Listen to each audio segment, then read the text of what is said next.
guitarist slash violin player in that band. Ultimate was my little sister's violin teacher for a couple of years. They're a local band. They haven't written music or performed in a very long time, but yeah, good people. So we still have some depressed dwarves around, so I'm going to be mostly refreshing myself on mental health for a little bit for the dwarves. That's kind of what we're going to be starting off with today. That being said,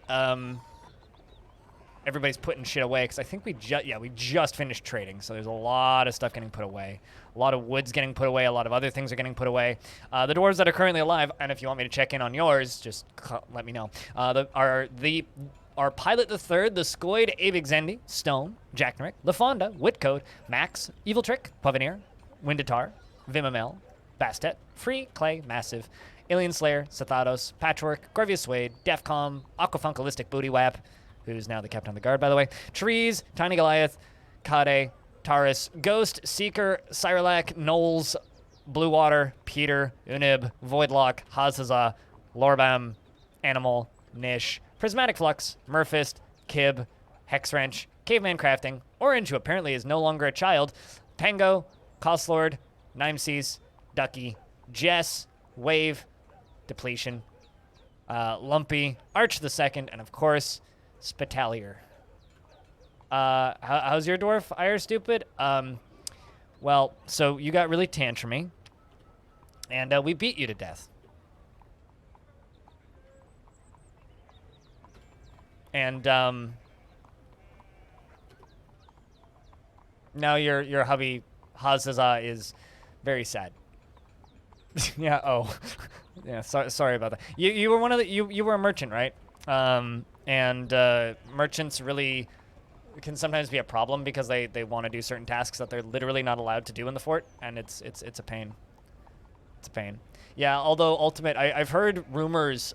If you like that band, like the Spirit of the West, the one that I just shared, if you enjoy their music, because they have quite a bit of it, supposedly some of them have had a recent midlife crisis in the last like 4 or 5 years, and they've been trying real hard to put the band back together and do another tour and another album. So maybe we'll get new Spirit of the West in a couple of years. But because they were like, they're kind of like an 80s band, like that was when they were like late 90s was when they folded, right? So they were like 85 to like they were around for about 15 years till roughly the turn of the millennium. Cool band though. You're surprised that Aqua's still alive? Why's that? How old is Aqua? Aquafunkilistic Booty Wap? 74 years old? Not that old. I mean, right now, our mayor, who is Clay, because our previous mayor, Simplex, unfortunately passed away, who also apparently wants to practice some martial art. What squad are you in? You're in the main squad.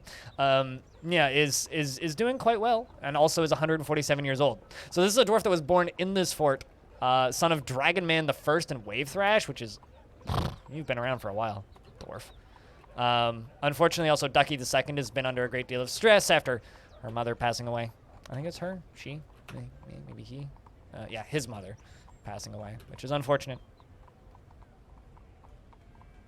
No, actually, well, here's the thing. That's not the second Canadian anthem. Let me show you the actual Canadian anthem.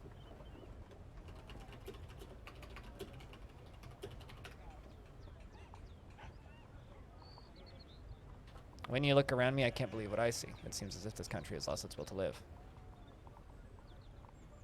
That's the Canadian anthem. So actually, yeah, if Home for Rest is the second Canadian anthem, this is the Canadian anthem. What's even better about that song that I just linked, Canada's Really Big, is the band introduces it as, thank you very much for coming to our show. We're going to play the Canadian national anthem that we wrote. They're great. So something I've been working on is trying to redesign the upper levels so that we have less problems with what's the word I'm looking for here? Less problems with we're trying to redesign the upper levels so we have less problems with cave adaptation, because we've had some problems with cave. Why are you carrying coins? We've had some problems with cave adaptation, so it's just kind of a matter of like trying to fix that a little bit if we can. Coins from the year 210? Huh. All right. Let's make some coins. I haven't done that in a while. Mint some iron coins. But as far as other dwarves go, like Pilot's Dwarf, doing pretty good. 41 years old. Stone, our lovely girl, is 108 years old. Was angry after getting into an argument, unfortunately. But was dejected when caught in the rain, but still feels pleasure remembering a fine door. Was giddy after remembering performing too. Meanwhile, Bastet doesn't seem to feel anything when caught in the rain and says everything is fine. Spitalier down at the bottom. It's great when we all get the chance to be merry together. Not dead yet. Yay. 39 years old on that one. Did I ever actually give Orange jobs? Yes, I did. Orange is 12. And she dreams of creating a great work of art, and this dream was realized, and she's in the military. Hello. I hope grocery shopping was smooth and easy and quick and done.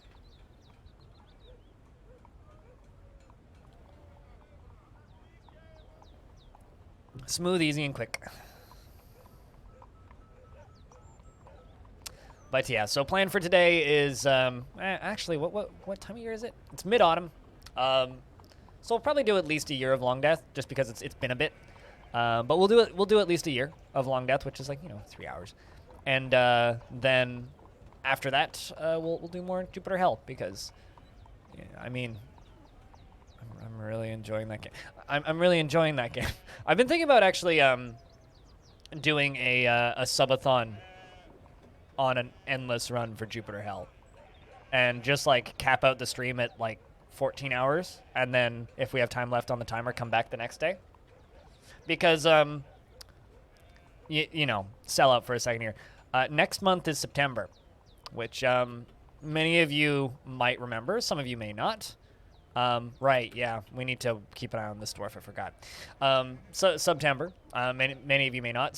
So September is what we call September, because Twitch always does some sort of deal in relation to subscriptions in September. They've done like 50% off all subs, 50% off first-time subs, deals and gifting subs and shit like that every September for the past like 4 years.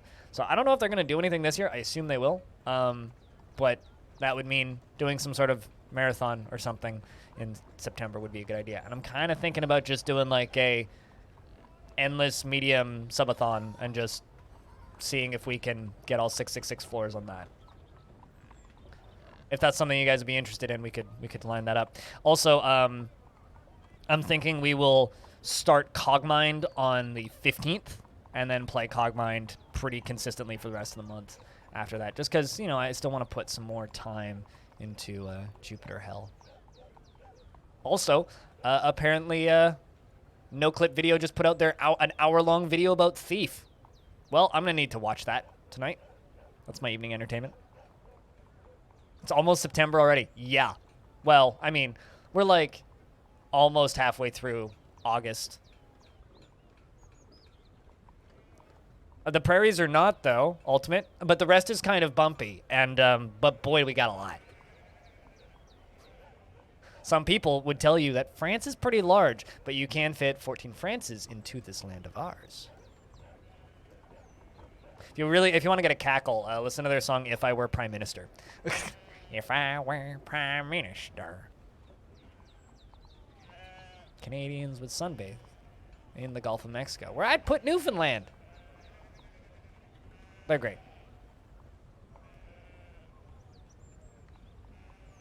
Absolutely fucking great.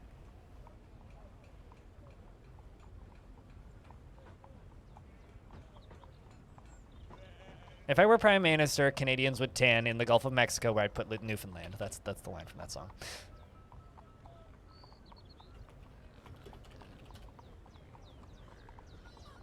One France was enough. No, well, I mean, they're counting Quebec as part of. Although, one thing that kind of sucks about that song is the line where it's like, and if Russia keeps on shrinking, then soon we'll be first. Which is like, could be kind of great, but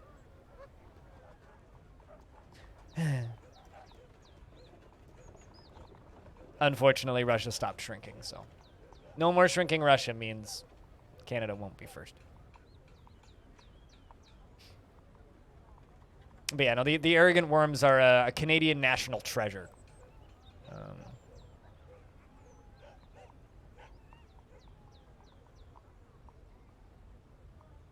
so, them and 3 dead trolls in a baggie. 2 Canadian national treasures. If you want like good, wholesome Canadian music, those 2 groups.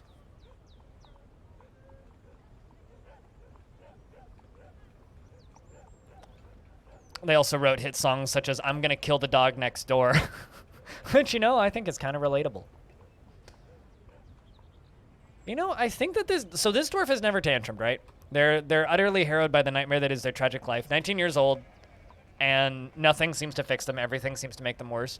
But that being said, because they haven't tantrumed yet, I have a feeling they could survive. Considering one of their recent strengthenings was she finds something humorous in everything, no matter how serious or inappropriate, after wearing tattered clothing, and but still is a nervous wreck. Unfortunately, is a perfectionist and is slow to anger, which is why they haven't tantrumed, and acts impartially and is rarely moved to mercy. Tries to keep things orderly. It's like they've kind of got like a rough route of personality quirks, but I do feel like that dwarf could recover. Another dwarf that's having a rough time is Cyrolac. But again, I also feel like Cyrolac could recover. So we're trying to just keep these 2 dwarves from tantruming. Neither of them have, so. I mean, I don't know about you, but at 19, I was pretty utterly harrowed by the nightmare that was my tragic life at 19. Because it's called, like, hormones and testosterone and bullshit and being a dumb kid.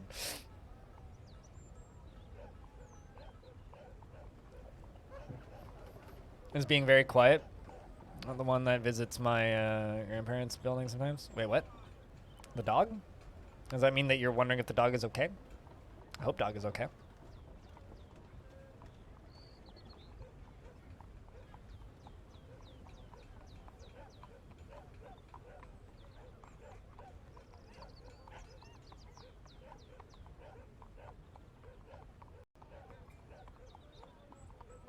Whoa.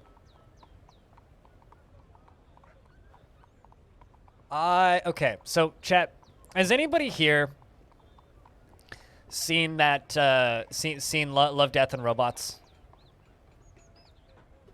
Hazazah is throwing a tantrum, but Hazazah is a merchant. Murphist is also depressed. All of these merchants are having a hard time.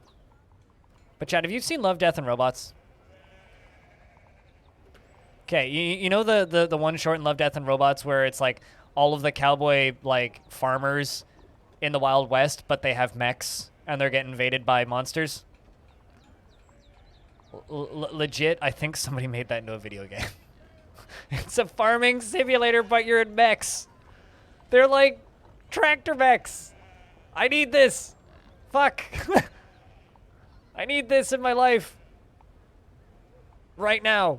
Actually, like, I never thought I'd be like, farming game? I want to play. But they put them in mechs, and I'm like, well, I guess I need this now, thanks. Right? It's like, huh.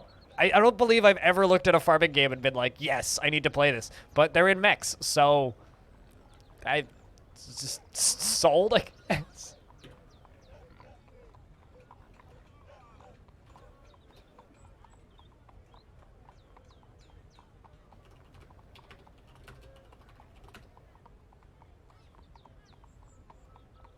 Do want. That looks like a lot of fun.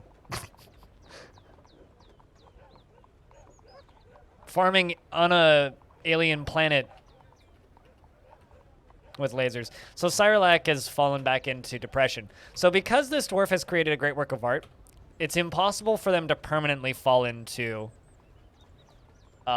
depression. They will fall in, go static, be useless for a little bit, and then come out of it.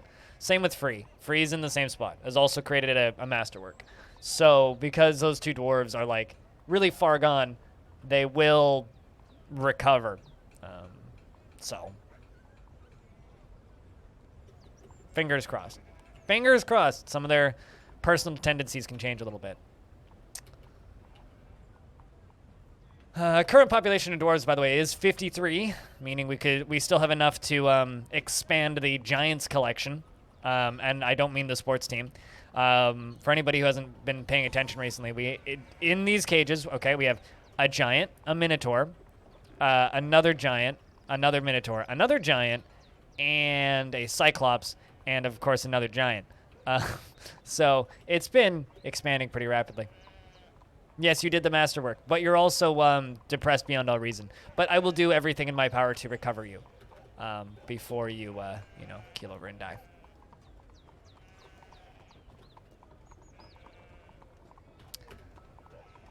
So chat, do you guys all like the new laser emote? I don't know about you guys, but I'm absolutely ecstatic about it. I love the way that damn thing looks. Absolutely ecstatic. I think it's phenomenal. Ducky is throwing a tantrum. Okay, now this is a problem.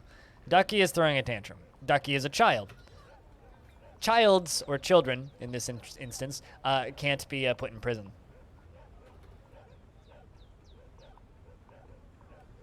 I love how they all do that in unison. Like, the animation doesn't start when you post it. The animation starts and stops at the same time for everybody. So they're all just, like, perfectly synced.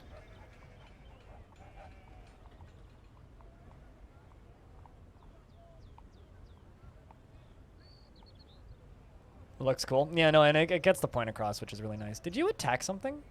You attacked Voidlock? Ducky. You big meanie. I don't actually think I can put you in prison, but I'm going to condemn you of your criminal activities.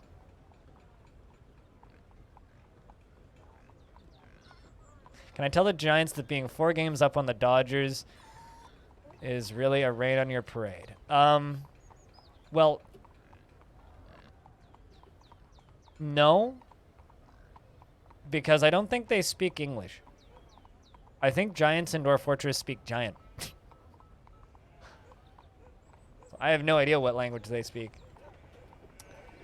So Ducky the second, eh? Tantruming child. There's literally nothing I can do about a tantruming child. I think I know what sport that is. But I'm not going to say it because there's like a 30% chance I'll be wrong. It's like, yeah, I think that's baseball. Because I know Dodgers is baseball, but Dodgers is also a Twitch streamer. Dodger is also a Twitch streamer. So, hashtag free the Giants. I mean, I could put them in a big glass cage somewhere.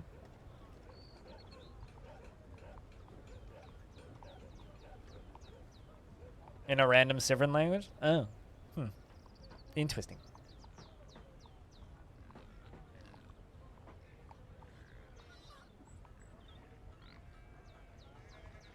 But, yeah, I don't know.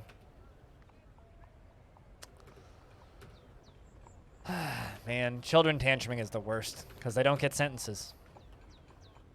How old is Ducky? 8 years old. Could be harsh.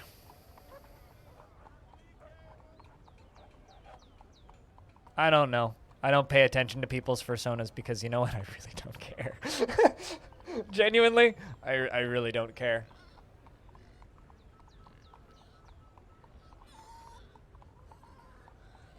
Although Dodger is one of those people who is big enough on Twitch that they just get, like, front page organically all the time. So if you are a big channel in a region and Twitch likes you and you get lucky, you could just get permanently put onto the front page, which is like, hey, here's the key to unlimited success. Have fun. I will never be that cool, unfortunately.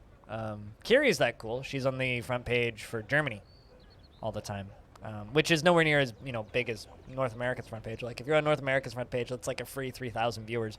If you're on Germany's front page, it's like a free 150 viewers, but still 150 to 200 viewers is a lot. So.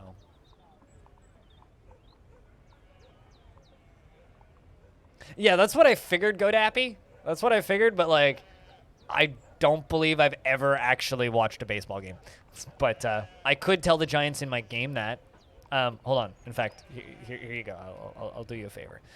So let's go down to Giant and say, Giant, who's in an alder-made cage. The fact that you guys are up on the Dodgers, is that what you're saying, is making GoDappy real sad. Can you please fall over? Thank you. I'm taking sports sides. That's dangerous. It's gonna start a fight in the chat.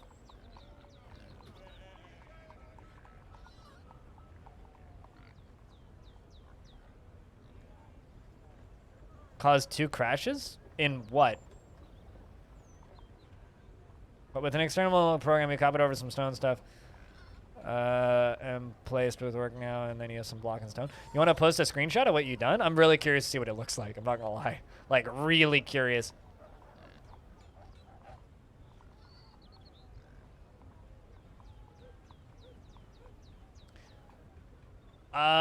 Oh, you're crashing it to try and, like, get some of the work done early? I getcha.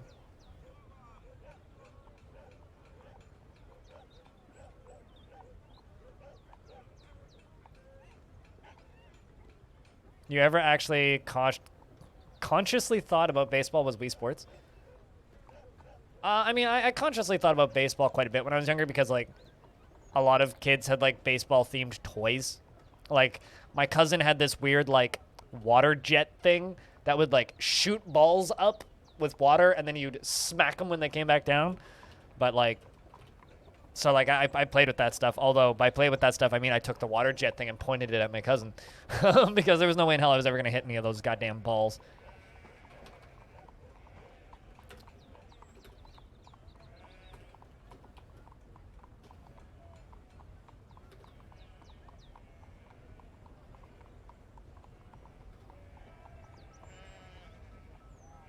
They're good people? Oh, probably.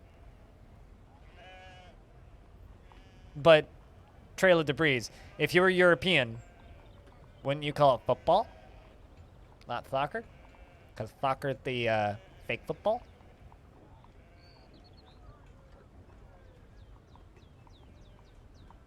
Exactly, Stone. Like, there we go. It's like, soccer? I don't know any Europeans who call it soccer. As a Canadian, the only sport that I actually care about these days is Formula 1. So, that's the only sport I follow these days. I still kind of follow sprint kayaking, but that's just because, yeah, but I'm an NA streamer that's like 80% European. My dad calls it football. You don't need to dumb down your speech because I'm from Canada, okay? Jesus.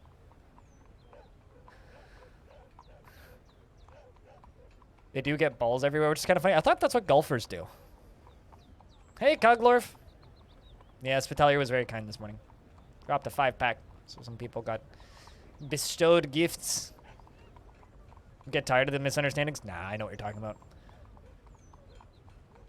I mean, especially if you say Chuckles in European football or nothing, I would know exactly what you're talking about. The only time, like, honestly, at this point, if I'm talking about American football, I call it American football. Or head bonker ball, which is what they should they should call it concussion ball. Because concussion ball sounds way cooler than football, and that's mostly all those players get, is concussions. Yes, Stone?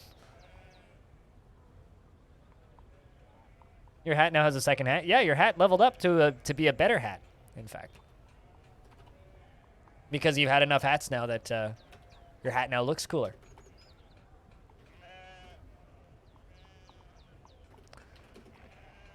But yeah, we're just gonna kind of let the dwarves rest for a little bit. Just for a little bit. The king would like ballista arrows.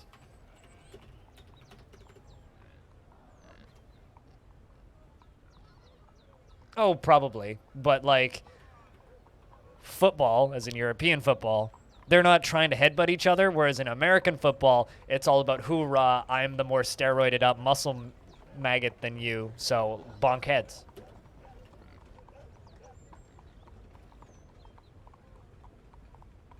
Not that they're all steroided up, but some of them definitely are.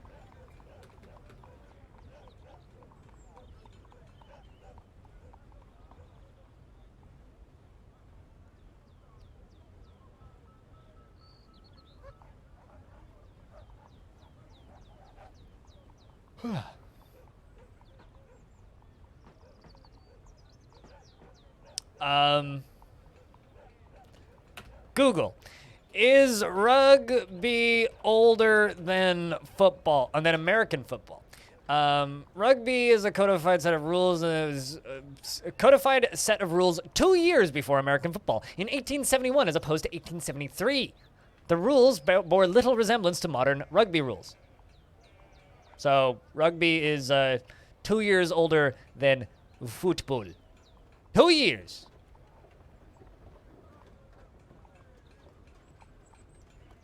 I still think that, like, the actual loss for sports, like team sports, and the best sport to watch team sports wise is lacrosse.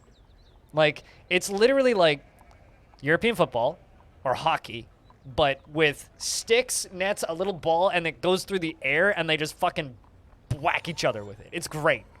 It's the best sport, and nobody's ever talking about watching lacrosse. It's so much fun to watch. And, like, the only lacrosse stuff I've actually gotten to watch in my life is, like,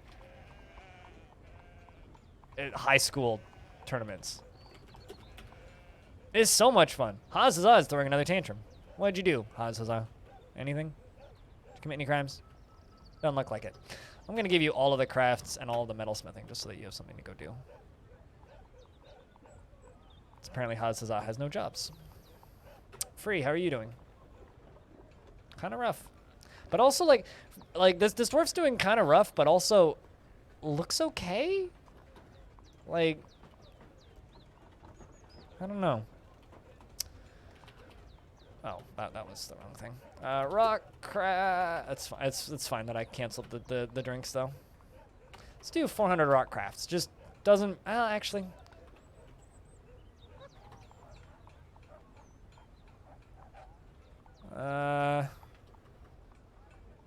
Yeah, it doesn't matter what type of rock.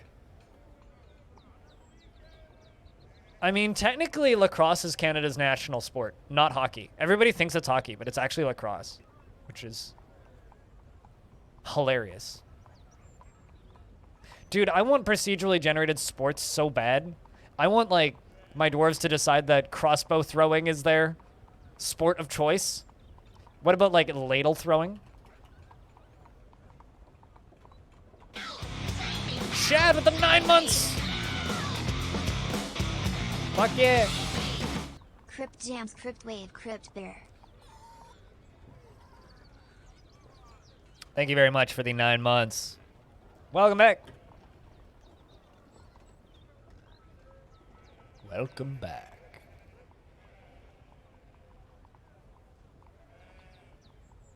It's good to have you around. Thank you so much.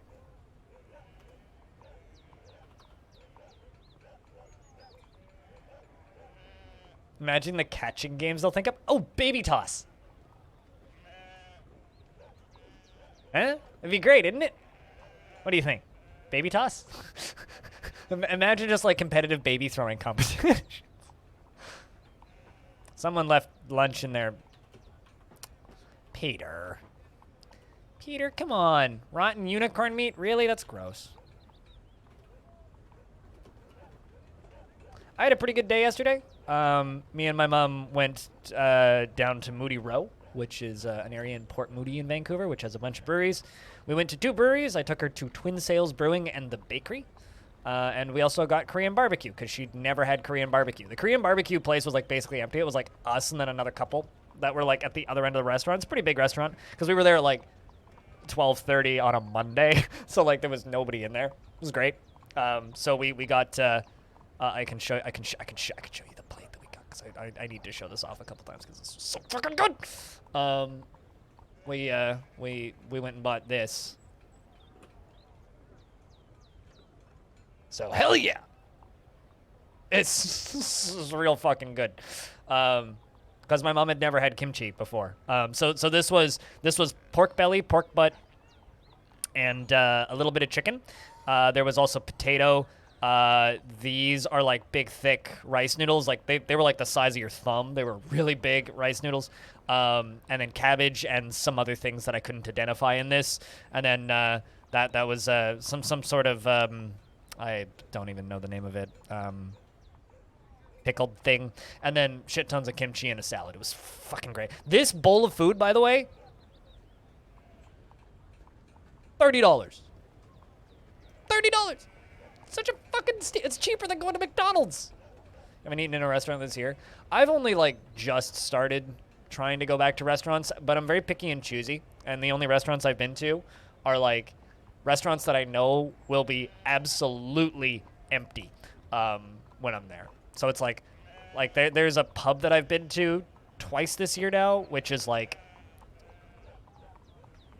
if you go there at like noon on a Monday, there's no one there. So.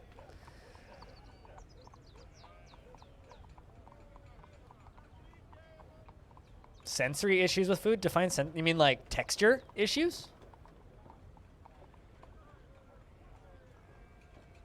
Like when you say sensory issues, what bothers you about certain types of food?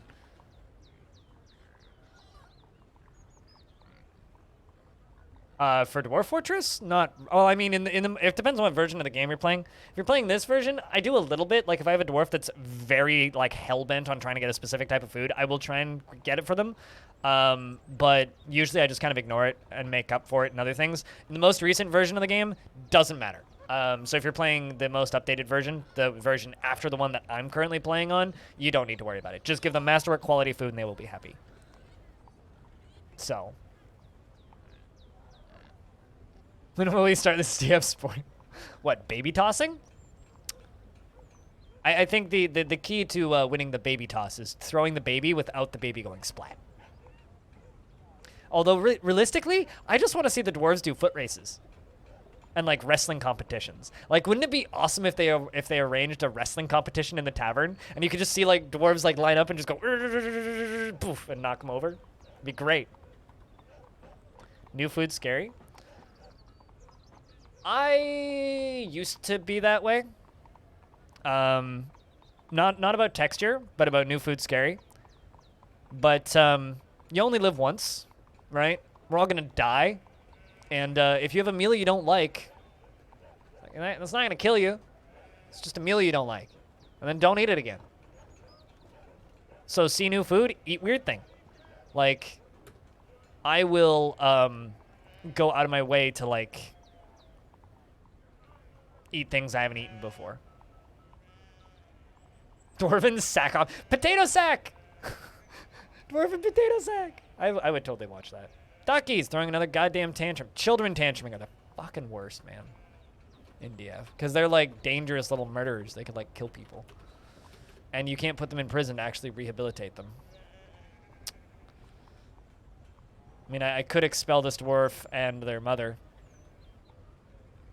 Coffin throwing? Coffin throwing. How about throwing oneself into a coffin? Or catching. Coffins are generally pretty heavy in DF. You wouldn't want to catch a flying coffin in DF. It would crush you. Would be my guess. But, although here's the thing, right? Foods that I talk about, I don't consider exotic. Like, I don't consider Korean barbecue even remotely exotic, Coglorf. I don't consider, like, Indian food exotic. I don't consider Vietnamese food exotic because they're just everywhere here, right? Sushi isn't exotic either. Like, raw fish, that sort of stuff. None of that to me is exotic. So I guess, like, really what you'd need to ask me is, like, what do I consider exotic? Because do I go out of my way to buy exotic foods? No, I just eat ethnic foods that are local and good, you know? So, like, what some people might consider to be exotic food is just, like, I can buy that at a shop up the street, so it's not exotic, right? Like, what I would consider to be exotic foods would be, like, reindeer, because that's something that you don't really find here. Kangaroo.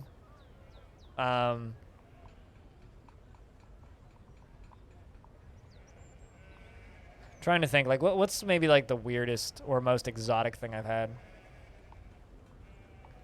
That most people will enjoy all food if it was prepared with well quality ingredients. Unless it's, like, super spicy and maybe you don't like spicy food. But I think for me it's, like, I will try almost any kind of food once. Unless it's fast food, in which I really don't care. right? Like, if it's a type of food that I've never had before, well, not... Well, I mean, there's my parents' cat eats kangaroo, but I wouldn't say I have easy like I could go to the exotic butcher and ask him to get me kangaroo, but it wouldn't be cheap. Getting kangaroo out here is actually not easy. Maybe it's easier where you are, but you also got to remember that I'm literally like a continent away from you. So no, it's not actually that easy to get kangaroo here. And the cat food that my parents pay for is extremely expensive. Yeah, my parents' cat eats a diet of bison internal organs and kangaroo meat because my parents' cat is 21 years old and is allergic to everything, even if cooked. Okay, I've had cricket bread made with cricket flour. I've had cricket granola bars, which has full-size crickets in it. I've had mealworm granola bars, which have ground up mealworm paste as protein. I've bought cricket flour before. I actually love eating bugs and would probably switch to that as my main format of protein if people weren't such fucking babies and thought it was scary, thus keeping it very lowly produced and expensive. Because people are fucking stupid. Eat bugs. They're easy to grow. They're environmentally friendly. They're cheap, theoretically, if we produced a lot of them. I've never eaten pigeon. I've eaten goose. Insects, they're very rich in protein. They're a better protein source than most protein sources that we have. The only thing is people think they're gross, so thus very few people actually farm them, which is a massive goddamn pity. Massive goddamn pity. It's horrible. It's like if more people just accepted that, like, cricket flour is a good alternative to flour, we'd be in a much better place.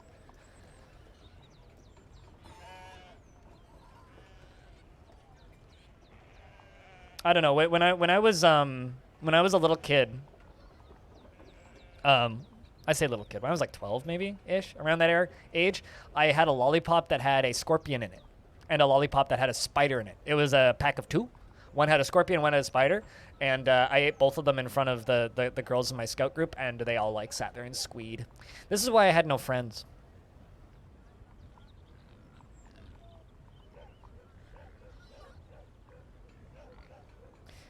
If grounded up, I could eat insects, but you don't want to see it being an insect. You know, I can kind of respect that animal because, like, you know, lots of people can eat a steak, right?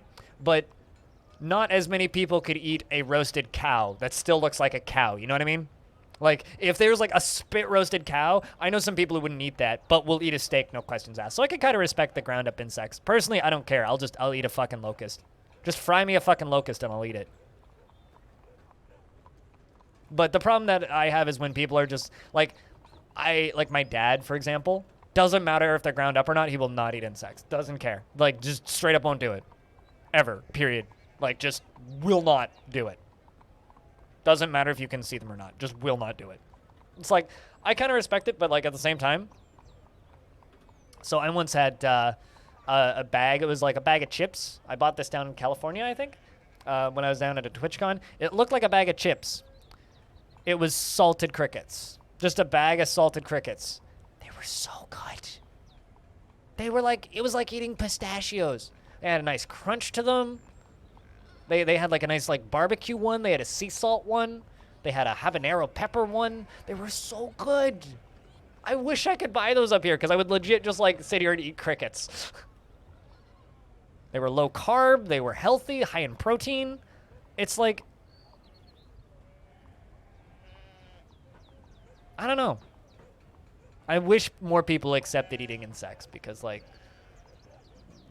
if a heavy portion of the world replaced the majority of their protein with insect protein, the amount of CO2 emissions that we are putting into the atmosphere farming cattle would go down so dramatically. But it's never gonna happen. I mean, what's the difference between fried tarantula and fried crab? Like, really? One has a shell and the other one's kind of hairy.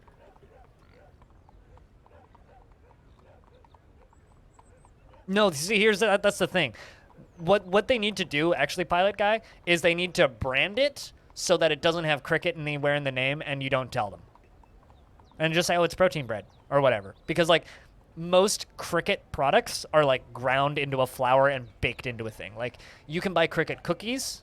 You can buy cricket bread. And the best part about cricket bread is if you buy, like, cricket, like, dark bread, you don't actually need to put any fucking, what's the word I'm looking for here? You don't need to put any protein on your bread. Like, that's your protein serving, is the bread, which is kind of awesome. There is a brand around here that'll make a cricket wrap. You can get, like, a cricket flour, like, wrap, and then make, like, breakfast burritos with cricket flour. It's, like, they're great. Like, I don't know. I don't see people's disgust with it. There's 2 large maggot farms in your area for protein production. Fucking awesome. Like, now, see, I'm totally fine with eating crickets. I wouldn't want to just eat a bowl of cooked maggots. That's something I wouldn't do. I would totally eat ground maggots or like dried mashed maggots and cooked into something. Like to me, a maggot would be kind of like mayonnaise. I fucking hate mayonnaise, but mayonnaise is an excellent ingredient used in other things. I will not eat mayonnaise by itself. Hate it. Disgusting. I want to throw up when I smell the stuff. But I'll have it in a potato salad. You know what I'm saying? Like, I will have that in a slaw, you know? Or, I'm trying to think what else is good with mayo in it. And there's lots of various types of salads that are really good with mayo in it. And I like those. But I will not just put mayo on bread, because I think that's disgusting.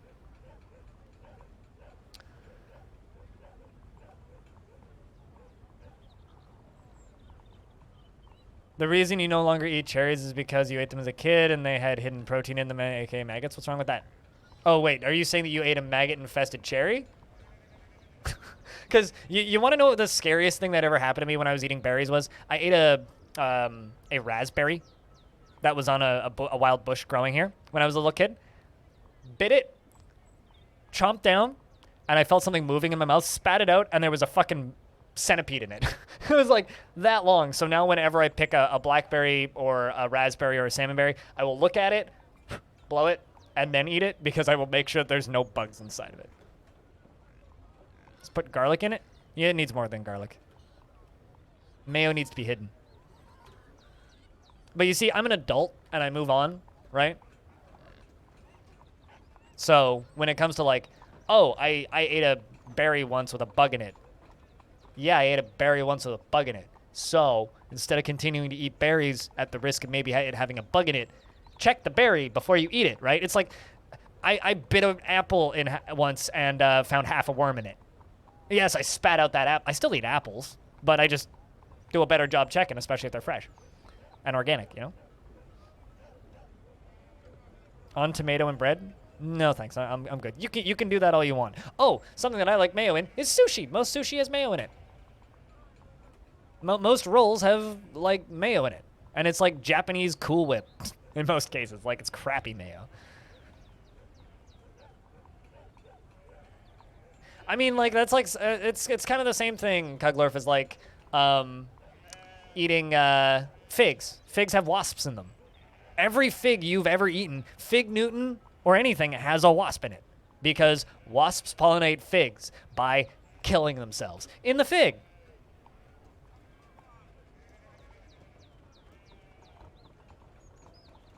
Japanese mayo is like icing on cake, though.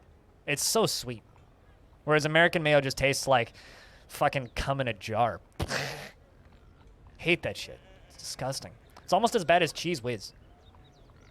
Worst fucking invention. AKA edible plastic.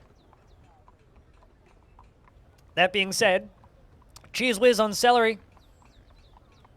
Get which one as a quote. Type it out. Come in a jar. What? Japanese icing is like ice, or Japanese mayo is like icing on a cake. American mayo is like come in a jar. I mean, like, you're free to agree or disagree. All right, small child is tantruming and chasing the mayor. Ducky, ducky, ducky, ducky.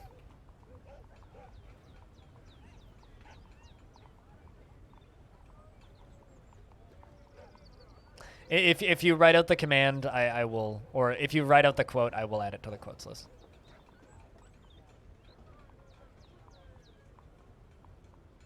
As long as the wasp is alive? You mean as long as the wasp is dead?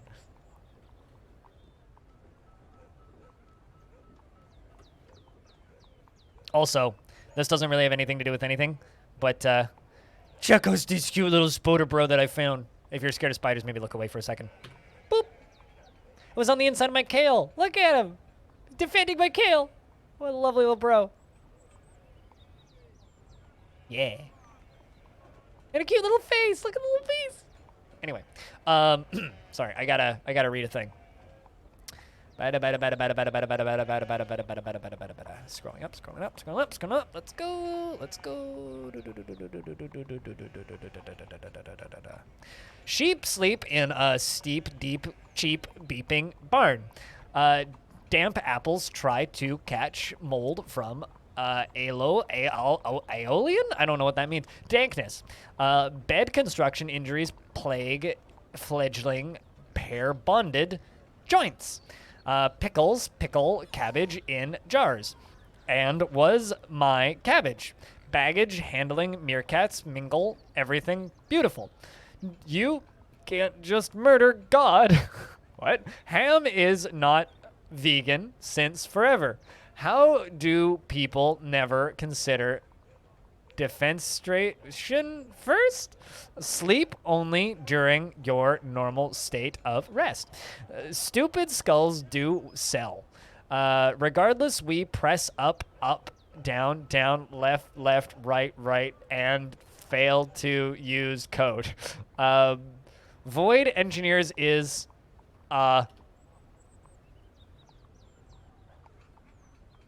thank you very much for the word stories, chat.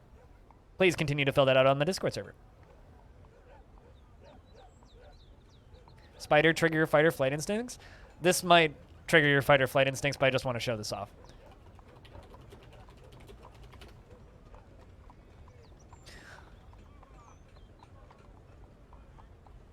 How in the world does that trigger your fight or flight instincts? Just look at the two cute little jumper spider. They're so fucking cute, man.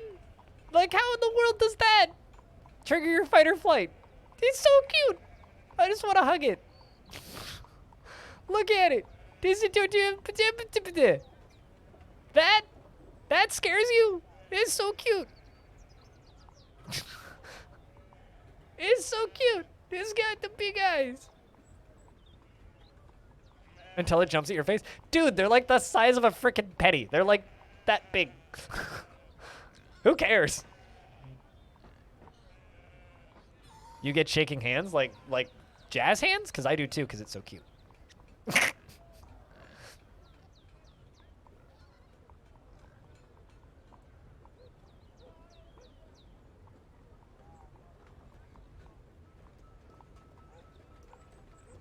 It's like now, huntsman spiders, those are kind of scary.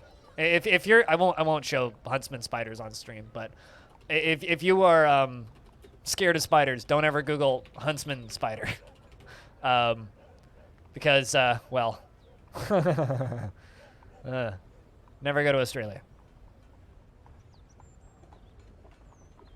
They're like the size of a dinner plate, basically.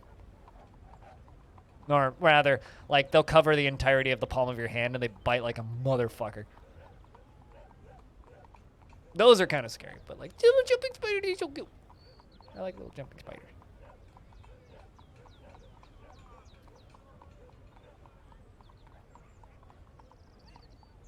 You see, like, there are certain types of spiders that it's like, yes, you should be scared of, right? Like, just like there are certain types of snakes you should be scared of. You should be scared of, like, anacondas. You should be scared of rattlesnakes. You should be scared of anything that's venomous, vipers, that sort of stuff. But, like, a ball python, harmless, right? And it's like, spiders are the same thing. Certain types of spiders, absolutely, you should be scared of them, right? That's completely a legitimate, rational fear.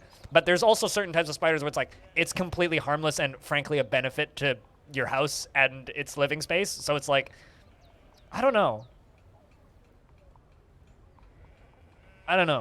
It's like I feel like that's one of those phobias where like it's justified. Similar to be like, you know, being afraid of being in the dark. and whatnot. It's like there's reasons where like that can be rational, but there's also reasons where that absolutely is not rational. Haas says, tantrumed. Man, I might just... You know what? It's not worth it. Haas, I'm sorry, but you're leaving. But you're going to take both of your children with you. I don't want you to take your kids with you. Never mind. I'm not sending you away, Haas, but I am putting you in prison. I am indeed putting you in prison.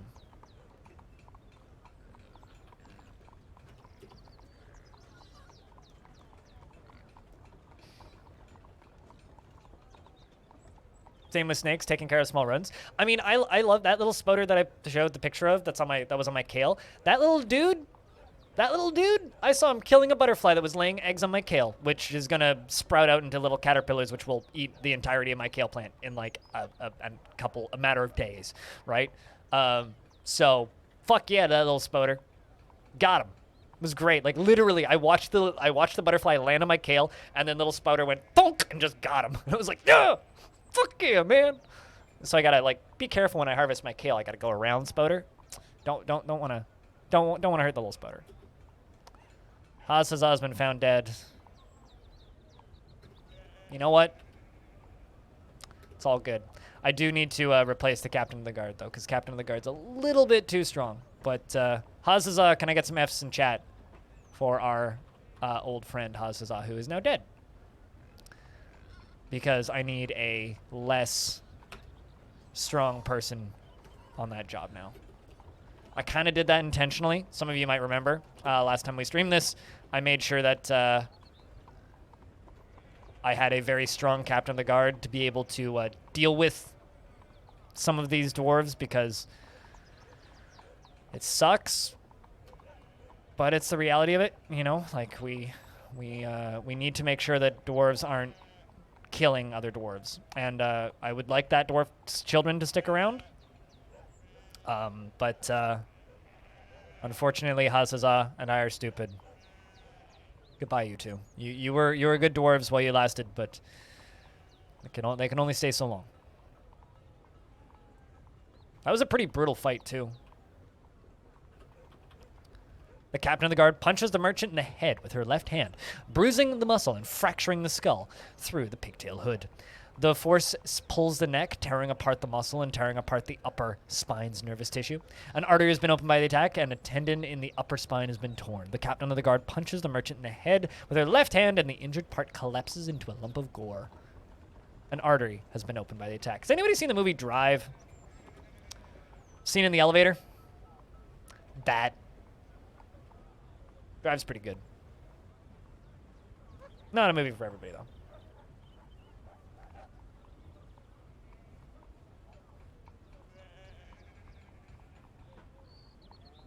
Very slow movie, but I enjoyed it.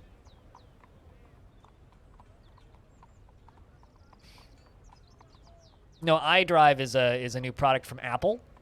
Drive is a movie. No. Sorry, I was making a joke, but yeah. Drive is a good movie. I enjoy Drive. Drive and Baby Driver. Two very similar movies that are very, very different.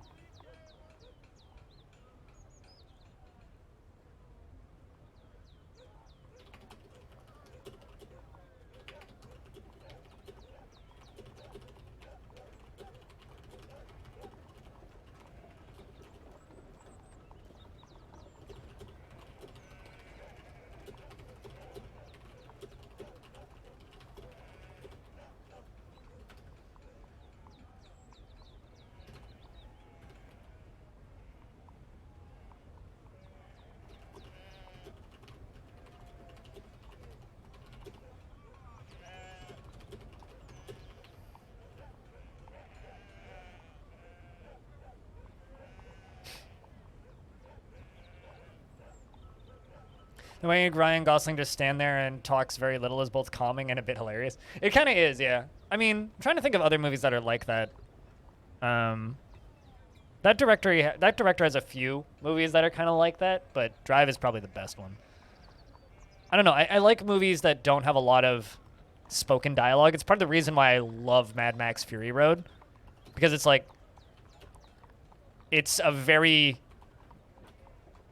deep story that is described with very few words, and I think that that's really powerful when a director can do that, and actors can do that.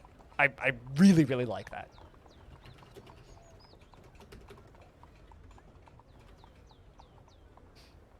You wanted to watch but forgot which one? Blade Runner 24? I love Blade Runner. Big fan of both Blade Runners. I need to, like, just get really baked and watch both Blade Runners one day at some point soon. Even though, like, that first movie, there's a few things in it that are, like, kind of really dark by modern standards. Like, that movie's gotten darker as it's gotten older.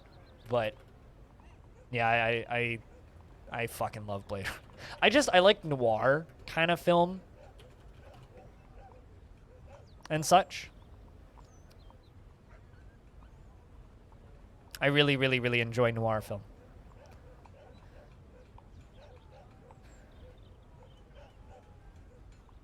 I mean, the second one does too, but the first one is like, has some things in it that I don't think they'd be able to get away with in film now, which is part of the reason I like it so much. I didn't see it in theaters, but I've seen it. I saw it on a friend of mine's projector. I've seen it like 4 or 5 times now. 2049. I almost bought the soundtrack on vinyl too. But the thing is, if I buy the soundtrack on vinyl, I want to own Blade Runner's soundtrack on vinyl, and that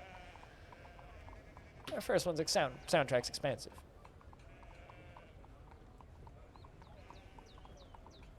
Yeah, no, absolutely. Like, that's kind of what I was suggesting. Like, there's like a level of sexual violence in this movie now that, or in that movie by today's standards, that they wouldn't be able to get away with, which is, as I said, part of the reason why I think that movie's so fascinating.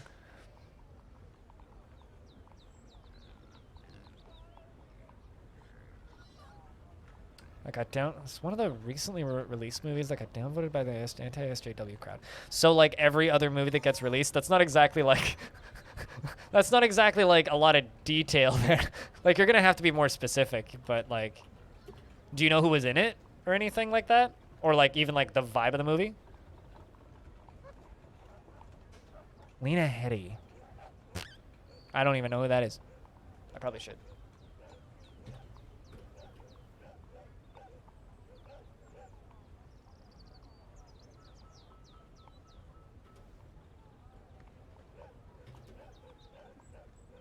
Cersei from Game of Thrones. Thank you. Now I know who you're talking about. It's like, oh, that person. Right.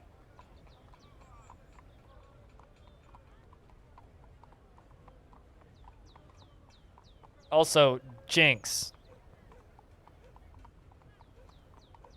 Yeah, I don't know. I don't really follow film discourse all that much. I just watch movies that I know that I'd like, and there's usually a good number, like, movies come up pretty frequently that I know that I'd like, right? So it's like, I don't really pay, like, I'm so, like, baked into video game criticism. I try and, like, I will occasionally dive into some, like, critiques for film, but I don't really know what's going on in, like, the drama sphere, or what movies are getting shut down by, you know, anti-SJWs and stuff like that, but not that that actually works. If anything, it's just like, oh, hey, a certain audience will really like this movie. Do you see all-female cast and you're sold? You know,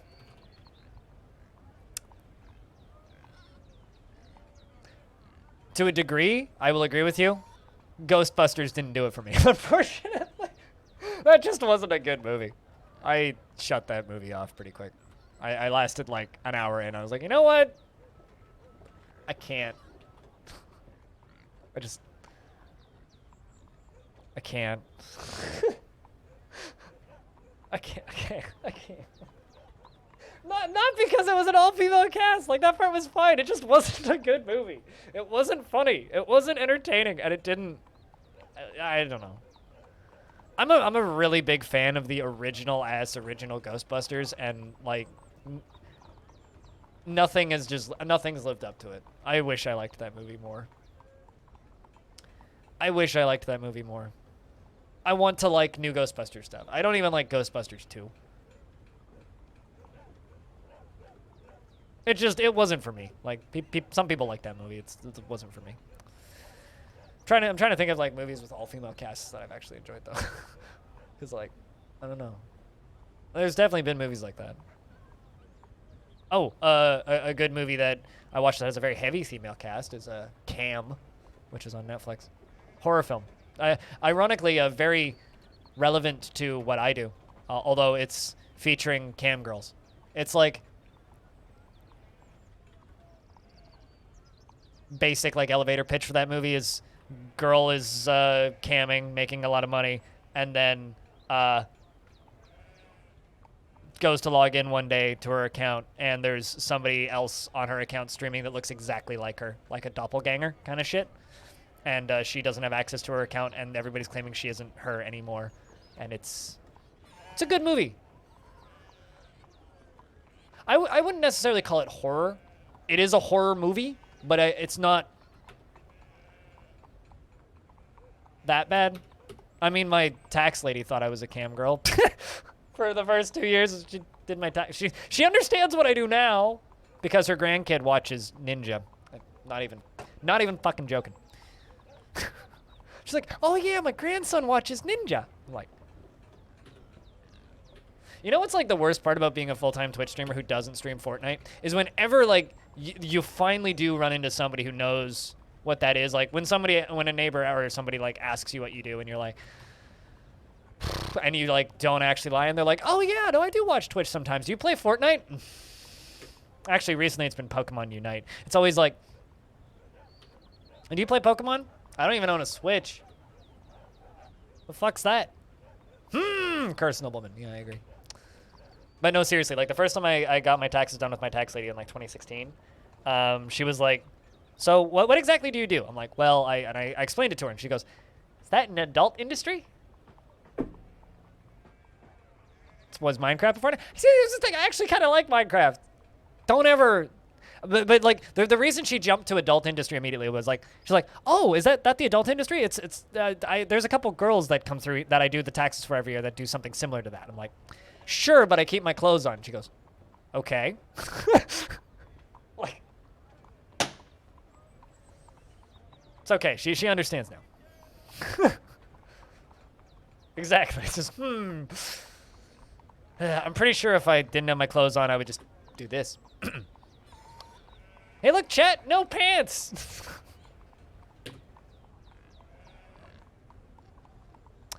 There actually is a video game streaming site that is porn. I'm not going to say the name of it here, but you can find it. This is true. BDSM dom. Could you imagine me as a dominatrix? Doesn't work, does it? That shit don't work.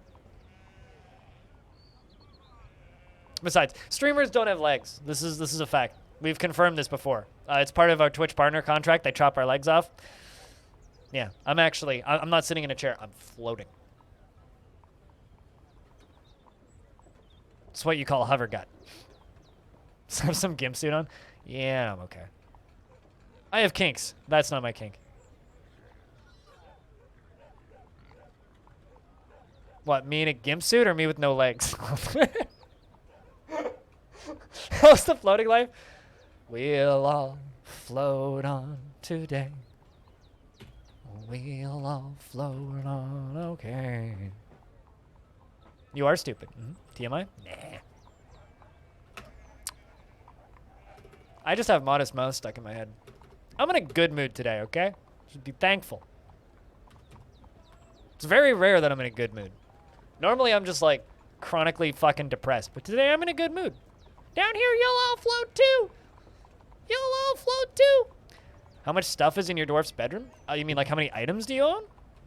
145. You own 145 items. You've killed 1 Wolverine, 4 buzzards, and 2 more buzzards. and you are 158 years old, born on the 16th of Galena in the year 129. His hair is straight, and his short sideburns are neatly combed. His very long mustache is arranged in double braids, and his very long beard is arranged in double braids. His very long hair is braided, and his sandy taupe skin is extremely wrinkled. His lower body bears a tiny straight scar. His neck bears a massive jagged scar, and his head bears a very short curving scar. Badass. And his head is very short, and his somewhat high eyebrows are extremely short. His slightly flattened ears are somewhat short, and his somewhat narrow cobalt eyes are slightly wide set. And his nose bridge is somewhat concave. He is somewhat a dwarf, I would say, and his hair is white. Hell yeah. Some streamers act like clowns. I don't think I generally act like clowns. Cobalt. The color cobalt. Not kobold. The color cobalt, as in the color cobalt. They have blue eyes. No, you spelled color wrong. You spelled color wrong, Pilot. I do not associate that. The color's spelled with a U. Shilly. Funny? I'll show you funny! People used to laugh at me because they thought I looked funny, so. Thanks for $2. Cheers. Darren, big thing. Honk yourself. Honkers. Jack, can I get a big round of beers for $2? Big thanks. Absolutely!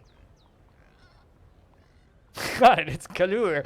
I actually kind of like that. It's like the happy middle ground. It's like we can never agree how to spell color, so let's just remove the extra O.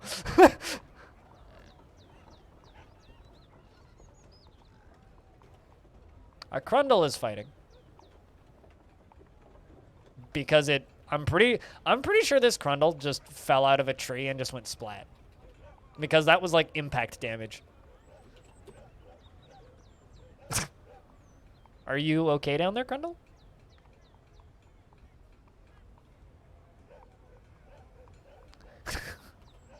Kaulur? Is that like an actual spelling in a different language? I wouldn't know. Be like.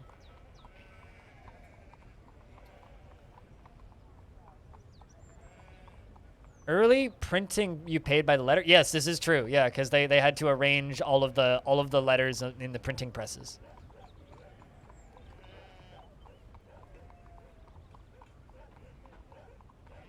That dog monster? I want to Google this now. It's French, is it? I like, you know, as somebody who grew up in Canada, you'd think I'd speak French, but. Well, I mean, man, you get some really weird things in image searches when you type in couleur, French color. Get some really weird things. Now that's just called phlegm, animal.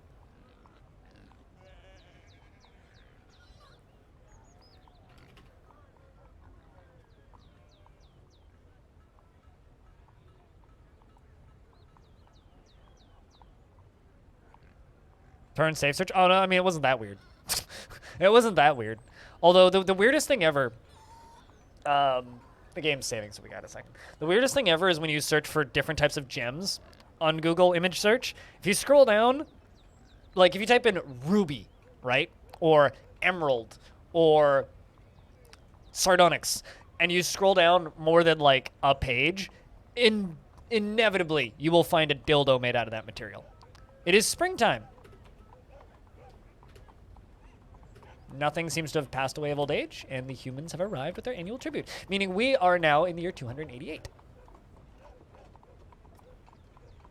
How big is French in Canada? Well, technically we're supposed to learn French, but because I was homeschooled and not part of the actual like public schooling system, I took a little bit of French, but I took way more like not French. I took way more German than French. That was the language I did the most of. Second page of Google is the lawless zone. I mean, first page of Bing is the lawless zone. But yeah, no. If you search for gems. Like, and the reason I search for gems on Google image search sometimes is people will ask what a random gem in Dwarf Fortress looks like. I'll search for it. I have to be very careful to not scroll down too far, because if you scroll down too far, you almost always will find a dildo. Just like if you search for like specific metals, usually I will Bing once to find the web browser I've been using recently and install it. Currently Brave, but you know, I've also used other ones, like I used Vivaldi for a bit and various other things. Challenge accepted, looking up topaz. I don't know. I wonder if you'll find a topaz dildo. Last one I found was emerald. I was screwed. It didn't take too long.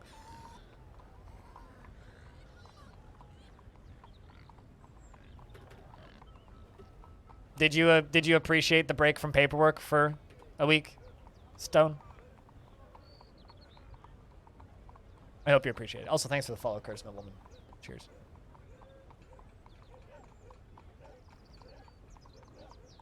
No, you know what?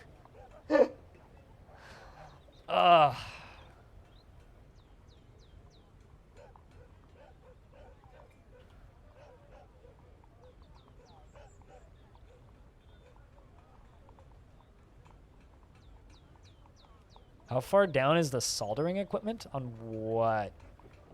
Need to eat? That's a good reason to BRB.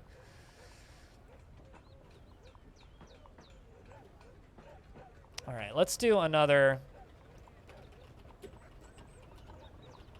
Let's do another 500 rock crafts. I'm doing a shit ton of rock crafts right now because, frankly, there's a lot of dwarves that just need stuff to do, and I need to get rid of some of these rocks. So, you found no topaz dildo with safe search off. Like I said, the last one I found was emerald, but let's see if I can find one.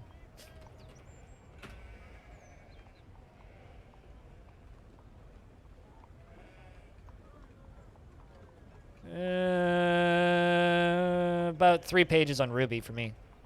I also found a ruby shoe.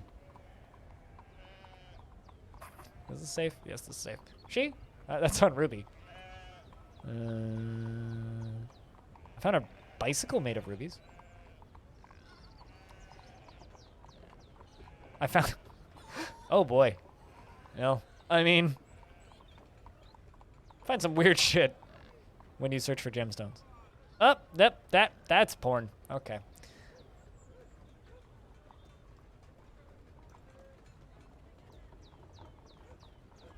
Gotta find a Canada proxy now. Maybe it's just my own recommended search fucking me over here.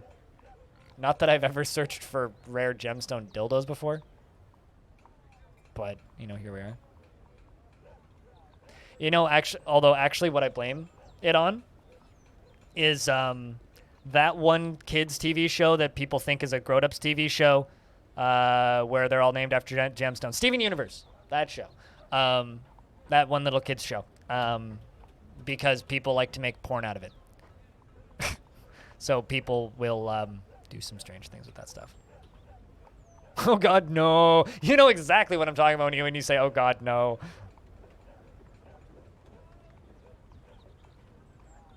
Blame my roommates? I actually blame my ex.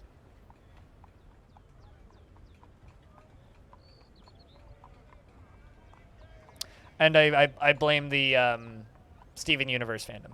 Because, like, maybe a year ago, I would find a lot more of that stuff looking for gems. Which was when I was doing a lot of Googling for gems. The elves have arrived to trade stuffs. Hell yeah. Come on, elfies. How many of you are there? Last few times I've traded, it's only been 2. Ew, still only 2. The other one says, A.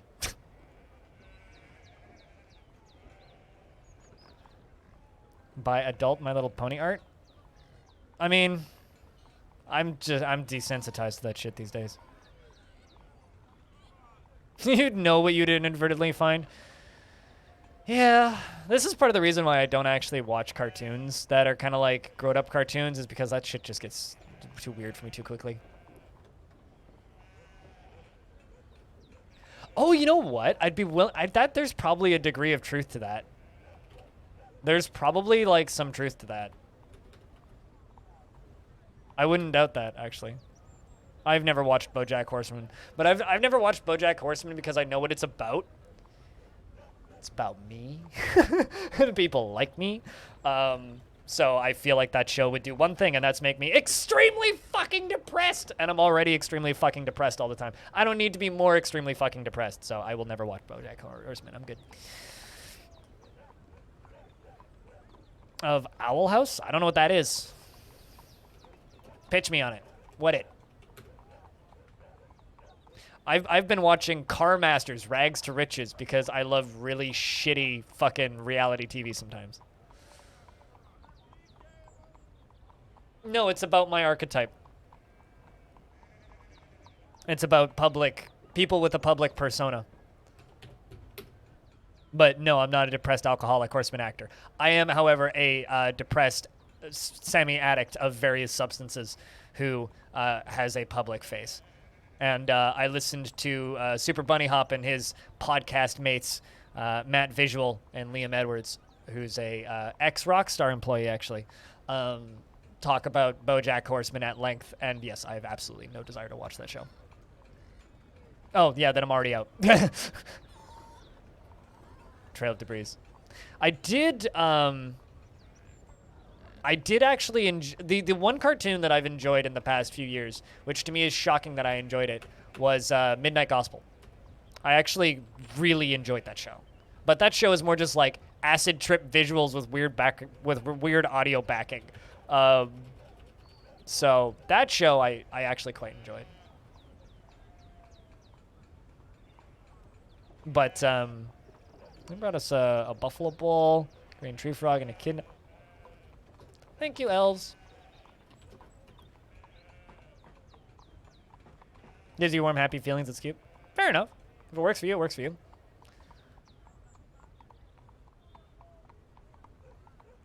I watched the first season of Disenchanted with my ex, which means I'll probably never watch any more Disenchanted.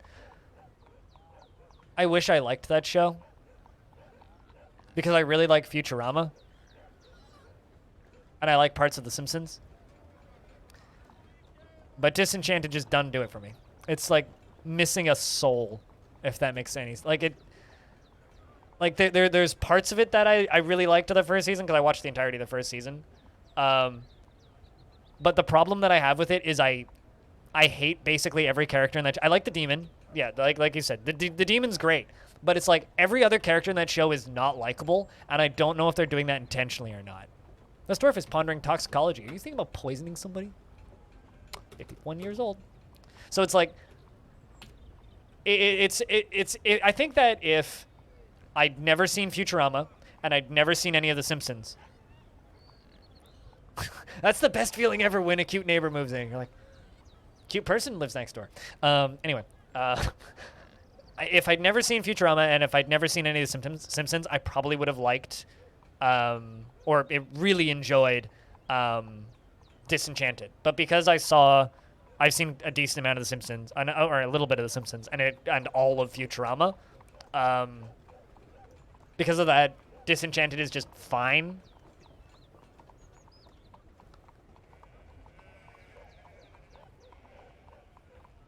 With the other seasons either. Yeah, I mean, like it had its moments, but I think the majority of the time I just ended up disliking so many of the characters that it just made it kind of hard to watch.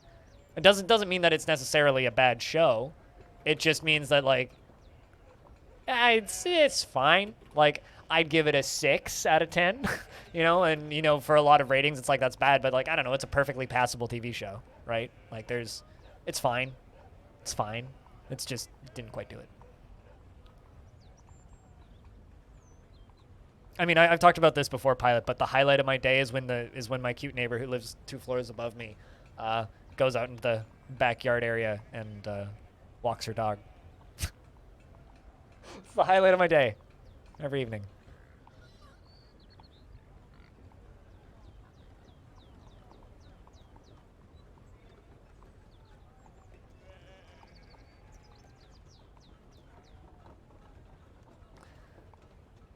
Sounds like I'll put it on in the as background noise, but I don't want to actively watch it. See, here's the thing, right? If I'm going to put on background noise, I'm just going to put on fucking Pawn Stars. Like, I'm just a delinquent, all right? And I admit that, like, usually I have what I would consider to be pretty good taste in film and TV. But I also just have this guilty pleasure of really, really enjoying extremely shitty reality TV. Like, I love that shit. You're gonna put on Twitch? That's like saying if I want background noise, I'm gonna go back to work. You know, it's kind of funny. Like, I used to watch a shit ton of streams. Like, I'd always have streams up, and I still usually do. But the amount of time I actually spend watching streams now is significantly lower because there's just not as many streams as I like. Like, if somebody that I really like is on, and most of the streams that I watch don't stream every day, I'll watch them, but I don't generally go browsing Twitch anymore and just looking for random streams. I used to do that a lot, though. It's kind of like working in a bar and then finishing work and then just hanging out at the bar in the bar that you work at until close. It's kind of that kind of feeling at this point. So unless it's like my team or somebody that I've watched for years, I don't really go seeking out new streams anymore. Or a game that I really want to watch. Like, I've been watching an abnormally large number of streams recently because Jupiter Hell releasing from Early Access, and it's been really fun watching people learn that game and die a lot, as somebody who knows quite a bit about that game. So I enjoy that a lot, but that's about it.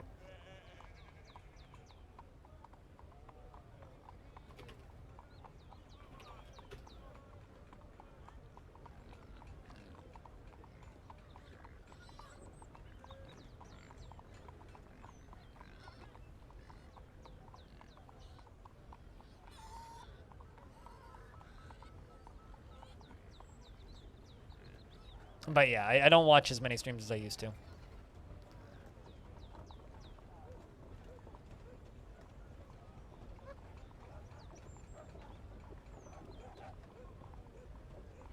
Although, I've been streaming for 2 hours and 40 minutes. I need to be back in a sec.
True crime reaction videos? What exactly is a true crime reaction video? Is that people talking about like a true crime show? Or is that just like more like documenting? What exactly is a true crime reaction video? I'm still shocked that this dwarf hasn't tantrumed yet. This dwarf is utterly harrowed by the nightmare that is her tragic life, yet she's pretty happy. I don't know, it's kind of strange. Moody dwarf that hasn't caused any problems. Holy crap, I actually won an investment. What is this madness? That never happens.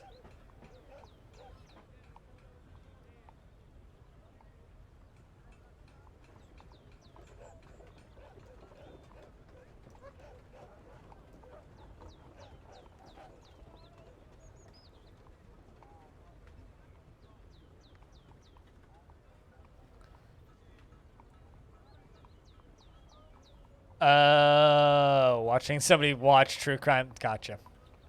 Yeah, that's, you know, I've been streaming for a long time, and I know that people love watching streamers watch things. It's like maybe the only type of content I don't think I could ever do. You know, just watching other people's things is just like, you know, like all those people for a bit there who are all streaming like Hell's Kitchen and shit. It's like, yeah, but I could just do that on my own. I don't know. That's like the one thing that the kids like watching that I don't get. I don't get it. I don't. I really don't.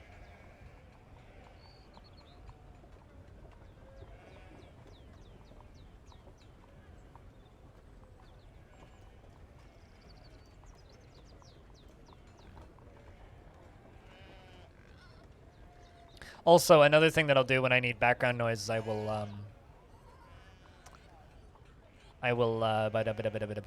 what's the word?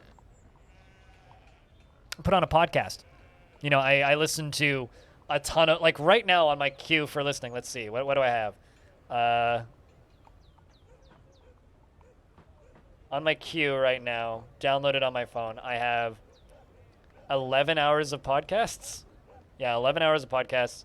I got 2 Chilluminati episodes to listen to, 2 Waypoint Radio episodes to listen to, Dad and Sons episode to listen to, We Have Concerns episode to listen to, and a Cox and Crandor to listen to.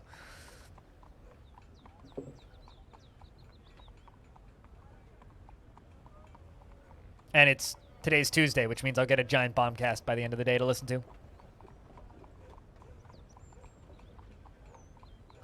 The Dollar Tree haul reactions you watch and the roasting of people's purchases and true crime reactions you watch for less spooky. Fair enough.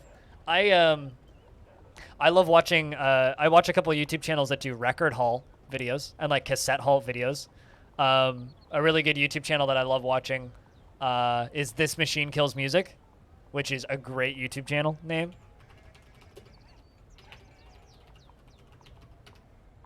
It's a great YouTube channel name. Although it's kind of hard to find the YouTube channel just by search because This Machine Kills Fascists is is a song, and that's what YouTube always tries to give me, or the actual band This Machine Kills.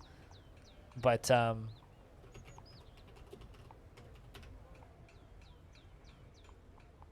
I can't find her channel at all. YouTube, you're being very helpful. Not.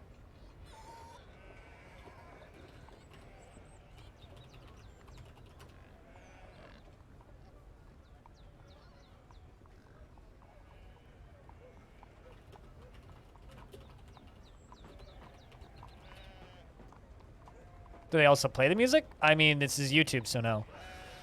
They'd get taken down if they did. They used to, but they don't anymore.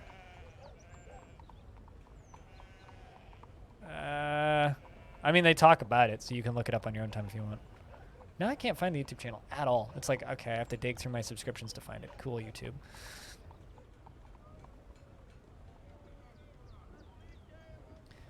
Fortunately, I'm not actually subscribed to that many channels, so it shouldn't take me too long.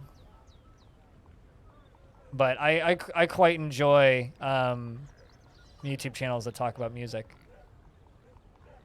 She doesn't upload super frequently, so it's sometimes kind of hard to find her. There it is. This Machine Kills Music. That channel. Fucking love that channel. It's like, she just talks about books and shit that she's picking up. Yeah, she didn't upload for like 3 months, so. I like people who are passionate about weird niche media and like to talk about it. Or weird neat art.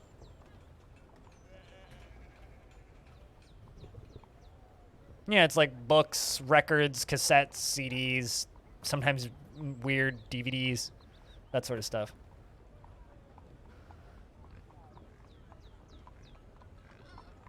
It's time to make all the dwarves super buff again while we clear all of these boulders out and make them into crafts.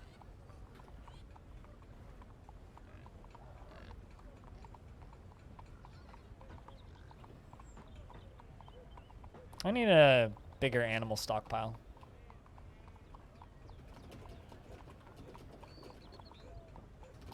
Because I got a bunch of random cages that need to be put away.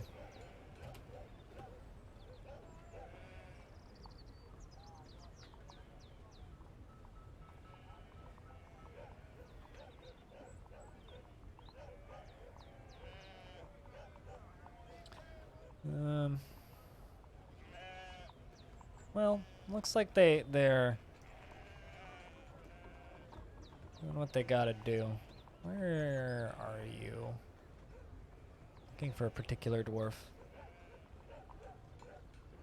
I'm not seeing now.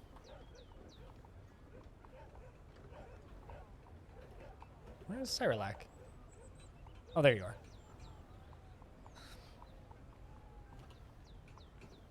Do you have... You don't have stone crafting. I'm going to give you stone crafting. I hope you go do some stone crafting.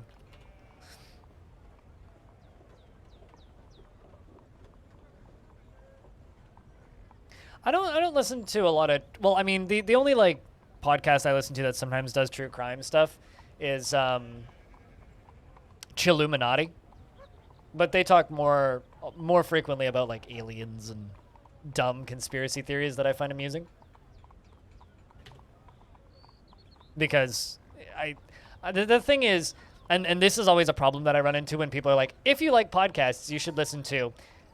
And the reason is I listen to like 12 podcasts, and most of them are like 3+ hours long. So I don't have time for more podcasts. So I appreciate podcast recommendations. I probably will never listen to them because I listen to too many already, and I'm pretty dedicated to the ones I already listen to. So it's one of those like, sure, I appreciate the recommendations, but like also,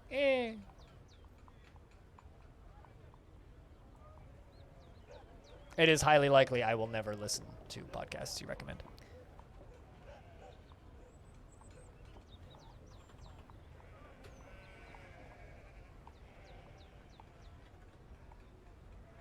Yeah, that just sounds like Chilluminati. Like, I would rather listen to Chilluminati because that's a podcast I already listen to. So why would I listen to another podcast that is probably covering similar things, but I already have one that I like? Welcome back, Mastat.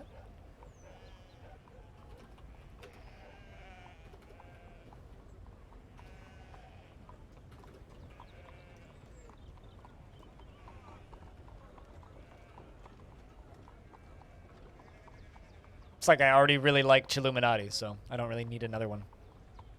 That's kind of the problem, you know?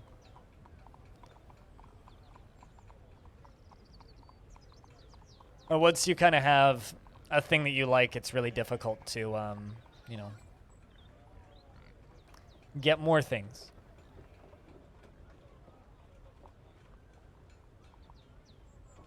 It's Illuminati with chill at the beginning, so it's CH Illuminati.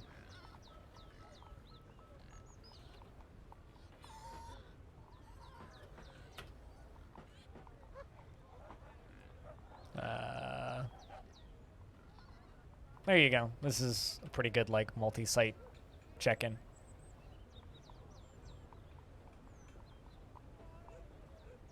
The thing is it's like, it's Jesse Cox and people that I've watched and listened to for a very long time, so it's like, you know.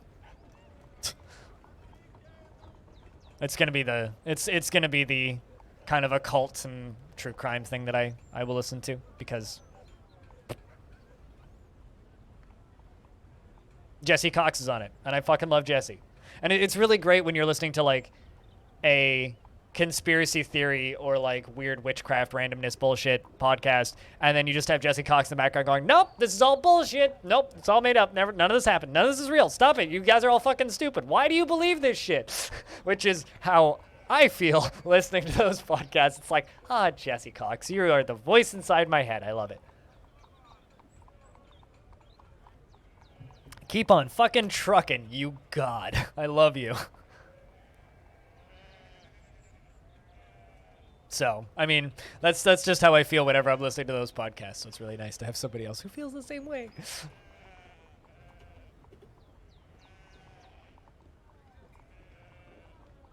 I don't watch his videos. I mean, I don't like watching his videos. He's super chill in his podcasts, though. I mean, I listen to Cox and Krendor, which is also super chill, which has kind of become like his mental health podcast now, which is funny. Because him and Krendor just talk about like working out and trying to like not be depressed and live on your couch all the time, which I think is kind of funny. And Chilluminati is very chill. It's not hyperactive at all. Like, yeah, he's super hyperactive in his YouTube videos, but I never really got into his YouTube videos. Although, actually, I quite like his indie review series that he's started doing, even though he was very wrong when he called Hades a roguelike. Quite like his review series he started doing. I don't know. His work has matured a lot over the years, just like everybody else has, you know? Like, people who watch my streams now probably wouldn't like the streams that I was doing 6 years ago because they were quite a bit different, because people grow up and change and evolve and become different. We become jaded and old.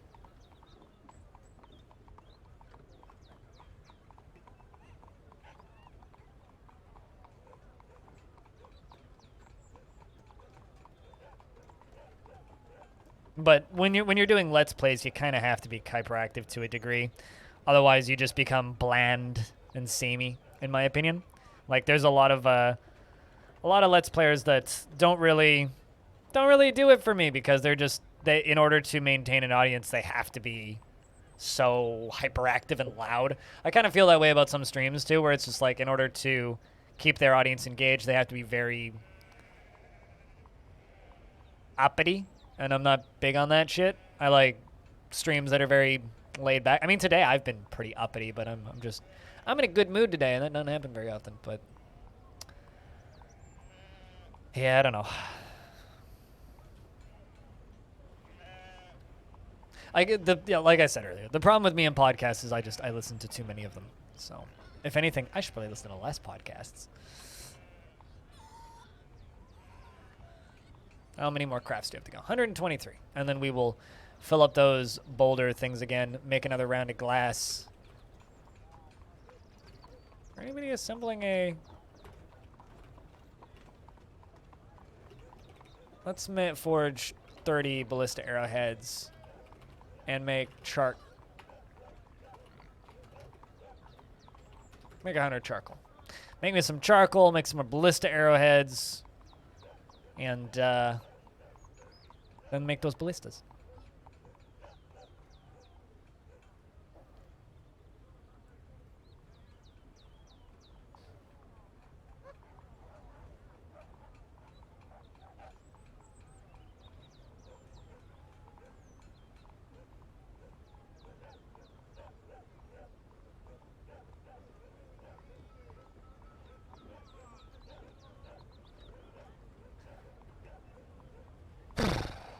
But anyway. I've actually been, like, weirdly hyperactive this morning.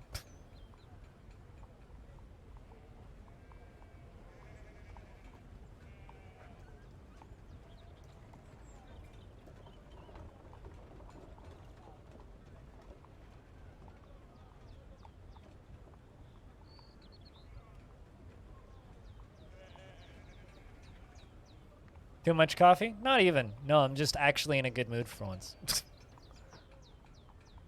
not even that I've had too much coffee or anything. I've actually had, like, less coffee than I normally would have had by this time of day. I just actually slept well and I had a good day yesterday.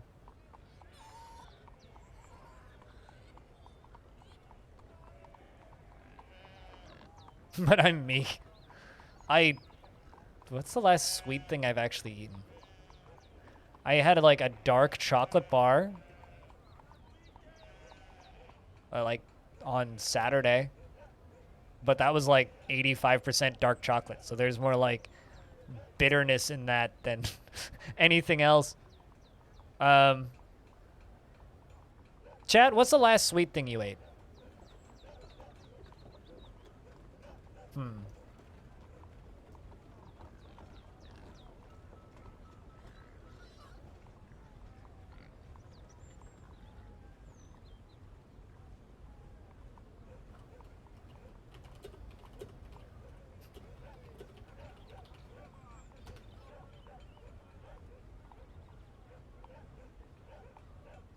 Peanut M&Ms.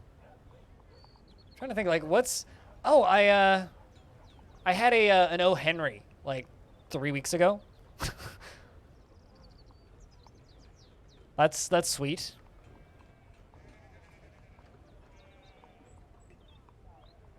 With apple filling? I could go for like an apple donut. Trying to think, when did I last have a really good... Oh, I remember when I last had a really good donut. Last time I had a really good donut was like... late spring. Mid-spring, maybe. I went for a really long walk, and my blood sugar went low, and my legs started to feel numb, so I ran into the grocery store, and I bought a donut, and I ate it. It was delicious.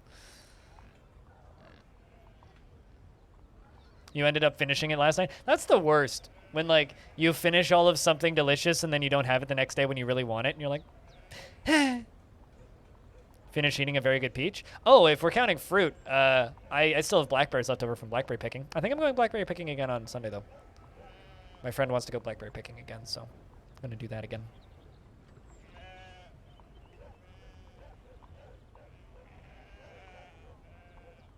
I mean, I had a pretty sweet beer yesterday.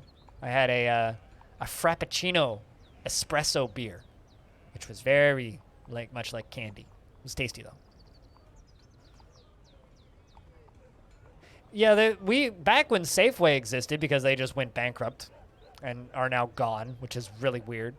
Back when we had Safeway here still. I don't know if... does Safeway still exist in the States, or are they just, like, gone, period? Anyway, they closed down all the Safeway locations over here because they went out of business, apparently. But Safeway has, or had, I guess, really nice fresh donuts. How does that work? It's a coffee and lactose beer. So beer brewed with coffee beans and lactose.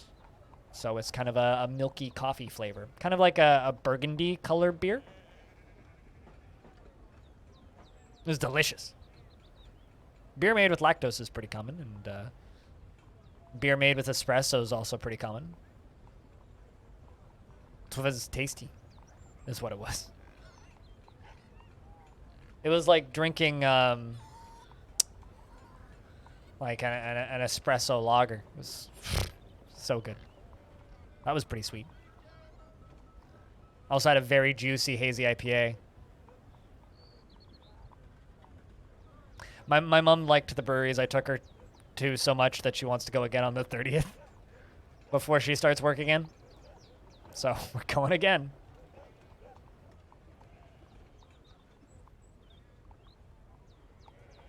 You know what's really good? Like really good? Take a good like light beer, like a lager or a light pilsner or a pale ale or something. Put a scoop of vanilla ice cream in that shit.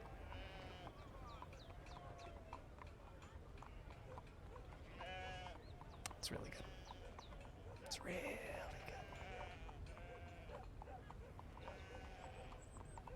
And since a frappuccino is just like a fucking hot milkshake, I could see that. I could see that, but no. This is like an actual beer that is like trying to emulate the flavor of a frappuccino without actually being a frappuccino. Like there's no actual like frappuccino in your beer.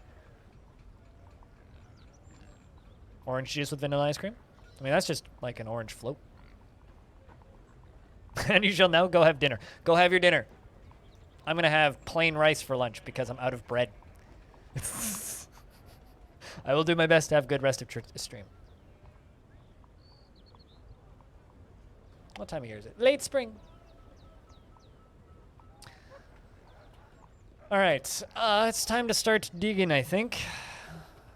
Well, actually, I'm going to let them finish making those rock crafts. They only got 34 left. Shouldn't take too long. And then filling up the stockpile.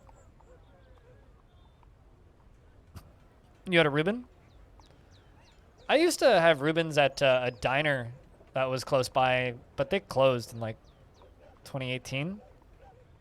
They used to make really good fucking sandwiches. Really fucking good sandwiches. Like, it was like a little family diner thing, little family-owned thing. They had like really good burgers kind of deal. They had good coffee. They were open 24 hours a day, that kind of stuff. Decent breakfast. You could get all-day breakfast there. They had a breakfast buffet from like 7 in the morning until noon. They were like a pretty good all-around diner, but the land was worth more than the location, so they sold the land, and now it's like, I think it's a display place for a high-rise that got built, and it's soon going to be another one. Speaking of like gentrification being awful, there was this lovely little Fijian multicultural center that was like close to me. And every Thursday they would have free food, so you could just go and get like curry and rice or whatever the heck they were making that day once a week for free. Like it was just out front. You just show up and they'll just like, here's a box of food. It doesn't matter like if like it wasn't like a homeless food thing or anything, but like you didn't need to line up. You just walk past and they just give you a box of like rice and curry, and it was brilliant. I loved it. And they closed because, again, the land that they were renting was worth more than it was worth keeping there, so they're gone now. And now it's like a preview place for condos that are going to be stupid fucking expensive and that they're building right now. Which is kind of funny because like the condo that it's advertising is like in the same parking lot as a safe injection site, which is great because every city needs a safe injection site, but like it's like, oh yeah, you're going to spend like $500,000 on a tiny ass condo in this brand new building and you'll be right next to a busy street, a Canadian Tire, and a safe injection site. It's like not exactly the nicest land to be on. It's not quiet. There's people like lining up to go take heroin everywhere. You know, great place for high-end condos. But, you know, just like everything else, gentrification, they're going to force all those poor people out and they're going to go somewhere else. It's lovely. Putting all the charcoal down here, all that stuff. So many items are getting stored. Watch a stone crafting demonstration. I mean, I wonder why. We were doing all that stone crafting for so long. Now they're putting on demonstrations for it. 3 more ballista arrows and 3 animal traps. Wood, animal trap, 3. Bow, and 3. You know, honestly, like, it really sucks because it's like people who live out on the street and have problems with drugs like that generally don't want to be on the street and generally don't want to have problems with drugs like that. Like, yeah, there's a few fringe cases where they like the lifestyle, but that's pretty rare. And usually it's like,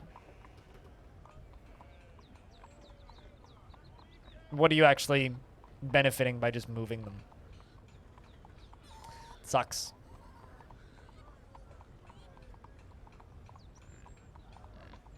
Although, has anybody played this? Not in my backyard, Rails. It's literally just like Google Maps, but then you build train routes. The video game. Which, I don't know, looks kind of awesome, maybe?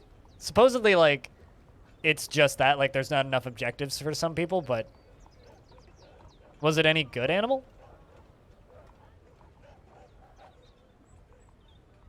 Because people seem to like it. It's very interesting. Also, it is summer. In-game, as well as real life.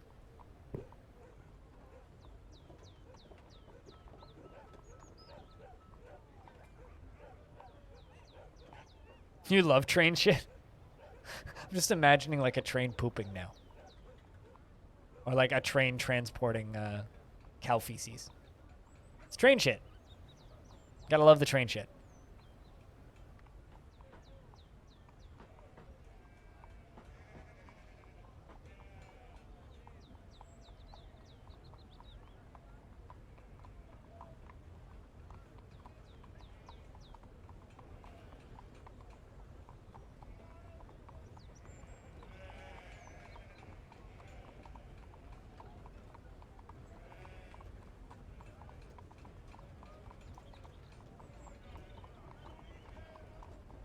As things aren't downscaled? Yeah, I feel like I'd find it interesting.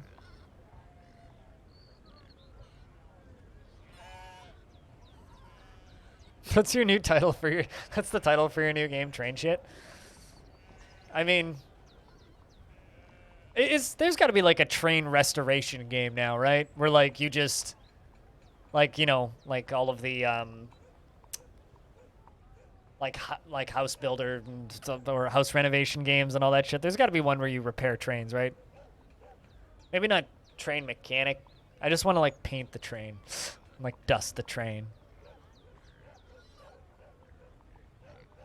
Open TTD, Factorio, etc. Those two games are completely different, but I agree.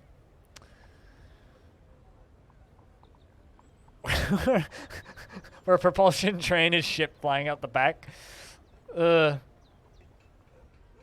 You know, I feel like train shit would be like Kerbal Space Program, but you build trains.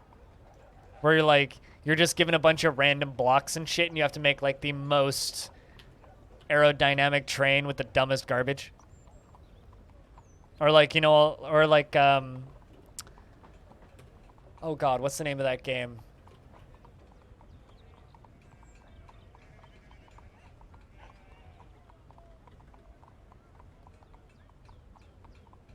What, for, Not in My Backyard Trains? For Eskins? Scrap Mechanic? Yeah, that's one of them, but that's not the one I'm thinking of. I'm thinking of the one where you build, like, catapults and shit.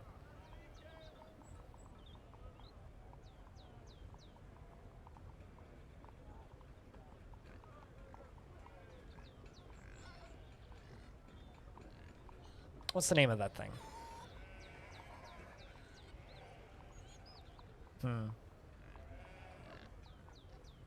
You want to make a roguelike and somehow put trains in it? I'll bet you could make like a turn-based ASCII train driving game. Could probably do that. I'd imagine it would have like mechanics similar to Snake, but you have to stick to the tracks. You could do that.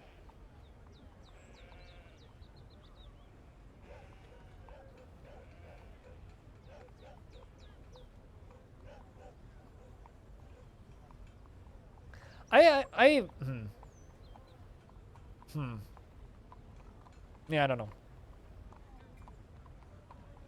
Trying to imagine how you would make a roguelike and put trains in it. Maybe you ride trains?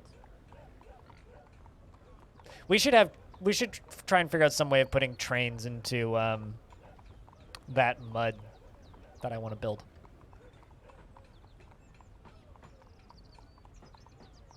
Although I don't think you can do moving rooms. So that would be difficult.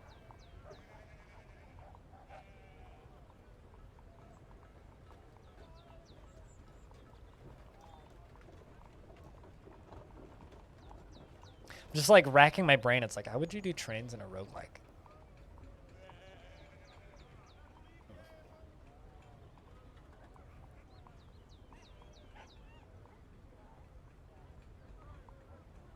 How would you do that?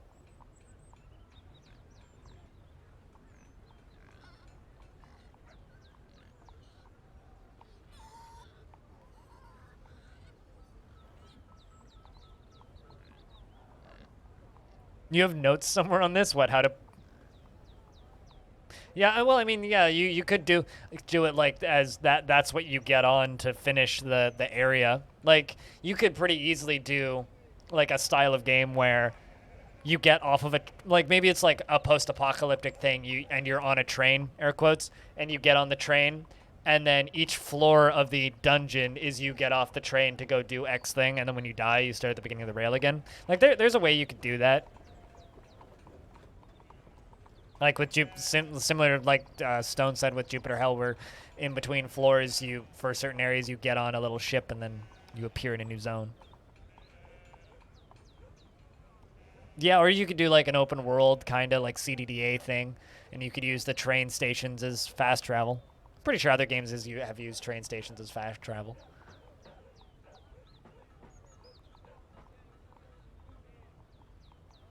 Yeah. Aqua. Maybe. Maybe we should figure out how to do trains.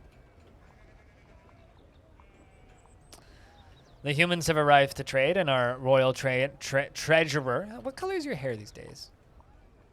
Brass eyes. His hair is gray mixed with tan. Still not too old. Yeah, they also have had taxis in GTA.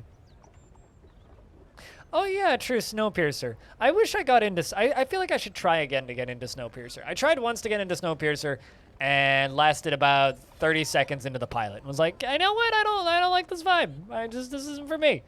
But I've been told that show gets really good, so maybe I should try again.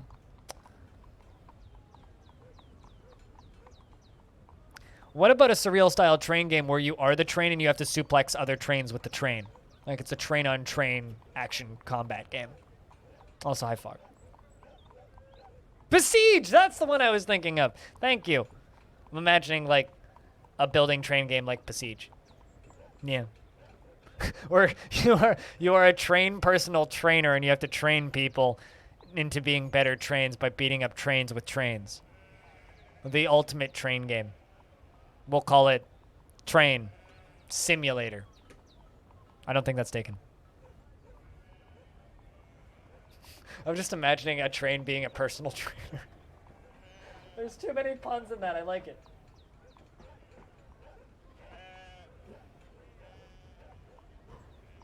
Clay, the mayor, has been reelected. Welcome back to office, Clay.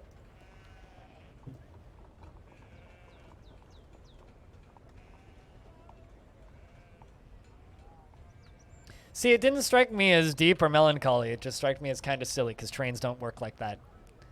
Speaking of movies with dumb trains that don't work like that, Polar Express. Anybody seen that movie in the last 10 years? Holy shit, that animation is scary. Gun says, on behalf of the Merchants Guild, let me extend my greetings to your people. There is much to discuss. The world is the same as ever. What requests do you have of our merchants?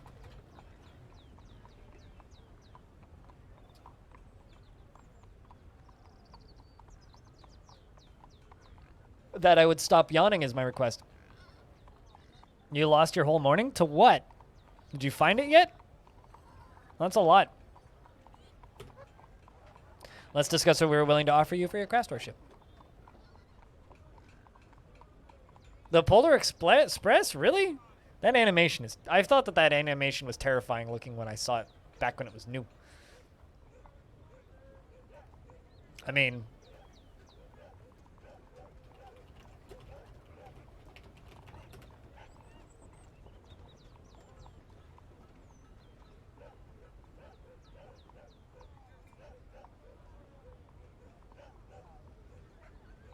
this man... Terrifying. Terrifying.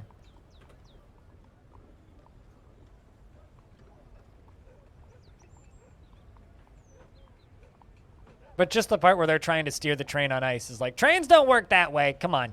Please. Guys, come on. Please. Stop it. Trains don't work that way. You can't drive a train on ice and steer it.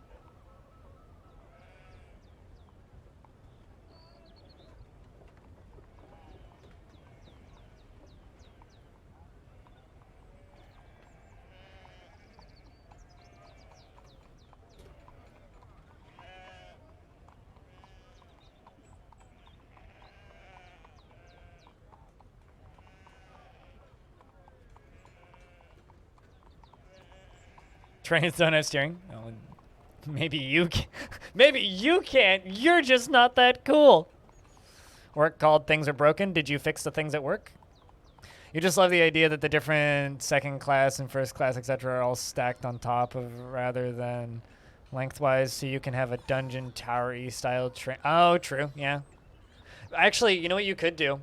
You know the mega trains in 40K that are like a small city going around a planet? You could do that. Dungeon crawler in that. If only someone would make a good 40K game. Those don't exist. Anyway, on behalf of the Merchants Guild, let me bid farewell to you and your stout dwarves. All right, we gotta sell them some crafts, me think.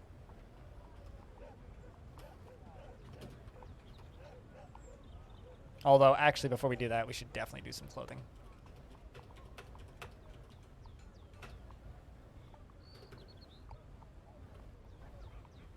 Whoa, wrong button. Stream starting soon, guys.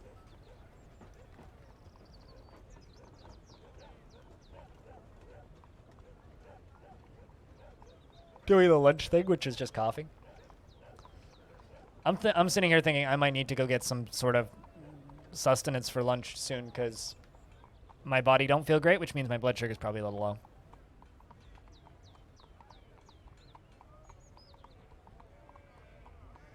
But I will trade with these humans first.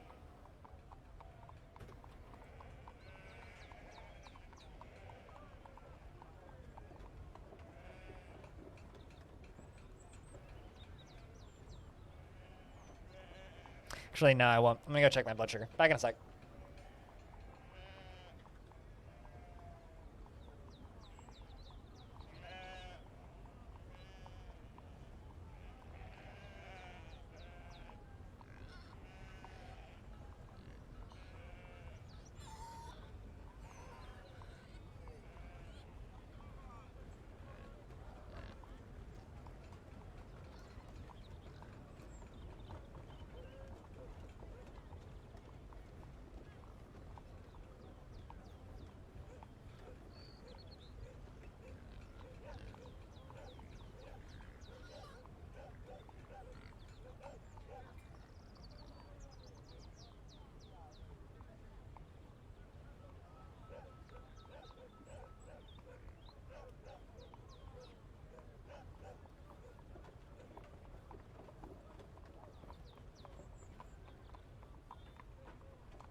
Although seriously, wave depletion, hyper rogue, the loop like, or or maybe not that. Maybe hyper like, the rogue loop. There you go. That's what you'll call it. Hyper like drifter.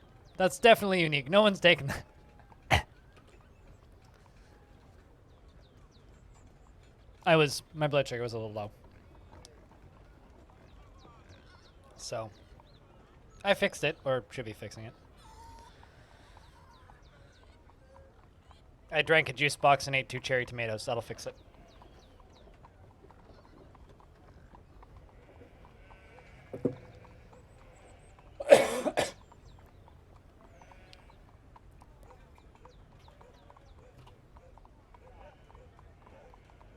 Sunless Skies? Oh. I mean, Sunless Skies is more like an interstellar book. Sunless Skies is more of a book than a video. It's like interactive fiction almost. Hello, Shikers. What's up?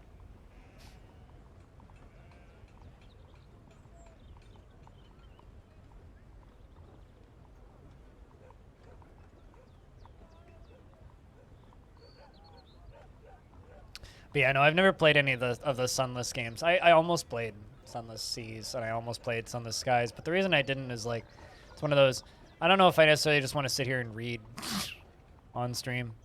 Like, there's some things where like I kind of want to do that, and then there's some things where I kind of want more gameplay, and then that's one of those games where I'm like, I'm okay.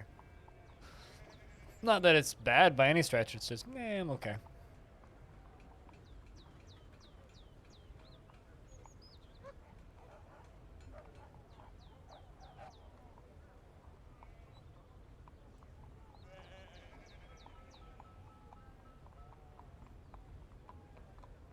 They're making a sequel to Far Lone Sales called Far Something or Another. I know that's a very accurate, like, this is what it's called. It's called Far Something or Another. But, it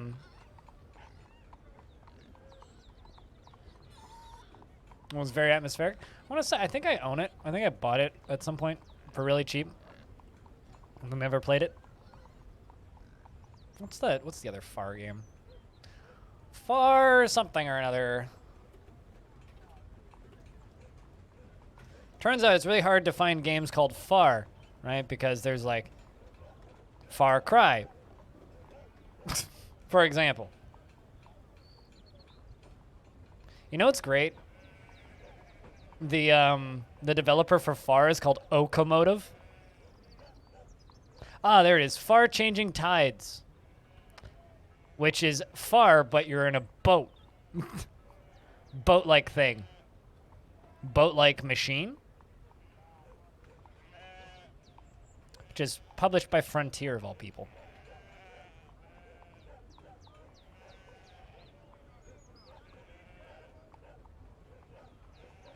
I would probably really like it, or Far, because I really liked Inside, which I've streamed in full twice. Might do a third time soon. Just because I would like to play this game again, because it is very good. It lives up to the reviews. Because it is very good.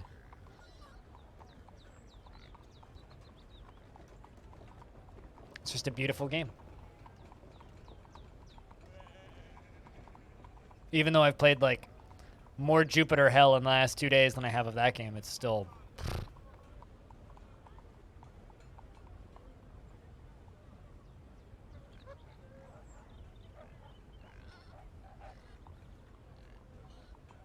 Radio the Universe? Is that an actual video game, or are we just making up fake video games right now? Radio the Uni... Oh, wow, it is actually a video game. Radio the Universe.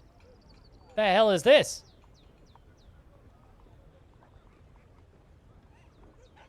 I'm just looking at this screenshot, and I'm trying to figure out what the fuck is happening. Is this like a Legend of Zelda-like game? What is this? I can't tell from these screenshots. Ah! That was loud. Can you not, Steam? This looks much better in motion than it does in screenshots. Huh. Release date, winter. Winter when? I guess winter is coming.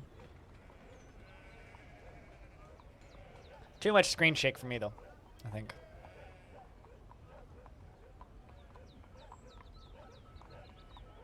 Let's see if we can trade.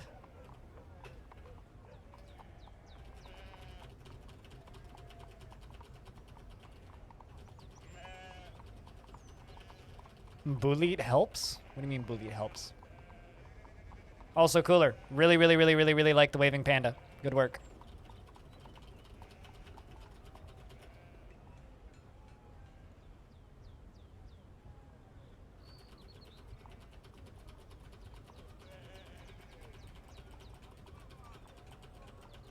Am I hiding from Discord? I mean, it's minimized. Oh, you DM'd me anything?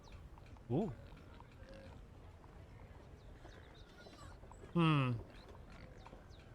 Chat, feedback.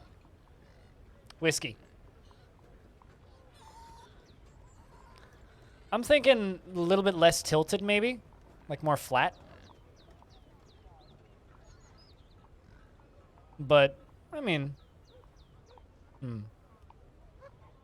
What do you think, chat?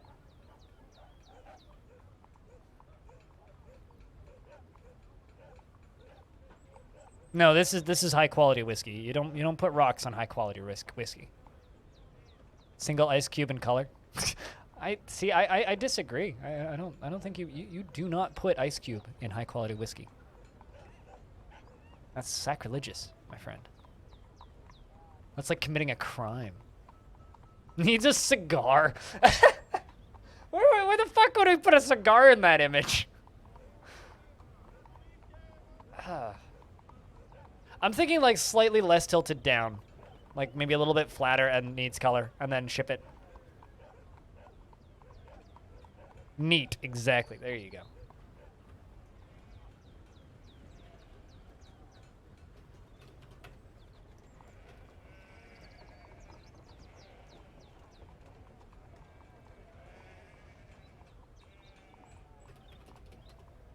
See, I like whiskey or I like vodka with ice cubes. Vodka with rocks, really like. Cigar in the whiskey. Yeah, I like my cigars wet with whiskey. I just like a damp cigar. Makes it more steamy on the intake. If you can actually light it. Damp it. Yeah. I take my cigars damp.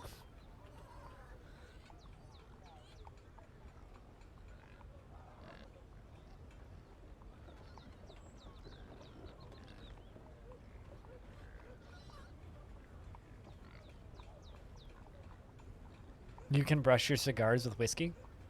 I'm not a cigar person, so I'm just bullshitting. Like you could be lying through your teeth or being completely real and honest, and I wouldn't know the difference because I know literally nothing about cigars. Dwarven child misses the mayor. There's a child trying to kill my mayor. Ducky, can you stop trying to punch the mayor, please? The mayor's a good person. We don't need no dead mayor. No tobacco till you're 80? I thought it was 70 that people... Like, isn't like, no, I won't try heroin until I turn 70, and then... Or I won't try heroin until I turn 80, and I won't have tobacco till I'm 70? No drinking till you're 60 kind of thing?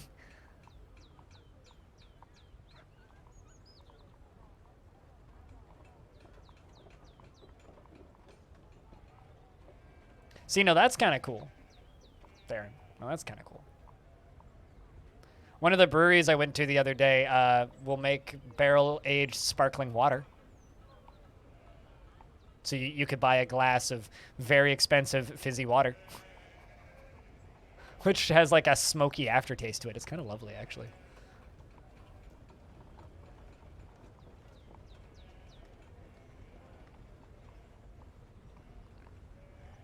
And you can day drink today? I mean, it sounds like you need day drinking after your dumb coworkers, you know?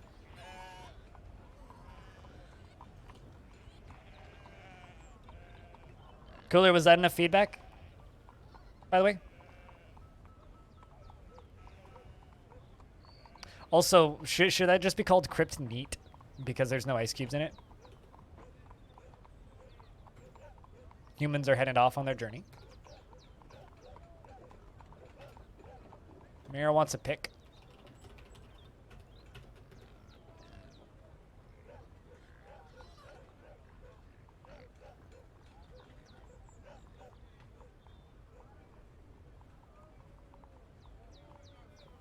No cigar. Less tilt. Maybe rocks. That's just no cigars. No cigars. But maybe a little less tilt.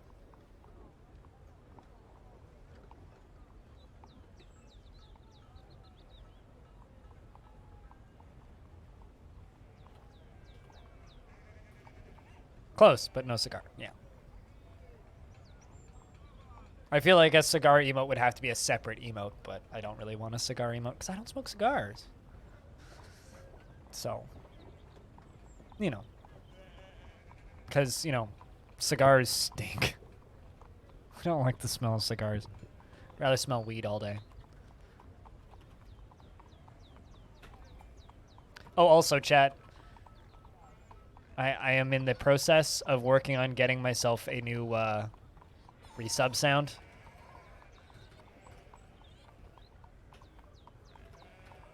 So hopefully you guys will like it. Because I've had the same resub sound since, like, forever. Forever. It was my follow sound before then. So it's like 2015 and had the same sound.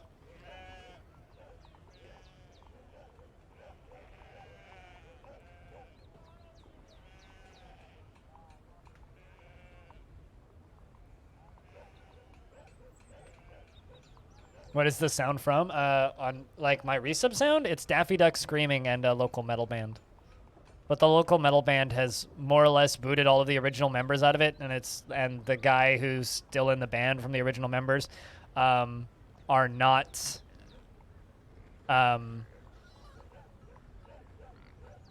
like, I don't know any of them anymore, so I don't know if I should keep using it, basically. Not that I think I'm going to get copyright struck by it. I highly doubt that. But it's one of those things where it's like, I think I should just move on.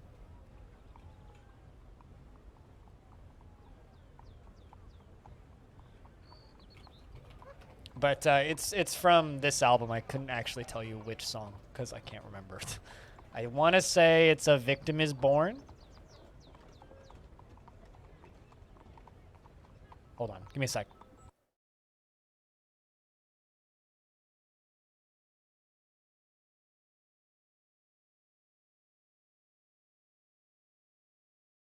Yeah. It's A Victim Is Born.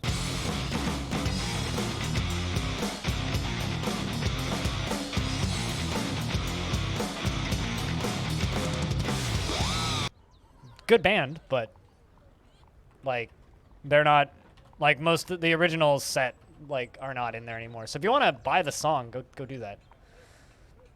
Go give them some money because their music's good.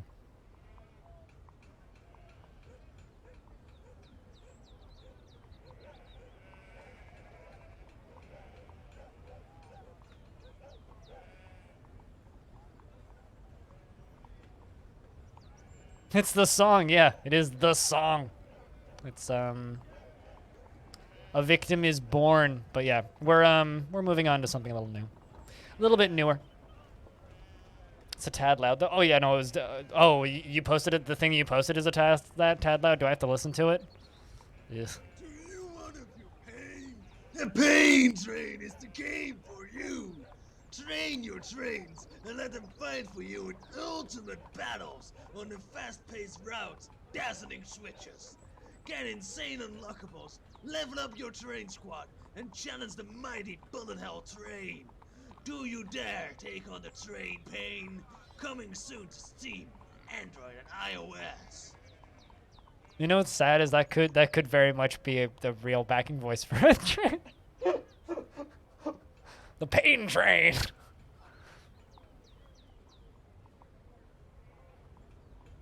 You've always wondered what that song was? Well, now you know. No, you know. Yeah, it's a local band called Revenger. I initially had written permission to use it from the bassist who left the band at the beginning of 2020. And now, as far as I know, like the entirety of the original group, except for like the not the vocalist, the lead guitarist who's the founder of the band. He's the only remaining original member in there, and I barely know the guy. So, TLDR, I'm getting Roland, the lovely talent behind Jupiter Hell's music, and he's gonna write some jingles. So, yeah, we're gonna go with that instead. So I can have just something custom, because still metal, but custom. Although I'm gonna try and have the I've asked him specifically to keep the Daffy Duck sample in there, so we'll still have the Help Save Me Help. Because I do really want the Help Save Me Help in there still. Because, you know, Daffy Duck.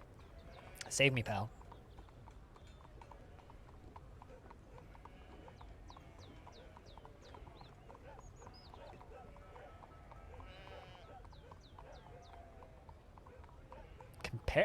Unabridged comparative anatomy. It's probably like a page long. Okay. No work orders. Oh, really? There's got to be just like boulders everywhere down here, right? There's no way in hell I'm like running out of boulders. Okay, there definitely are boulders down here. There's just not that many people like going and getting them.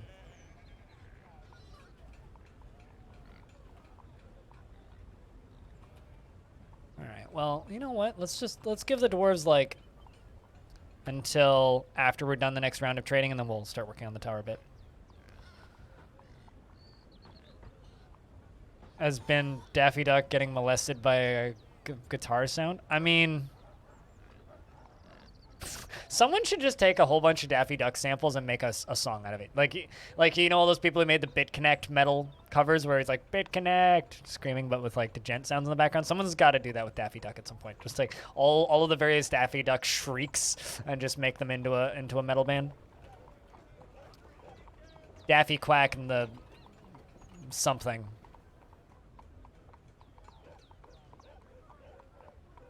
I mean, come on. If White Wine Spritzer can be a fucking bop, Daffy Duck can write some heavy metal. That would be great.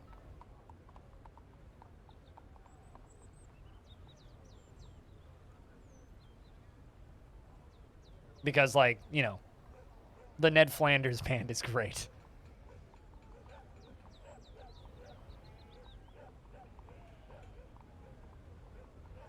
It's one of my favorite things to do, actually, is when I'm talking to people that I don't know super well about music, is I always introduce them to the Ned Flanders band. And it's always, always, always worth it.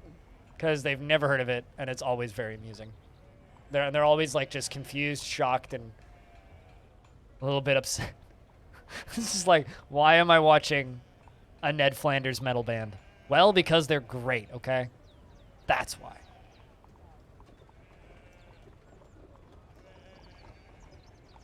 And now that I think about it, I don't think that there's any metal bands that use a duck as a vocalist. I never did buy the that two-sided 7-inch record that has Hate Beak on one side and it's like Canine Carnage or something on the other side. I can't remember the name of the band that has two pit bulls as their vocalists. Unfortunately, one of the pit bulls passed away. I think that maybe they both have now, but. How's my FPS not dead yet? Because I know what I'm doing. That's how. It gets slow sometimes, but like it's really easy to keep your game running. You just have to not overstock stuff and dispose of stuff you don't need. Well, it's not like it's hard to manage the items I need. It's just it's more I get rid of items I don't need.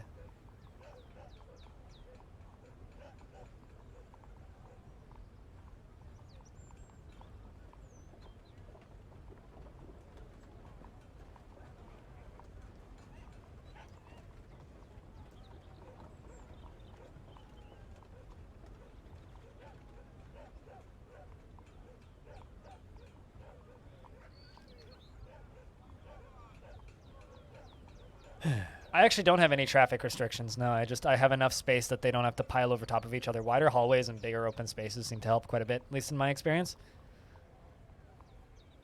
Also, I have a pretty fast computer. The pretty fast computer also helps a whole lot.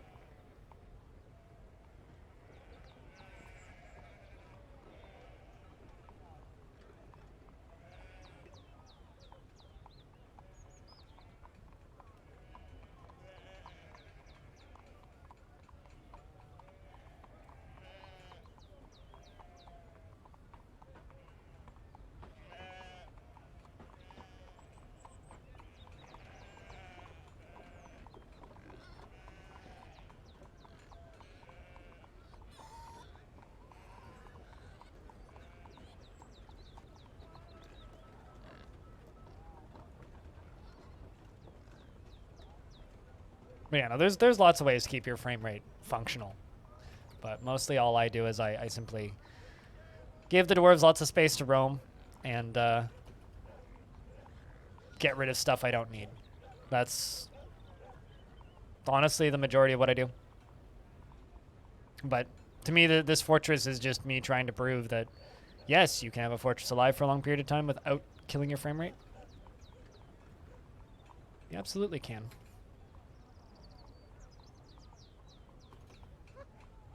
Also, apparently we are not fighting with the goblins. We're at the mountain home right now. Interesting.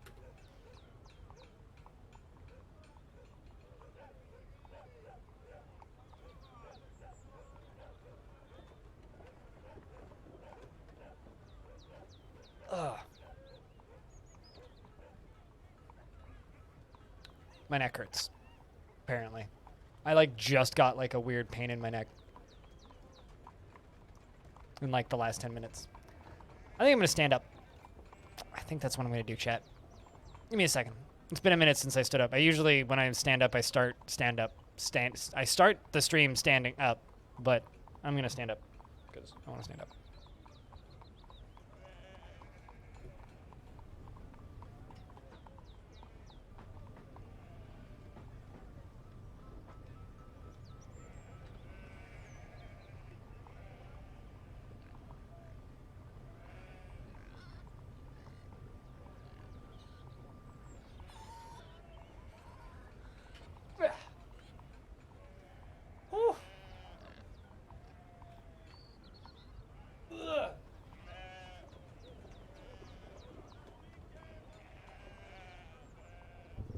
Streamer needs a stretch.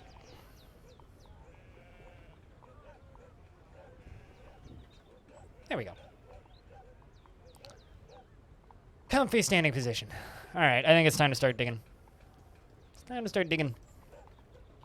Keep on digging.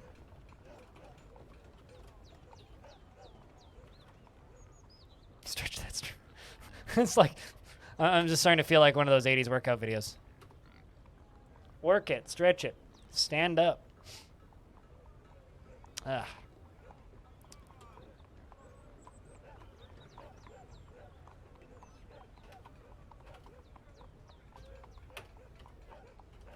Speaking of 80s workout stuff, that new Mitch Murder record's supposed to arrive sometime in the next 15 days. And that one track on that record, Body Pop, it's very much 80s workout music.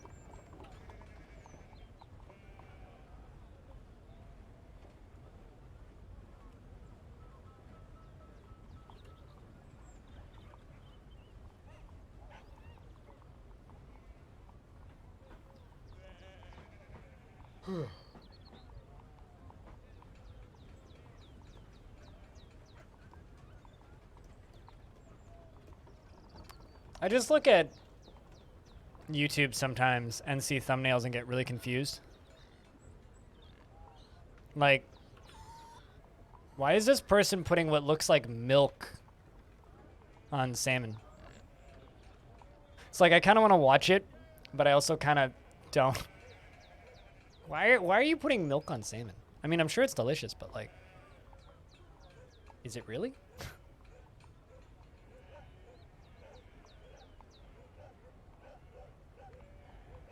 ProZD, yeah, ProZD. The one good thing to come out of Vine, ProZD.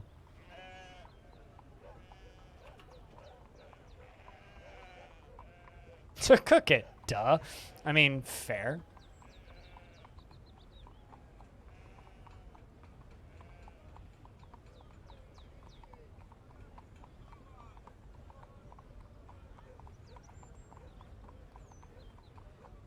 Oh, you had the same one pop up in your recommendations today? It's like YouTube's flavor of the month. It's just like now everybody yell. Okay. Chat. If I say pickled red onions, do you know what YouTube video I'm talking about? Pickled red onions. Because there's just like this exact thought that just popped into my mind when I think about that. No? You don't know? Really? None of you guys have seen that video? That got like 15 million views at the start of the pandemic. Just like some dude with a really nice mustache just like talking about pickled red onions for like 5 minutes. And I'm like, people don't make their own pickled onions? What? It's so easy. Pickles or just onions, vinegar, boil them, put them in vinegar, done. Rate your takeaway? I don't believe I've ever seen rate my takeaway. What exactly is that?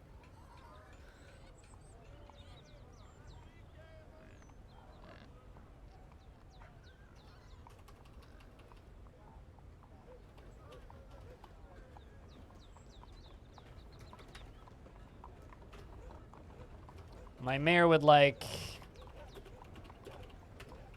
3 animal traps made of wood.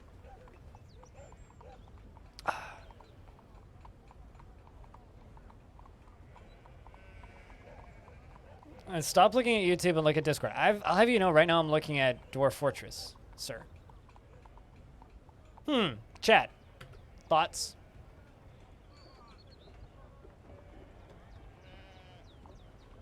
Here, let's make it bigger. Thoughts?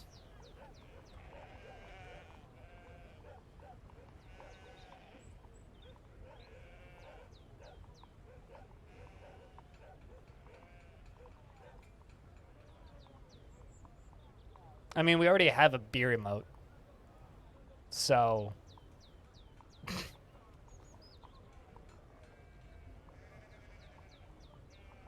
beer is all we need. I mean, we have beer and wine already.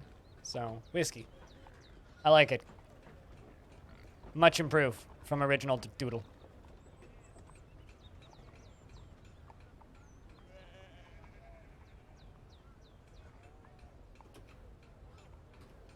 It does have rocks, yes.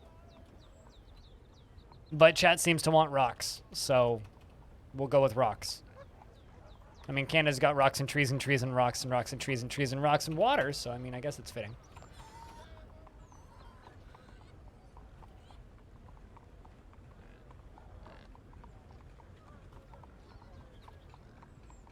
Cryerp beer. Cryerp beer. Mm-hmm.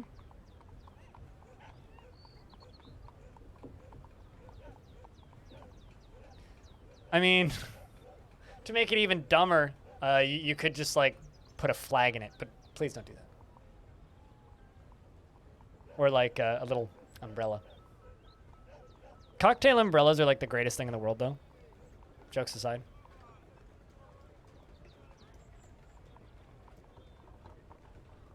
But emote got all of that, rocks, trees, and water. Yeah, I mean, it's got everything. Crypt beer? No, definitely no emote called Crypt beer. Crypt beer, maybe. Right. Def whiskey. Arrow pointing at whiskey. You can stop asking me for a whiskey emote now. Jeez. Cry out beer. Crying out for the sake of beer. Also, chat. Can you guys do me a huge favor? Can everybody say thank you to Cooler? Because Cooler's the person who does all of the emotes that we love, all the sub badges, this stuff. Shoutouts to Cooler for making this channel look cool. And thank you, chat, for paying me so that I can pay Cooler. As I owe Cooler a lot of money for this one.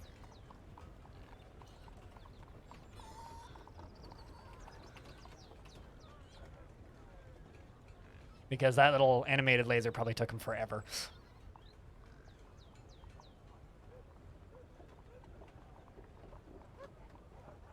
Yeah, soon, Aqua. Soon. Soon we'll have one of those To too. the cooler. Whoa! Thanks for $2.57. Cheers, Shad. Cheers.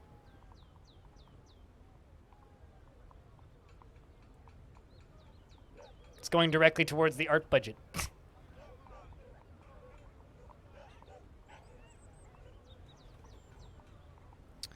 All right, so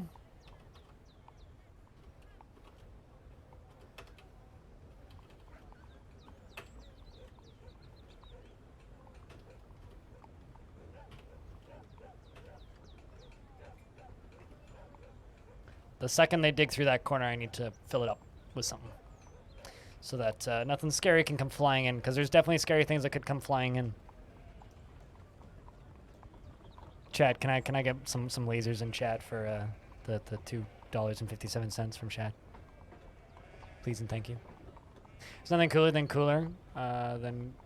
There's nothing cooler than cooler than cooler than cooler than cooler than cooler than cooler than cooler than animal. What are you even doing? Someone copy pasted the wrong thing too many times.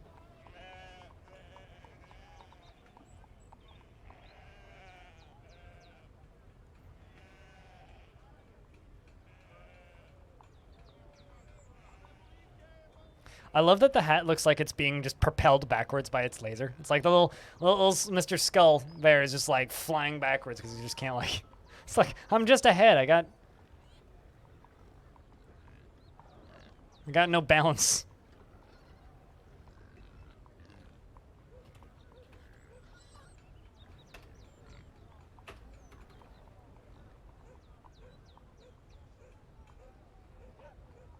And excellent. Let's also put one right there.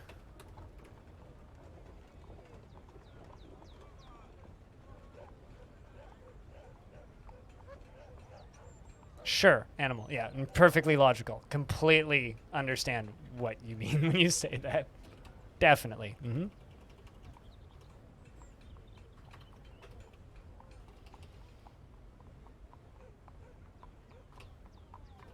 Are we counting to 100? Chat, try and count to 100. Bet you can't. I mean, if we can't do it on Discord where it's not even a live chat, there's no way in hell we could do it in chat.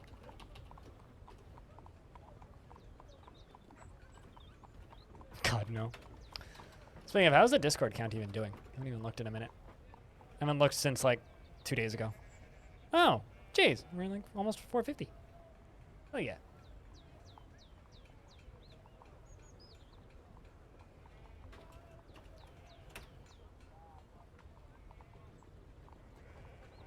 You stopped looking because it hurts you? No, I understand. Be back in a second. I'm just going to go check my blood sugar again.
Meanwhile, Animal's just like, yada, yada, yada, yada, yada, yada, 100, done.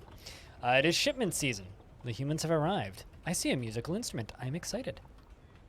What are you bringing us, good humans?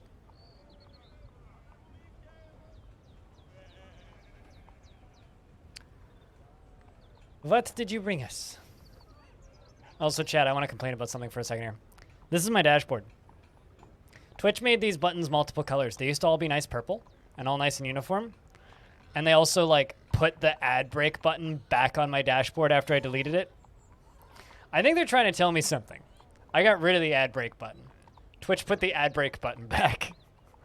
They're like, oi, you don't run enough ads. 10 pig's milk. Look at that. A bobcat bone emi? Look at that. Cool.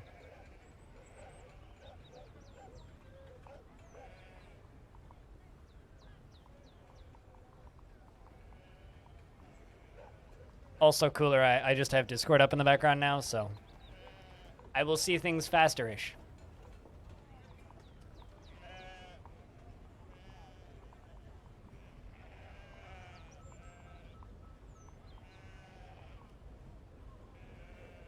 Hey chat, I got a question. I've been told over the years that wheels on office chairs can damage carpet. Is that true? Because I've got this plastic mat thing on the ground that I stand on, and I wheel my chair around on it, and it's kind of a pain in the ass. It is true that it can damage carpet? Because, like, Your carpet is fucked. Okay, well then I guess I'll keep using this awful plastic mat. I don't like the plastic mat. It's just kind of a pain. 100% true? Okay. Just wanted a second opinion on that.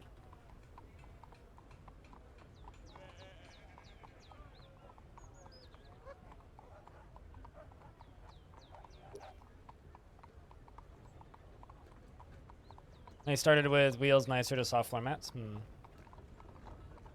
Swap to the be on hard flooring. Yeah, see, I used to be on hard flooring, and I still used this mat.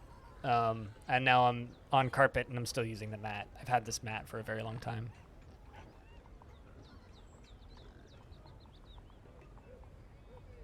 You have it on carpet, and it's been holding on for almost a decade now? Shouldn't be my responsibility. That's not how renting works. If you think that's how renting works, you haven't rented in a very long time.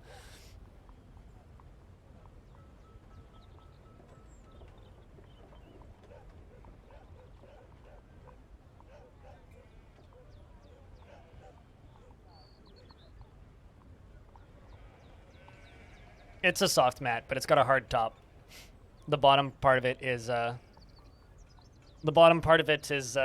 what do you call it? Soft. So the bottom is designed for carpet or hard floor, but the top part of it is hard. It's just kind of annoying to stand on is all. Does thou live in? One where I have a thing called a damage deposit, and if I do damage to the apartment, I have to pay for the damage out of the damage deposit when I leave. Or I get $750, which was my damage deposit, back when I leave. That's the world I live in. So if you've never had to do a damage deposit, then you probably have never stayed in a legal apartment. Damage versus normal wear? Normal wear is damage. What world do you live in? And last I checked, knowingly damaging something over the years by doing something that is irresponsible, i.e., like using wheels on hardwood floors with the type of wheels that would damage it. Wonder where renters are protected? Well, enjoy your fucking paradise.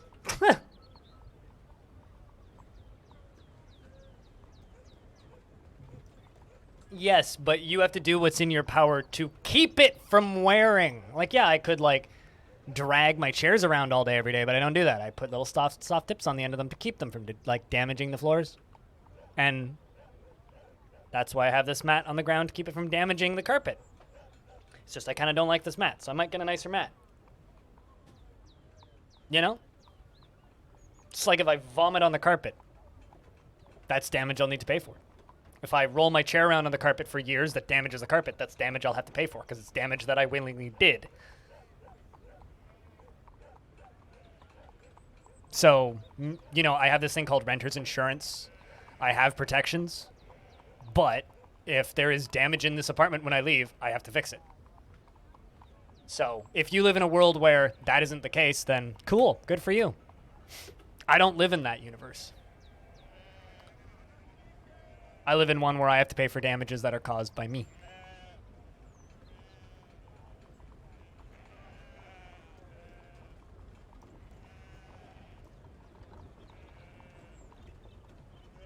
Yeah, I mean, I've had this one for like 4 years. But I've only had it on the carpet now for 3 months. So, might,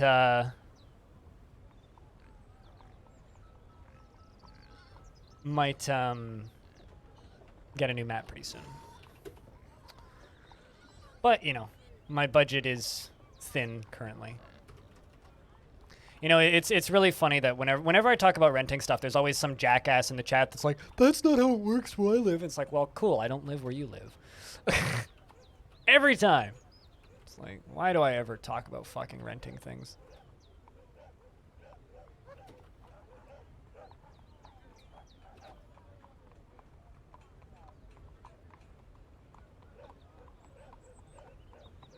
I mean, I was just asking, like, for some feedback on how much these things can damage carpet. And it's like, if more than one person says, yes, it can damage carpet, I'm going to keep using it.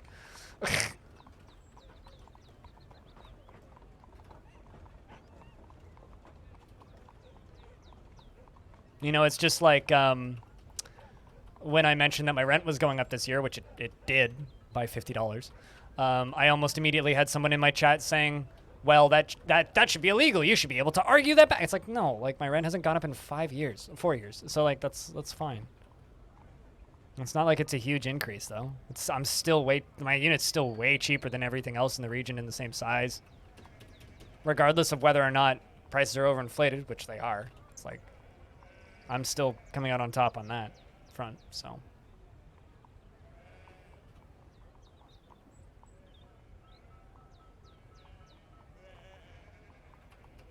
That's one of the reasons why it's like, yeah, I don't like particularly talking about money or renting and stuff like that. It's like, it's a topic I normally like talking about, but chat doesn't fully understand that not everywhere is exactly like where you live and not everybody is in exactly the same situation as where you live. So your advice is not necessarily helpful or appreciated because it's like, yeah, that's not how things work here. You have to pay for damages, all the damages. Like, I had to pay to replace blinds the other day, or a couple months ago now, like back during winter, because my ex's cats destroyed them.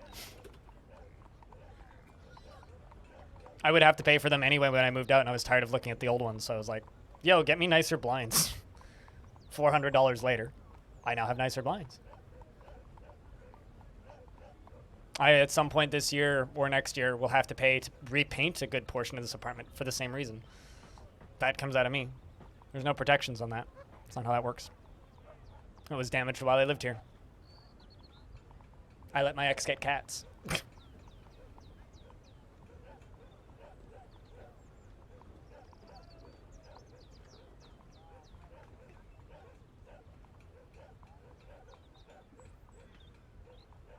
But of course, that new oven, though we paid for it, is the landlord's, yeah. Well, I mean, like, the dryer stopped working at one point. Landlord paid for that repair. The toilet sprung a leak once and needed a replacement for the toilet seat. Landlord paid for that. But, like, if I damage the carpet, I damage the carpet. That's not, like, an appliance breaking. You know? Like, there was one point when one of my stove elements stopped working and someone came in and replaced that element. My carburetor stopped working once and during the pandemic, and they sent in a plumber to fix it. And I didn't have to pay for any of that. But, like, if I damage the carpet, I damage the carpet, and I have to pay for that. That's on me. Especially if it's, like, knowingly and willingly damaging something. So.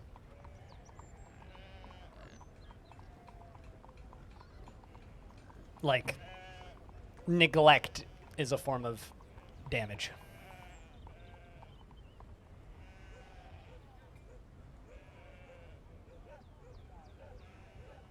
That's the best that can actually be said, is that the rent has only gone up once over 10 years. I'm thankful my rent doesn't go up more. I mean, they legally could raise my rent, I think it's by 10% per year, but they don't usually.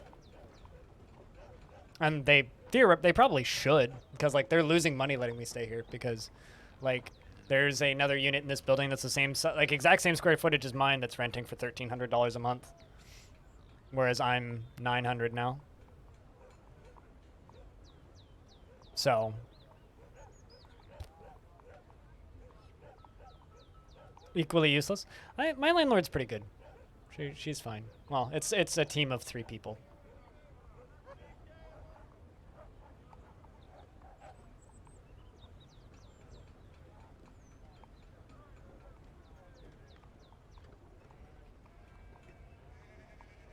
I mean, it depends on the quality of the place that Stone's living in, right?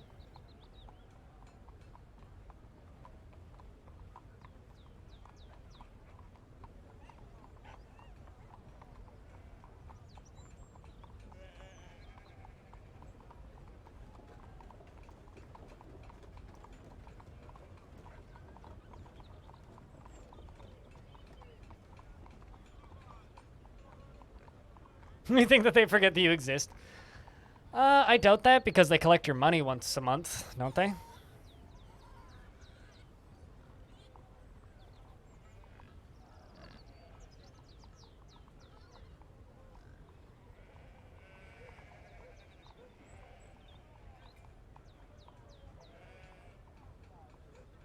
So I kind of doubt that.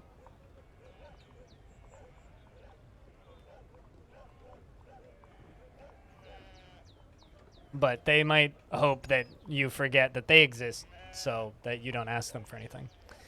Kivish says, I am your liaison from the Mountain Homes. Let's discuss your situation. There's much to share. We've updated your maps. What requests do you have of our merchants? I'll say Whitcode. What's up? The price raised every year. That was the first 3 years I lived here. They raised the price by like $15 to $25 a year. But then they didn't raise it from 2016 till 2021.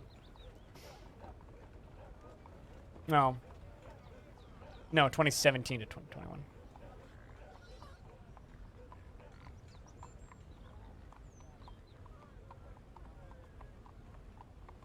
And they'd leave it empty? Yep. Yep. This is true. Which is why I'm looking at, like, small islands off the coast and shit. And small towns up in BC.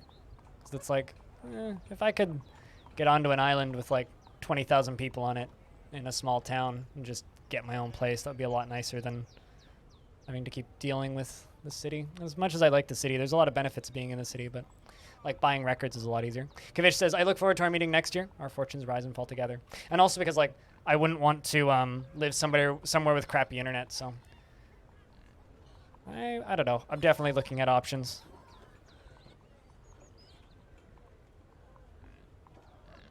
Hey, Lake Bear. Hope you are well. Hope you are well.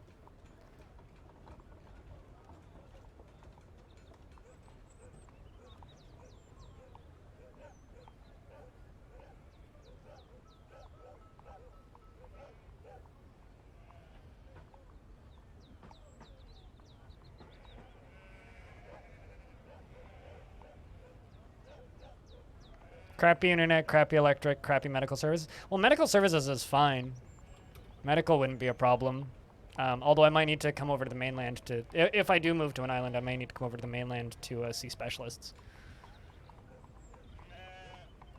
But, yeah, I don't know.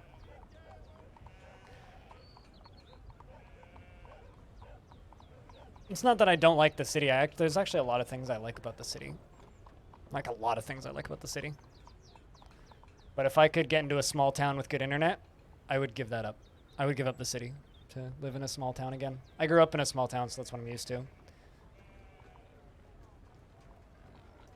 Oh, new test version out for Tome.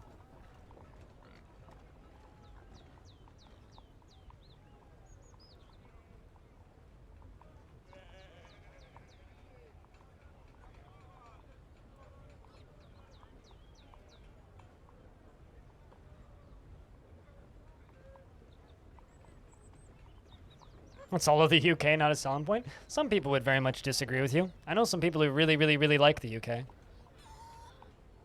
I know people who've gone there to just live for a bit.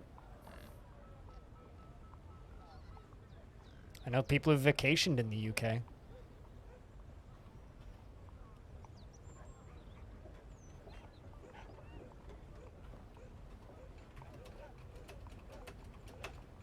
Don't need to sell too many of them.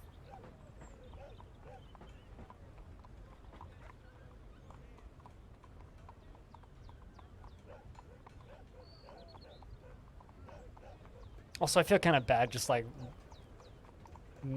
kind of beating up on Shad a bit there. I don't know if he's still lurking, but apologies. It's really frustrating when it's like, yeah, I know that my renting situation could be a lot better, but it's not. So I kind of have to deal with the reality of it, and being told that it shouldn't be that way is like saying, well, your laws should be different. It's like, well, I'll keep voting for renters' rights. It doesn't mean I'm going to actually get them.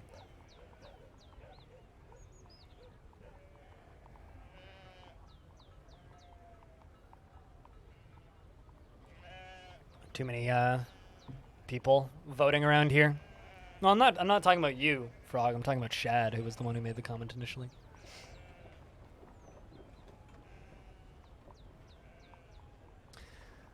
I grew up in a honestly, if I had usable vision and could drive and owned a car, I would probably have a house kind of in the middle of nowhere. And if I wasn't like super disabled, where like I shouldn't live in the middle of nowhere alone. Because I need someone to come help me if I start to die, right?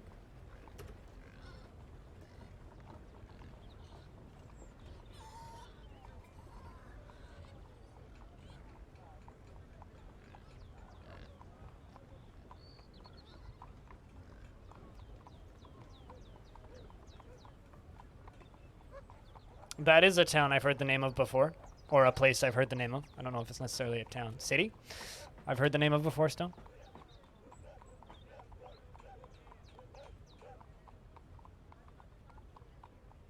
It's big. It is known. It is indeed known. I can't hear "it is known" now without thinking of James Cameron's fucking Avatar. It is known. Isn't that what that's from? Or am I misquoting that? I might be misquoting that.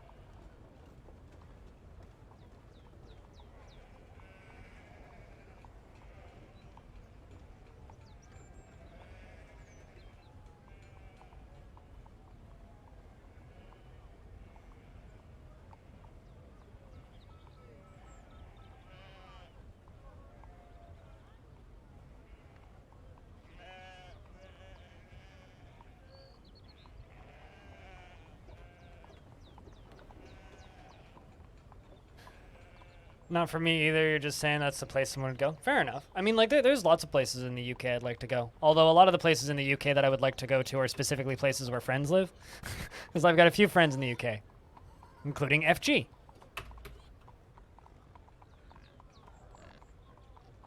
Are you playing Brigador for the first time in an occasion?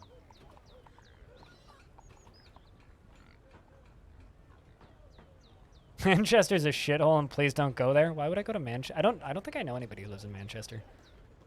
Unless like Fog quietly lives in Manchester. Very badly. You saying I play nicer than you? Or I play better than you? Nicer than you? What? Sentence. Wording, please. Speaking of Brigador, apparently the lead developer of Brigador, Hugh, got way into Jupiter Hell since launch. Which kind of checks out, in my opinion.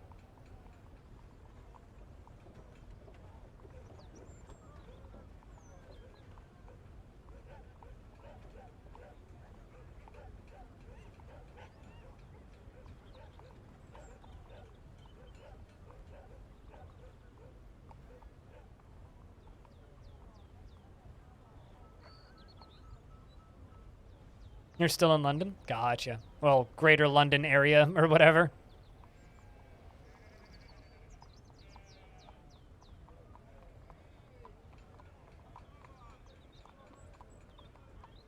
You might be on par with me if you weren't drinking. Gotcha.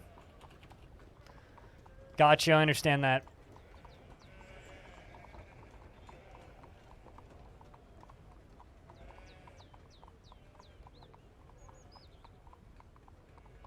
When I read Shrewsbury, I think of Schmoresbury, which is a really crappy, like, what's the word I'm looking for here?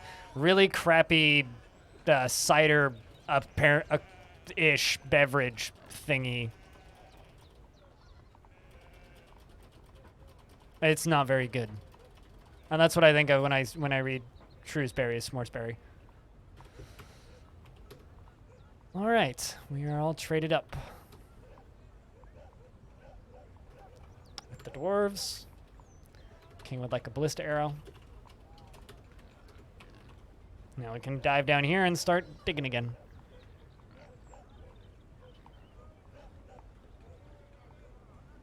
Oh, never mind. The Forgotten Beast, Semspew, has come. A towering one-eyed alligator. It has a fat, bulging trunk, and it has a bloated body. Its top scales are round and close set. Beware its noxious secretions. It's fine. It'll stay down in the pits and the depths of the deep of the dark of the hole that is that cavern lair. And we will go up here and keep working on this.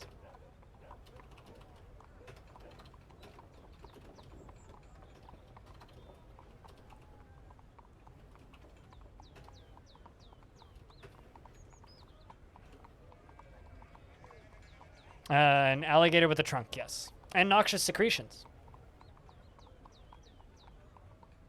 That sounds kind of fun. Museums are fun. I would really like to go to London once. Just to say that I've been.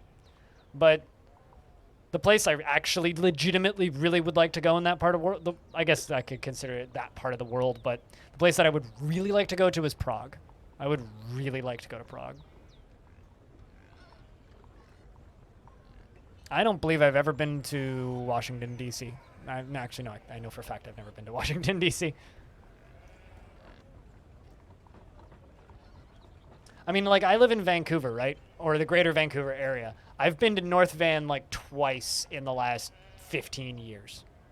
Which is, like, downtown-ass Vancouver.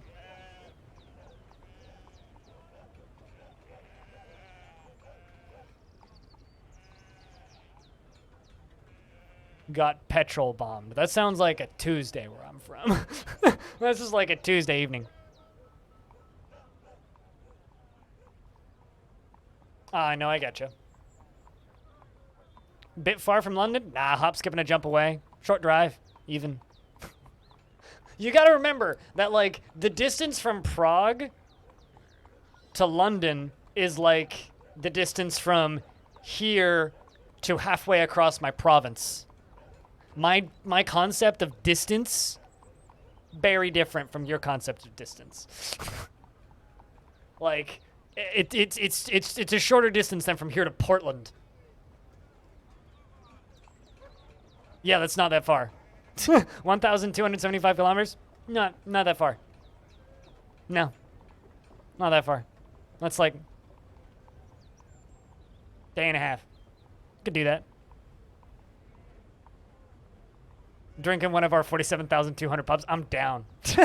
Maybe not every single one, but I'm sure we could do at least a third of that.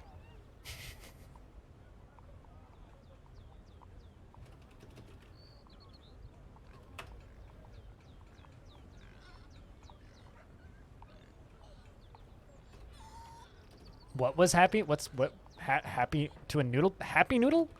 You went to a place called Happy Noodle. I don't believe I've ever been to a place called Happy Noodle.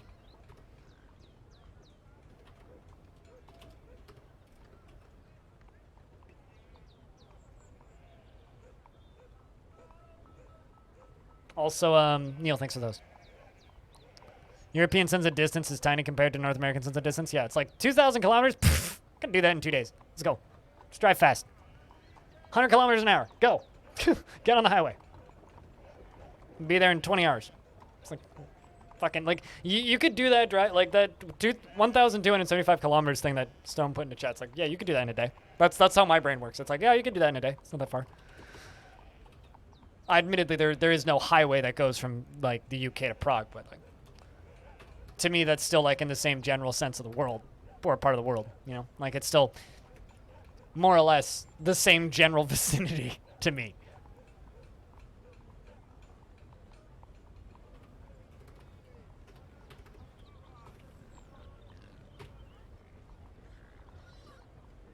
Did that twice last week. What, 1,275 kilometers?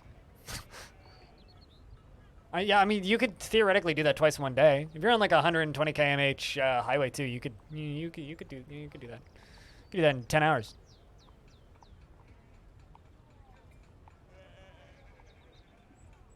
I've never played snooker or seen a snooker table in person. Although I'm not really much of one for like pub games. I know that like a lot of people like that stuff.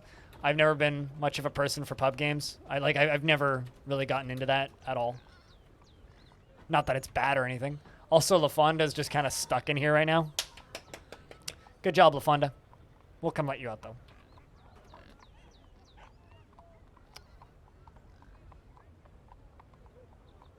It's still in the same state. Yeah, it's like, in a 3-hour drive, you could get like a quarter of the way across Texas or almost all the way across Europe. In Europe, you could drive for 3 hours and drive through 4 countries and not realize it. It's like when I play like GeoGuessr with my team and stuff, and then it's just like, oh, we landed in Hungary, and I'm always like, holy shit, Hungary's small. And they're like, it's a pretty big country. I'm like, what are you talking about? It's such a small goddamn country.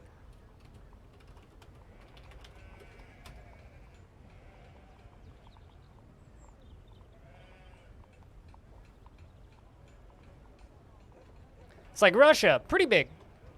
China, kind of big. India, kind of big. Australia, pretty big. Most of Europe, fucking tiny. Is dense? Korea is dense. I mean, it's relatively dense depending on where you are.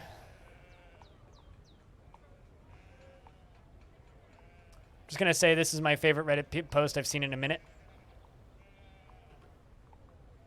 Rate that PC setup, chat. Rated out of 10.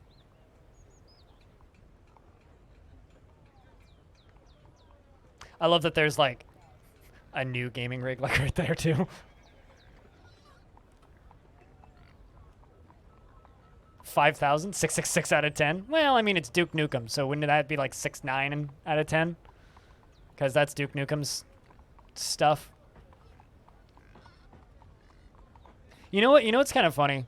Is I was joking with Epion at one point that Jupiter Hell was going to release out of early access and hit 1.0 before Star Citizen. And he's like, we used to say that we were going to release 1.0 of Jupiter Hell before Duke Nukem Forever.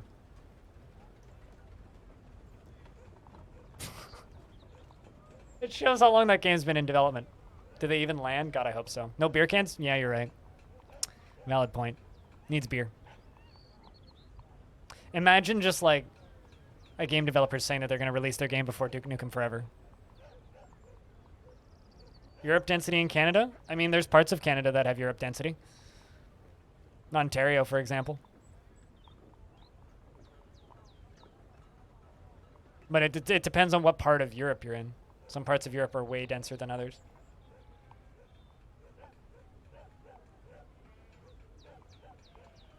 Ducky is throwing another tantrum. Fortunately, Ducky is a very small, weak child, so can't really damage much.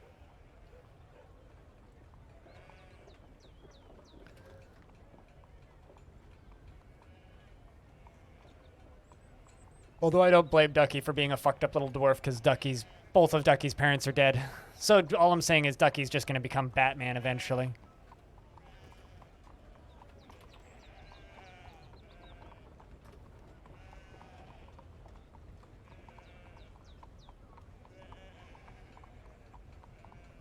Yeah, and your point is what?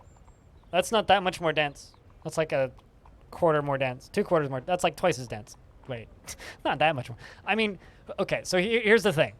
Doesn't fucking matter how dense your land mass is. Your land mass is still tiny, which is like literally my entire point, is that UK is tiny. Doesn't matter how many people you have there. Who cares how many people you got there? It's tiny. Chat is very... Chat, why do you gotta be so dense? God damn it, chat. It's all your fault. Why are you so dense? Imagine if we were less dense, chat. I can't, actually, to be honest. We're on layer 86. Ooh. Digging. Keep on digging. All right. So we can build our giant lava lamp.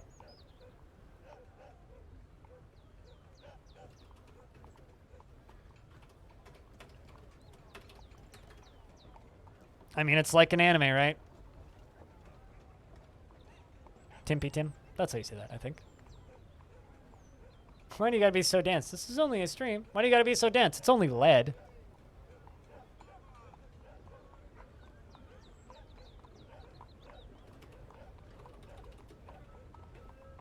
Also, for reference, this fortress is currently, how many years old? 283 years old.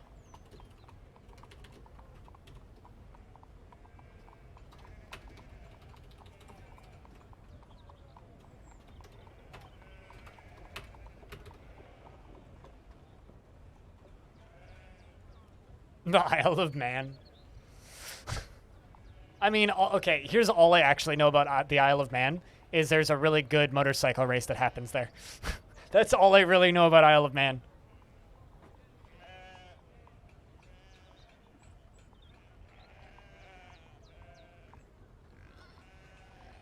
Or have they stopped the races now?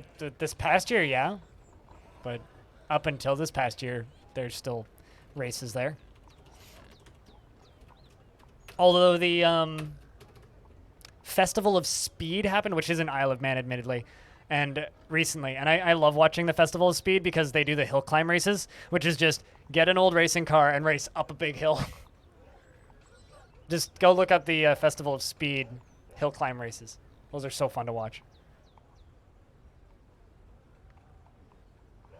Speaking of random zoomies, Vancouver, Canada is hosting the Formula E World Championships in 2022.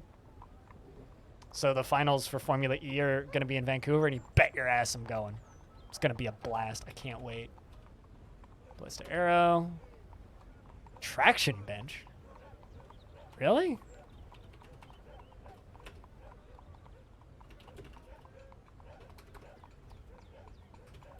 Huh. Formula E! Yeah. So I can watch the cars that go... Go fast. Tater, what is up? Hope things be good.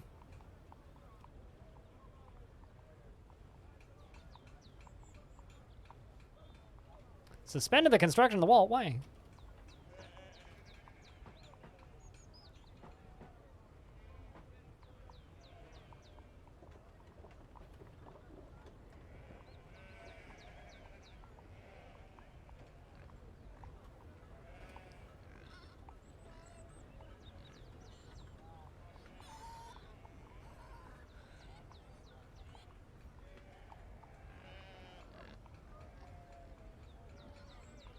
Angry hairdryer races? You know, now that you say that. I mean, come on. Formula E is awesome. Formula E is the only racing series that has fan boost, okay? Where you tweet a certain hashtag and click a button on their website, and then the cars that get the most votes get a speed boost for a few turns, or for a few laps.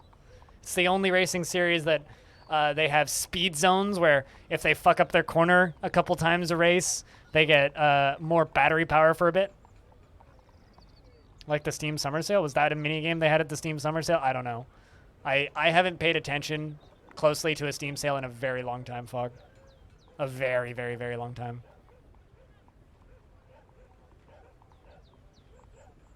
Like, it's been a very long time. I don't know. I've never like participated in any of those mini games. I participated in the clicker one that was a couple of years ago. I think it was like 2018 or something. But since then, I haven't really messed around with them. I messed around with like the first one, and that's basically it.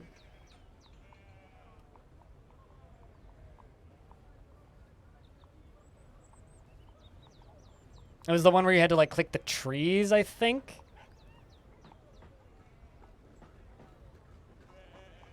But if you ever want to watch Formula E, it is free to watch on YouTube. Mostly. Like, you can watch most of Formula E just on YouTube. And yes, it's very entertaining. Got a bunch of car emotes from it. I don't know. I never got into the Steam minigame stuff. I got way into the flash sales when they used to do those. Like, I would stay up until 3 o'clock in the morning and refresh and see what the 4 games they had on sale were. I really liked those, but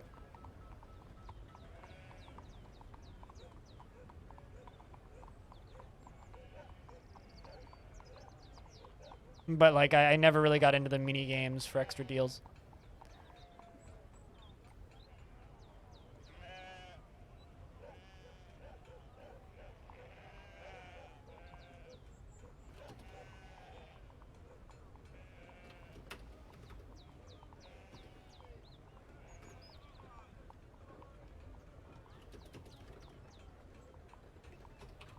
Also, chat room, just everybody, thank you so much for hanging out today. You know, like, we've had good conversations. There's been a good crowd. Everybody's been hanging out. I think we're all having a good time. Cheers. It means a lot.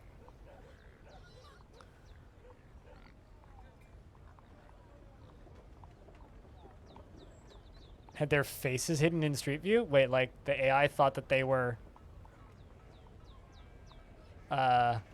faces? That's a little weird.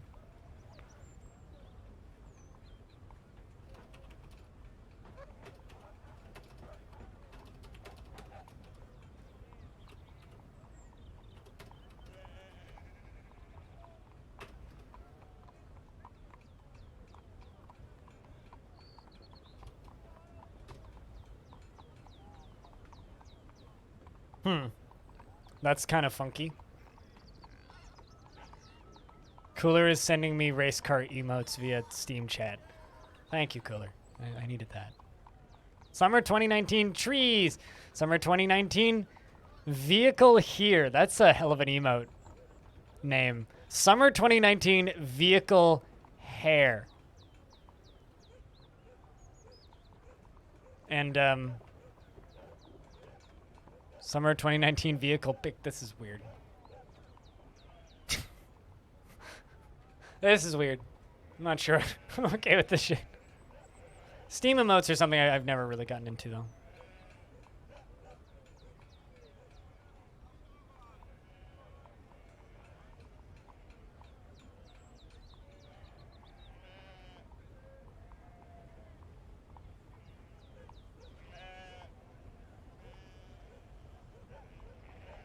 Looks nothing like a hair. Yeah, exactly. Looks nothing like a hair. You know, if you take a rabbit and you shave it, does that make it a bald instead of a hair? Just an important question that, you know, I need the answer to. I think I screwed this up. Yep. I super did. Ooh, you suck. I know. Hare, pig, hare, tortoise, and some kind of cat. Pig, hare, tortoise, and Puss in Boots.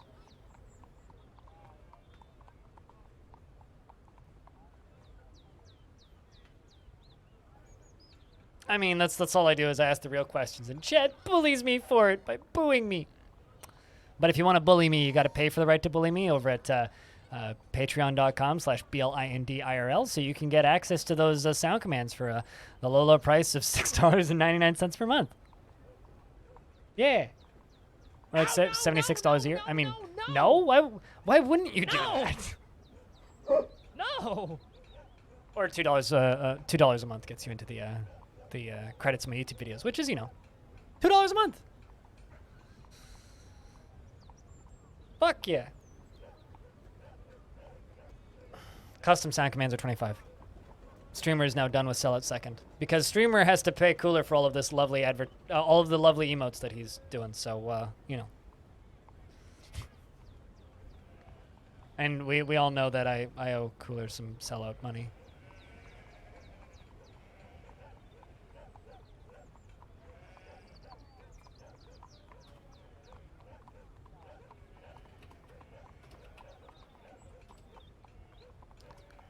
All right. Let's cut that out. Whoa!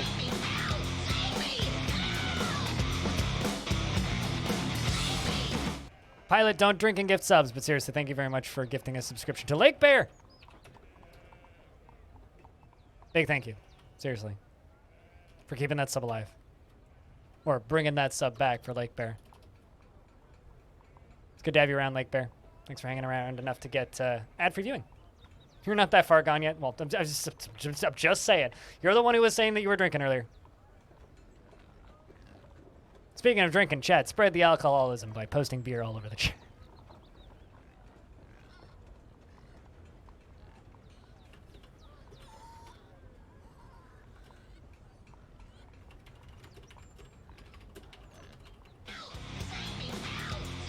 You sure you're not that far gone, Pilot?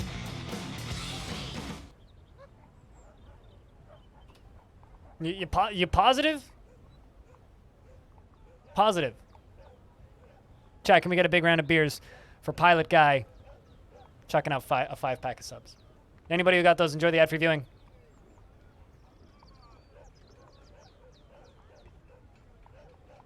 And thanks for hanging out. Cursed Nobleman, who followed today, already got one. Hell yeah.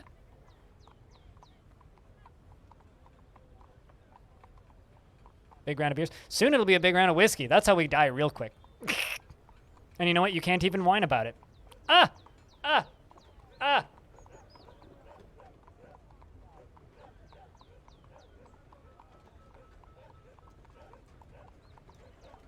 Now we just need someone to cheer 100 bits and then cheer 100 bits anonymously, and then we have a hype train.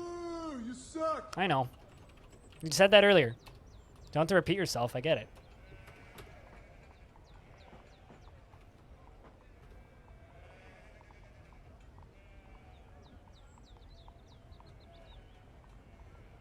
You know, say it once, I get it. Say it twice, that's not very nice. This is part of the reason why I need to leave my camera on, is so that people can tell that I'm like grinning and laughing with half the shit that I say. Because sometimes like I'll be rewatching my own stream with my camera off and I'll be like, man, I seem really mean. And I'll be like, oh, but like I'm just grinning from ear to ear and being a smart ass.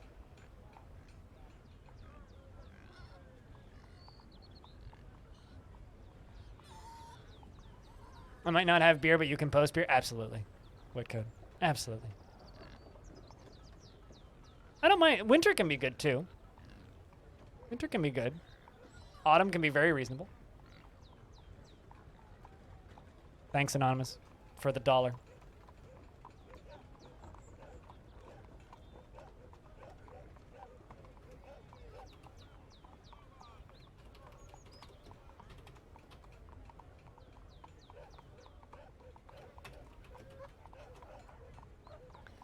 Can we just have a long season called Overcast but not too cold?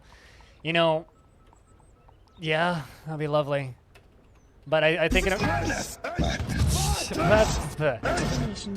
What just happened? Yeet. All of the sounds. Thanks. Thanks for whatever the fuck that was just now, Hobo.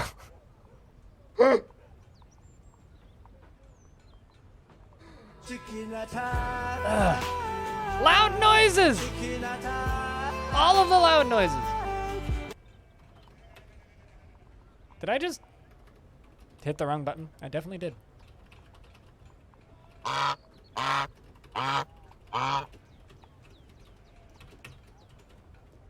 Thank you, chat, for the loud noises. Are you man enough for all this fucking tea? I think that might still be the loudest one, though. Coolers. Let's take a lovely fruit, the tomato, remove everything that's good from it, the seeds, the vitamins, the nutrients, everything that's good about it, and just jam it full of shit garbage shit sugar, and put it in a shit bottle that sounds like shit when you put it on your shit. It's shit! Stop eating ketchup!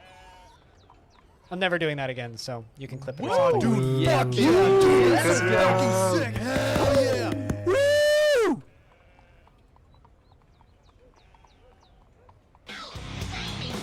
Funny noises. Thank you very much for the 46 months vlog. Cheers. Funny noise. Funny sounds. Not to be confused with buzzy, bleh, bunny noise. Jim got canceled. Why? So you got, wait, hold on. You have a metal class? Now, when you say metal class, do you mean like shredding, or do you mean like metal shop? 666, the number of the beast. Sacrifice is going on tonight. That's a Bad singing. terrible, terrible cover. Who would do something so bad? It's like metal Peloton. You know, I would totally be more interested in Peloton if it was all metal. And anyone who says otherwise is wrong. I'd be way more into that shit if it was that. Hobo, thanks for the 666. Cheers, man. This is Lake Bear! Sparta! Thanks for $3. Bruh. You know. Bruh. Whit code with the 10 months. Everybody's just been sitting on their resubs. What's going on? Thank you for the 10 months. Whit code. Cheers.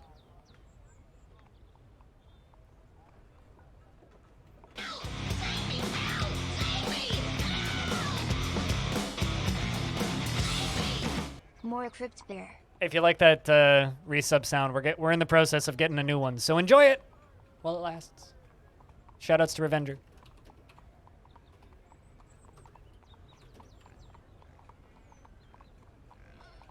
I had to remove that one because of copyright, I think, and then never put a new sound in.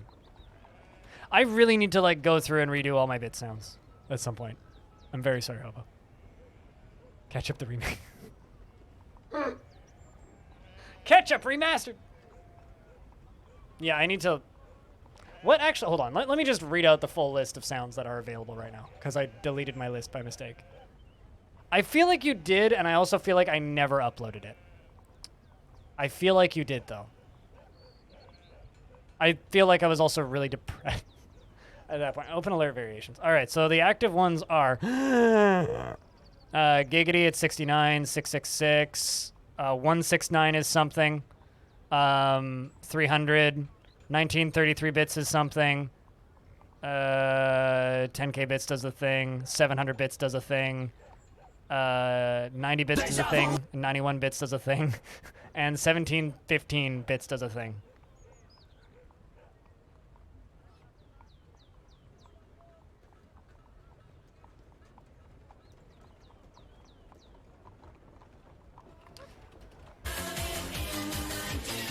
The thing about those ones is, like, I can get away with them because they're so short. And, Animal. Have a good sleep. And chat, can we get a bunch of crypt bois for Hobo throwing bits around because he's a fucking champion. And to everybody else who's, you know, taking part in this hype train. Cheers, guys. Thanks, Pilot, as well, for gifting the subs.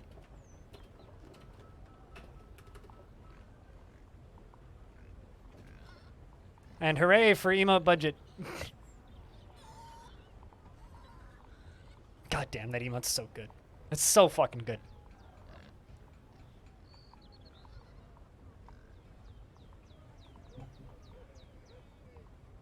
You have a show on the 28th? Oh, really? Capture. Well, if you need assistance with that, let me know. And also, Adra with the 44 months! And Lake Bear with the $5 in bits. Thanks a shit ton, Lake Bear. And Adra, it's good to have you back, man. Cheers, dude.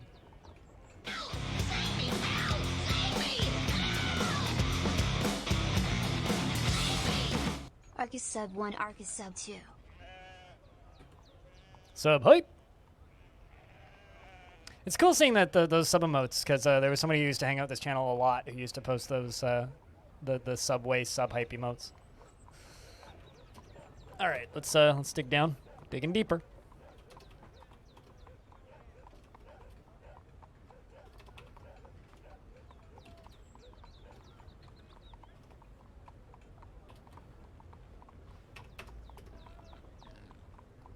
God, that emote is so good. Holy shit. And Cooler right now is working on this.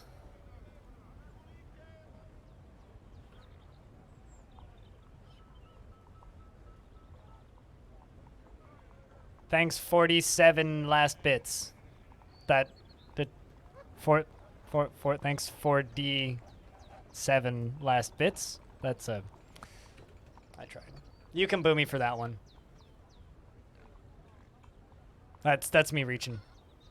Thanks for the 10 pennies. You suck. Hey, audio. Fancy meeting you here. Hi. Hope your day's been good. Longdeath right now and Jupus later. Chad, thanks for the hype train. Cheers. $23.10 in bits and 9 subs. That's a lot. Thank you so much for the support. Seriously, cheers. You mean trombone? I think audio means to do what audio did.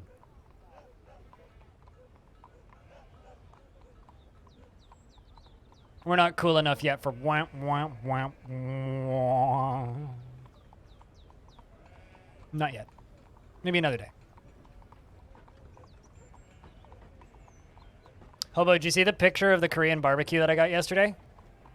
That I posted on Discord? Cause holy shit. It was my mom's first time ever at Korean barbecue, and putting it simply, she loved it.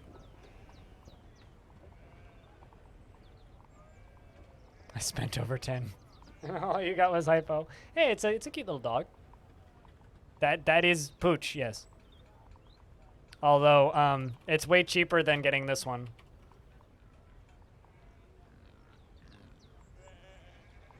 Lorbum has given birth to a girl. Does anybody want to be a brand new baby girl in the fortress? Orphan Bab. We got ourselves another baby. Brand new baby girl. Any takers?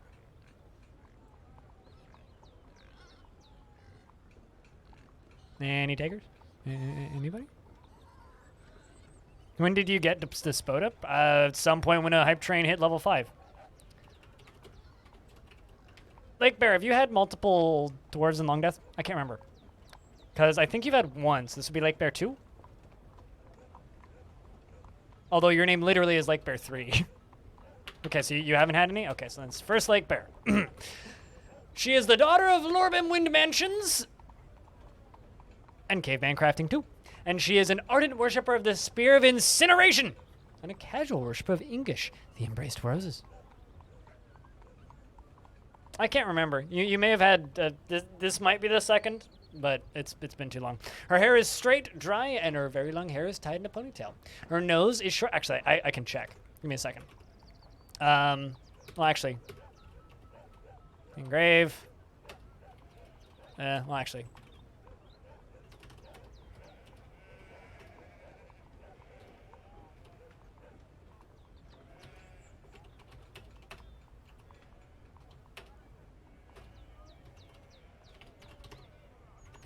Yeah, there's never been a Lake Bear in Longdeath. So yeah, Lake Bear the First. It's the god of war and fortresses. Cursed nobleman. So Lake Bear. Her straight hair is dry. Her very long hair is tied in a ponytail, and her nose is short. Her eyebrows are extremely dense, and her cobalt eyes are slightly wide set. Her hair is slightly flattened, and her nose bridge is somewhat concave. You really take after your parents. And her hair is ecru. Her skin is sandy taupe. She likes selenite, electrum, clear tourmaline, and custard apple wood, and giant crow leather. The color brown, traction benches, and ballista parts, and reindeer for their large herds, and the sound of the silky intricacy, and the sight of the phonio, and the sight of the stainy flower. And when possible, she prefers to consume durian, sweet potato wine, and phonio. I have no idea what phonio is. She personally views craftsmanship with disgust and would desecrate any so-called masterwork. Is that fucking magma? Who isn't what? You're here for the magma? Oh, I mean, it's down at the bottom of the world right now. We're working on it. She could be considered rude and prefers to present herself modestly. She is brave in the face of imminent danger and generally acts with narrow focus on the current activity. She tends to hang on to grievances, and she tends to be a little bit stubborn in changing her mind about things. She tends to be a little wasteful when working on projects, and she does not easily hate or develop negative feelings. She is rarely happy or enthusiastic, and she is conflicted by this as she values parties and merrymaking in the abstract. She is pleased by her own appearance and talents, and she is not wait, hold on. And she is not particularly interested in what others think of her. She needs alcohol to get through the working day and doesn't mind being outdoors, at least for a time. 2 cultivated grasses, genus Indigera, notable crops for parts of West Africa. Huh. How the heck do you make that in DF? Serious question. How in the hell do you make that in Dwarf Fortress? Thunder and hail? Well, the thunder and lightning's gonna come down on you if you don't leave my woman alone. You should leave his woman alone, and then the thunder and lightning won't come down on you. At least I suppose that's how that works.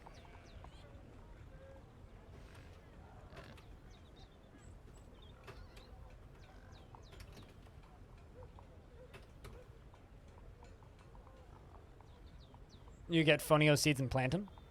I've never... Okay, allow me to be more specific. I've never seen fonio in Dwarf Fortress.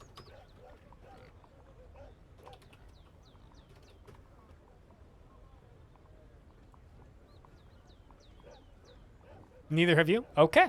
Well, just was making sure I wasn't the only one, I guess.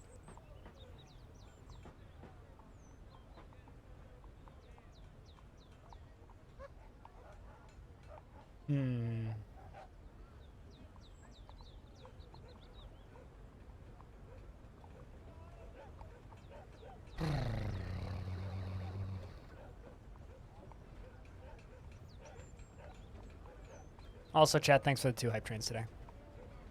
Seriously, cheers.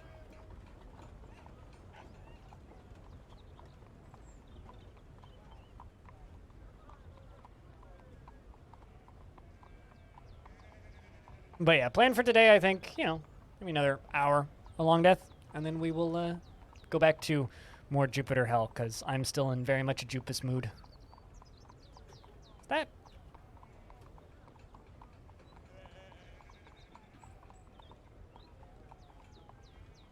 Let's... No. And what was that? Oh, bug bat. Okay, well, we might get bat bugged.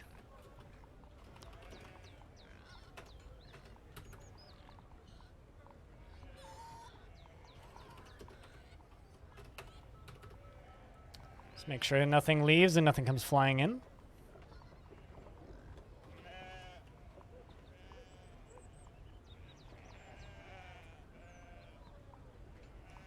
Where are you out here?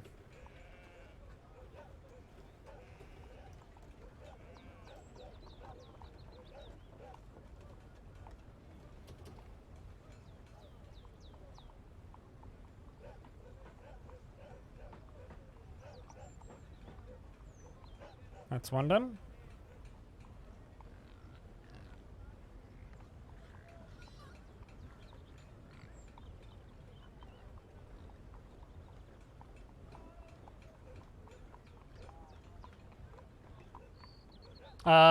We haven't had visitors in about 200 years.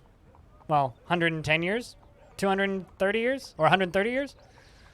Because you stopped getting visitors at 3,000 dead on the map, and we're at almost 10,000 dead on the map.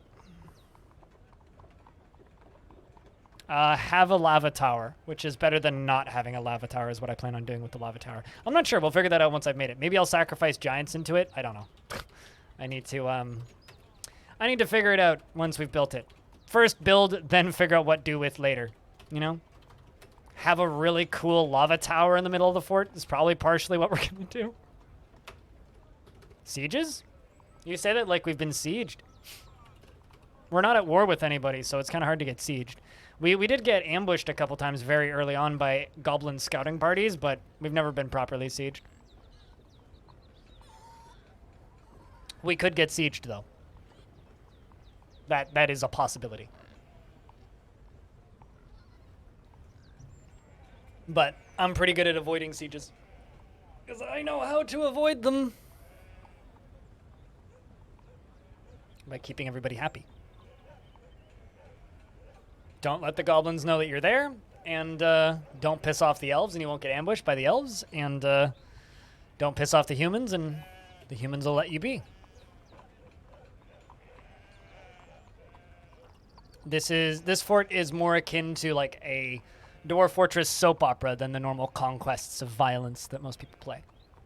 So So it's more about the interpersonal relationships and the children that they have and the families that they raise and all that.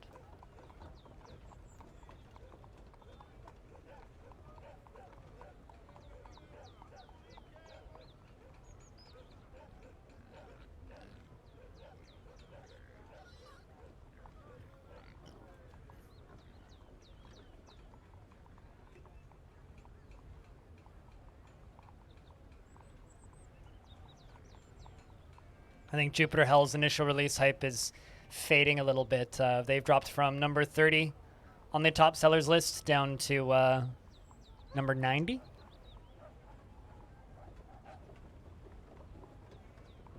And they haven't passed yesterday's player count peak. But Bellonair's trying it out, so that's pretty cool.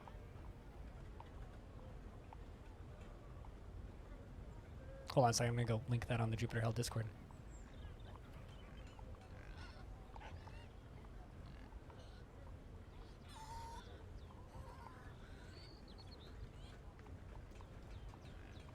Oh, never mind. Audio beat me to it.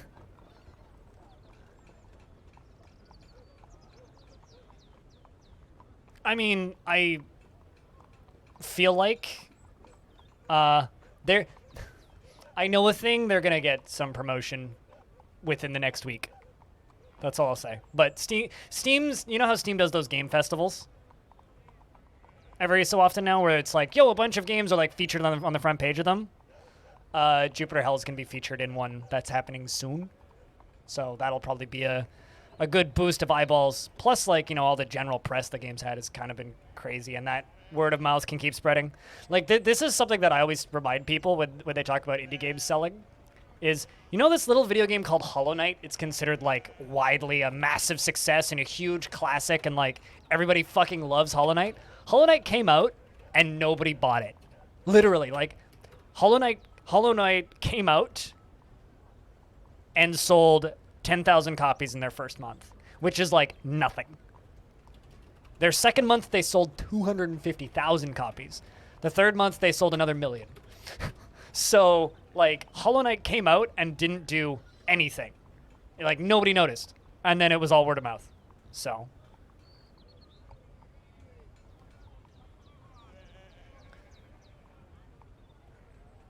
Tef is also in biome crop found in only tropical grasslands. Really? I don't believe I've ever settled in a tropical grassland. At some point, we need to do, like, cryptids hunting in DF, where I start forts in specific zones to try and find specific types of creepy animals. Because there's some critters in DF that I've just never seen.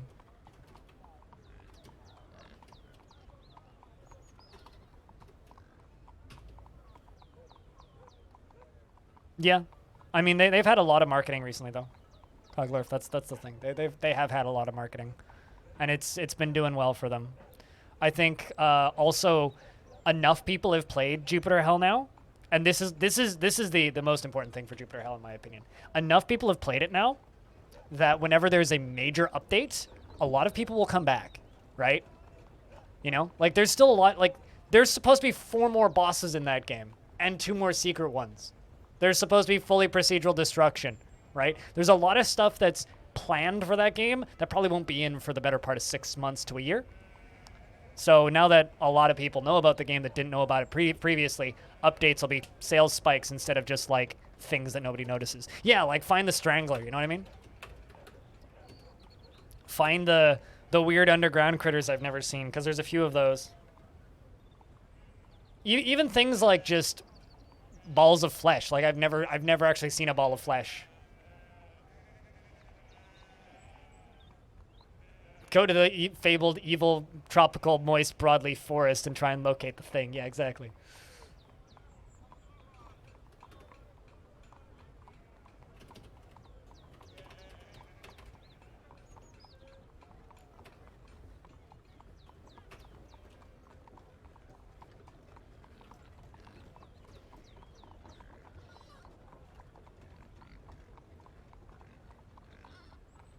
I love how bloody specific it is. That's like the best part about Dwarf Fortress is how fucking specific a lot of that shit is.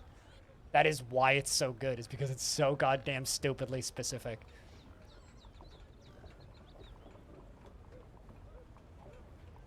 I kind of wish that there was more critters like that in DF, you know, like just oddly specific critters that are like almost like, does that exist? Like I kind of wish Tarn would just like sneak a couple of those in with every update and just like not tell people.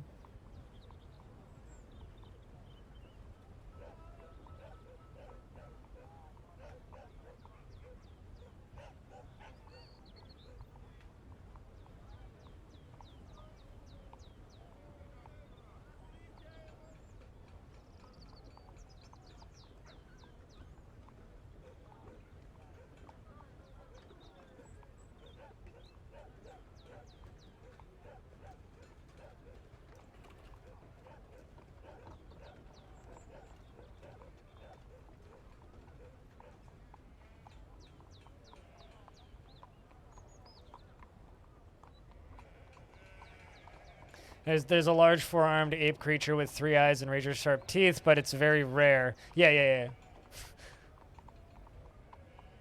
Yeah, this strangler.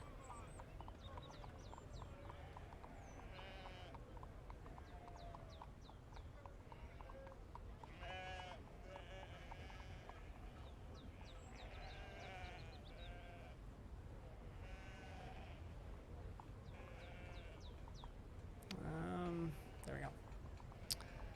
Like the wasp that parasites. Like the wasp that parasites the wasp that parasites the caterpillars that eats the tobacco plants? Yes. Which poisons the caterpillars but feeds the wasp? You know what actually was like one of the scariest things that's ever happened to me in DF, but also absolutely hilarious? I had a fort in a pretty creepy biome, and I had a new migrant wave, right? And in the migrant wave was a couple of fisher dwarves. And immediately I was explaining to chat how, oh no, these fisher dwarves are like, they're in danger. Like, just going out and fishing is dangerous in this biome. They're like, why? What could possibly happen to these fisher dwarves? And literally, as I was saying that and like assigning the fisher dwarves to different jobs so that they didn't go out and fish, as I was saying that, I was looking at a fisher dwarf that was fishing. And as I said that, a giant tick, so a capital T, giant tick, unstealthed, dropped out of the tree, insta-killed the dwarf, and pulled it back up into the tree and disappeared. I'm like, that's why this biome is dangerous to fisher dwarves. Right there. That's why. Oh yeah, totally. There's a lot of stuff like that in DF. Like weird shit that's hard to find. Although the rarest thing I've ever seen in Dwarf Fortress was where are you going? Oh, you're cleaning. The rarest thing I've ever seen in DF was a werewolf.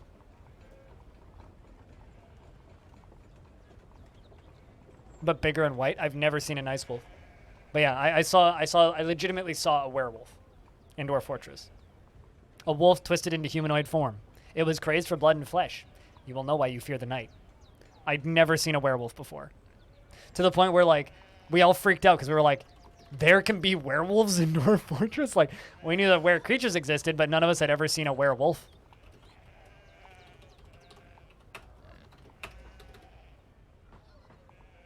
I've only ever seen one werewolf. I've seen more dragons than werewolves.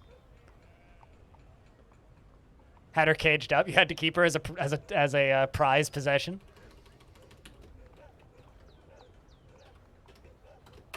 But like to somebody who doesn't play Dwarf Fortress, they're like, why would that be rare? It's like, well, because were creatures could be almost any creature in the game, and because there's a lot of creatures in the game, the actual odds that your world happens to roll were creatures is very low.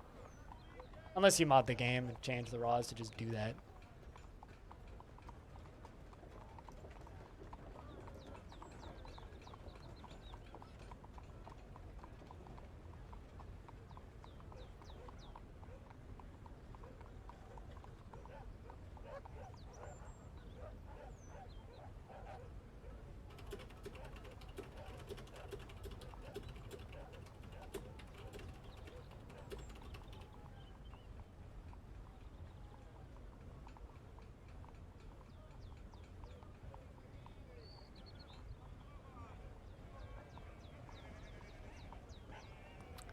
The Ice Wolf has a link to Wikipedia D&D animal list as winter wolves. Oh, really?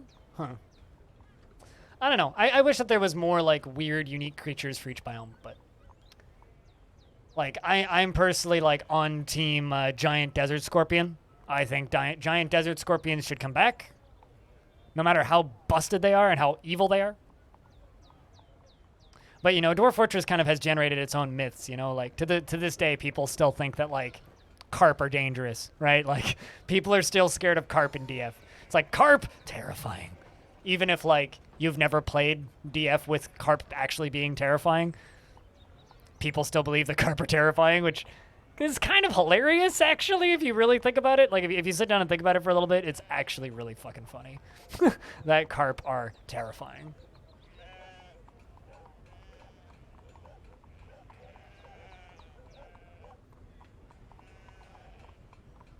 Like, ice and winter are different words, but you see that winter wolf is similar to an ice wolf. I mean, totally. I mean, but, like, maybe it's just, maybe Toady has stated that there was inspiration there, so it's thus relevant to the discussion.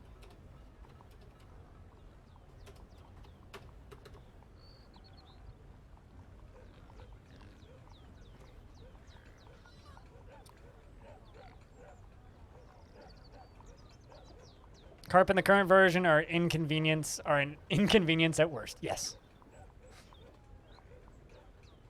Did you not know about carp previously? Oh no, Windatar is depressed. What do you want? Lonely, frustrated, after decent meals, you want to practice a craft. Let's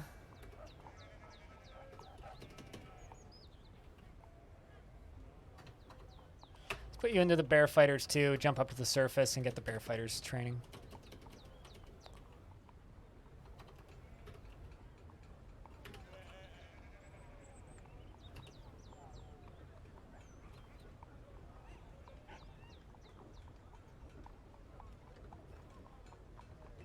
Yeah, well, the thing that people got to remember about Boat Murdered is Boat Murdered was like 2007, right? Like, Boat Murdered started in like 2007.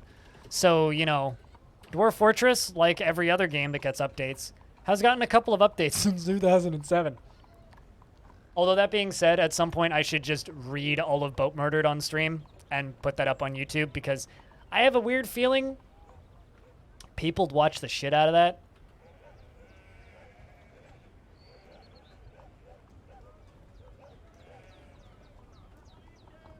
With Fabled Cat Explosion? Yeah, old bug plus a mod. So cats used to just breed ridiculously quickly, but they wouldn't explode. The thermonuclear cat explosion was somebody who set cats so that they were not flammable, but also their blood was hotter than lava, so they would just burst into flames, but not actually die and keep breeding. So the entire map would just explode into a nuclear bomb type deal. There's a couple videos of it on YouTube, but yeah, it's an old bug combined with an old mod. And a joke. But in internet terms, like, yeah, the thermonuclear cat explosions are straight up just like a myth. Like, they never really existed. At least not in the format that some people think. You've not read Boat Murdered? I mean, Boat Murdered, it's sort of like DF fan fiction at this point, right? It's a playthrough that some people did ages ago on Something Awful, and it's just kind of one of the most famous DF stories.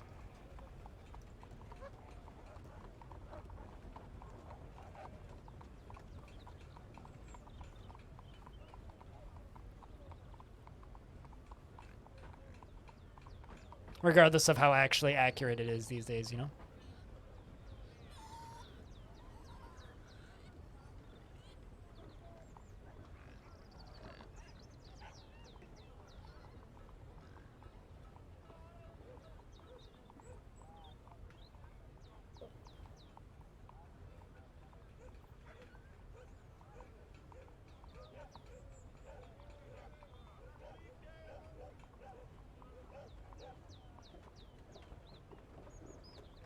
And scorch the earth. And that's another thing about Boat Murdered that is false, is that actually isn't possible. You can't actually flood the entire earth with lava, because it doesn't spread outside of your one tile.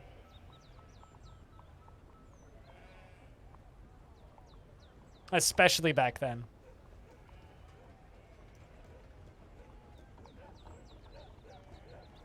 Scorch the surrounding area. There you go. Scorch the general vicinity is much less exciting than scorch the whole earth, you know?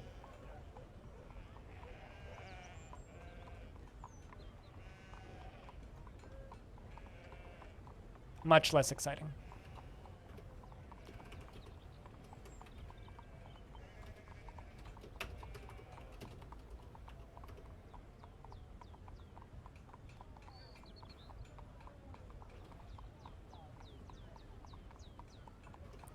All right, well, we've made it a good bit of progress down. But we still got a ways to go, geez.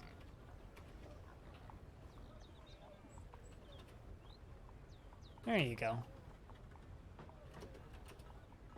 Let's see if you like training.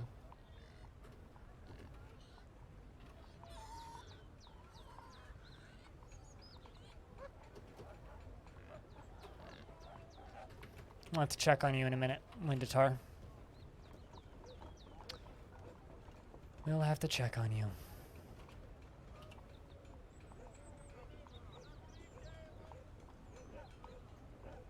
I don't know. At this point, I think my favorite DF story is probably Monster Killer. One of Krug Smash's series. Monster Killer or Honey Stoker. Those are my two favorite DF stories. A little bit more modern, a little bit more relevant. And significantly higher production value than Boat Murdered. As cool as Boat Murdered is,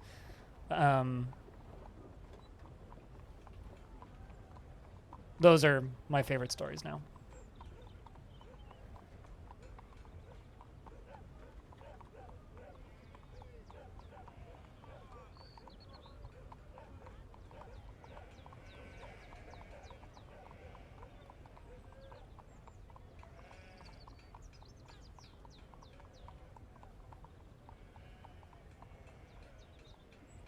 Where can you find them? Go to youtube.com/KrugSmash.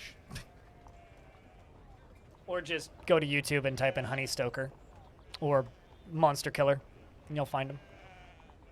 They're just videos by a YouTuber. 30 minutes, like all of the events are hand-drawn in crayon and pencil. It's beautiful. Briscoe, what's up? Hello. Hello.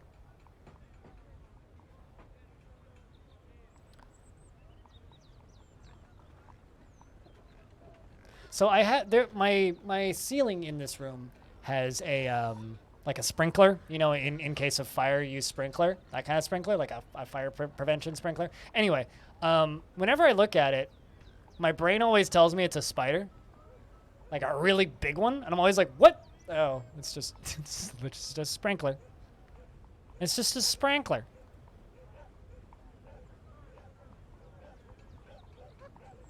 Yu-Gi-Oh tourney. Ooh. Hey, Zumbini.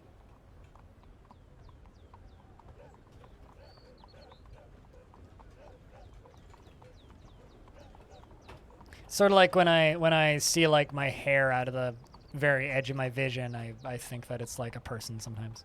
It's actually just me, but.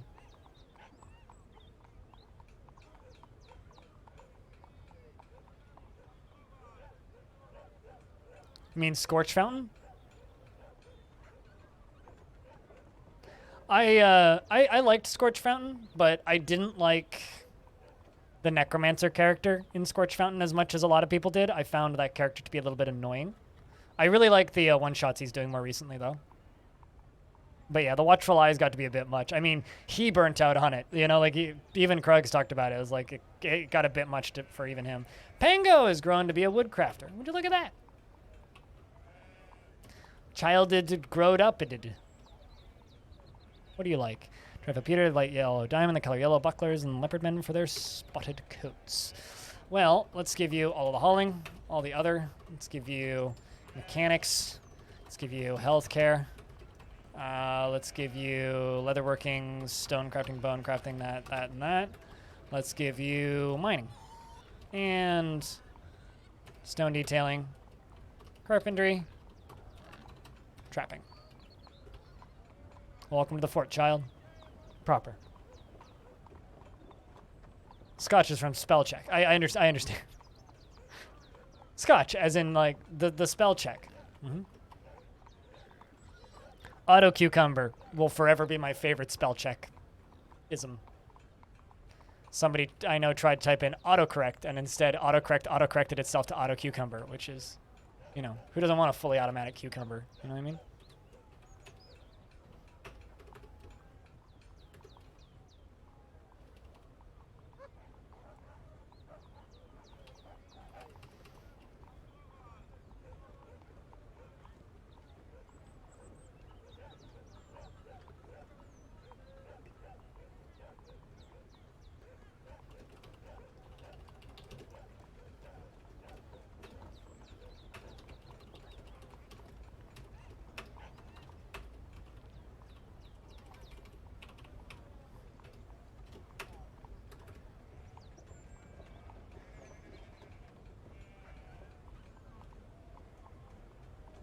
You're gonna take a nap, you don't feel well, leave my stream on. Cheers.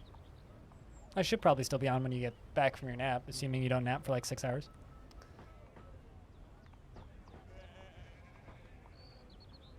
I'm gonna go pour some more coffee. I'll be back in a second.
Hi ho, it's off to work we go. You could probably drink more, but you're not willing to over coffee at some point. To listen to my tired, yeah, no, I know what you mean. I know what you mean. You have a good night. We'll see you when we see you, Lake Bear. We'll see you when we see you. Thanks for hanging out today.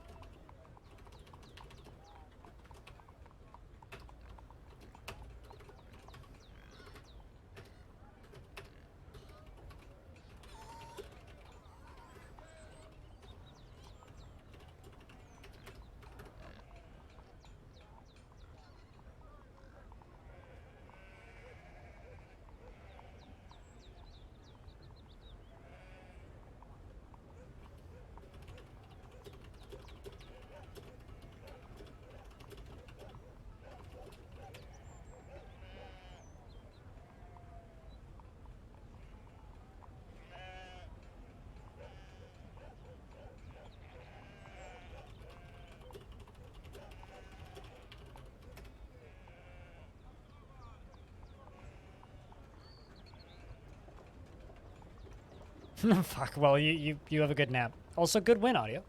Hell yeah. Hell yeah.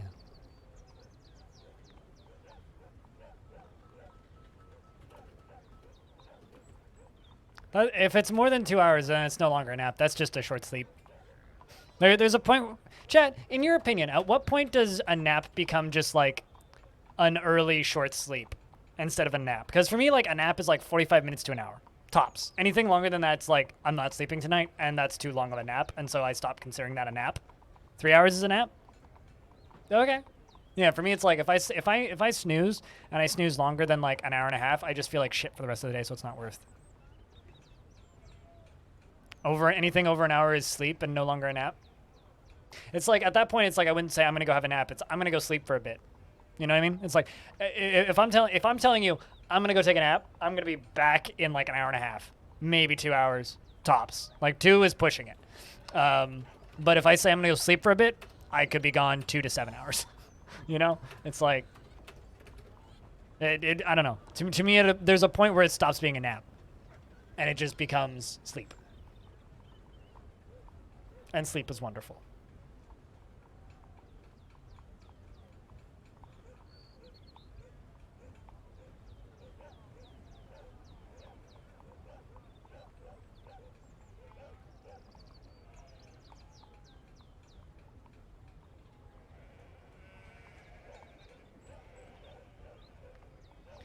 You could be convinced that more than 1 hour is not a nap, or wait, what? Why would you need to be convinced of that?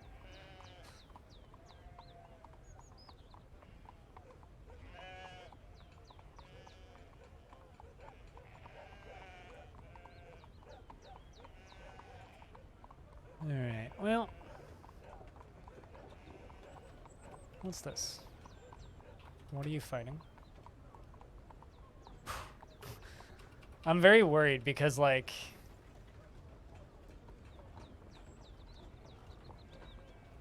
theoretically, things could come running in right about now.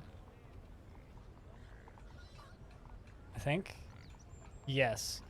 Things could come every time we dig down a layer right now on this, things could come running in. So we have to be careful.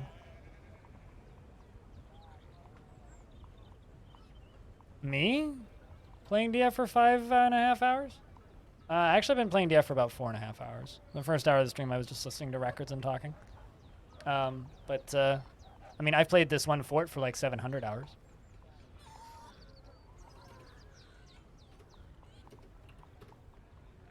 Here's the VODs to prove it.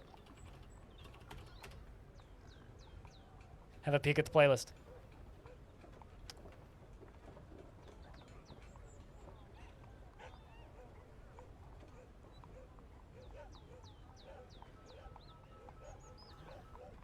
I actually haven't done the exact amount of math, so I'm not entirely certain how many hours I've put into this fort. It's been a while since I've added it up. Oh, I should probably unpause. It would help.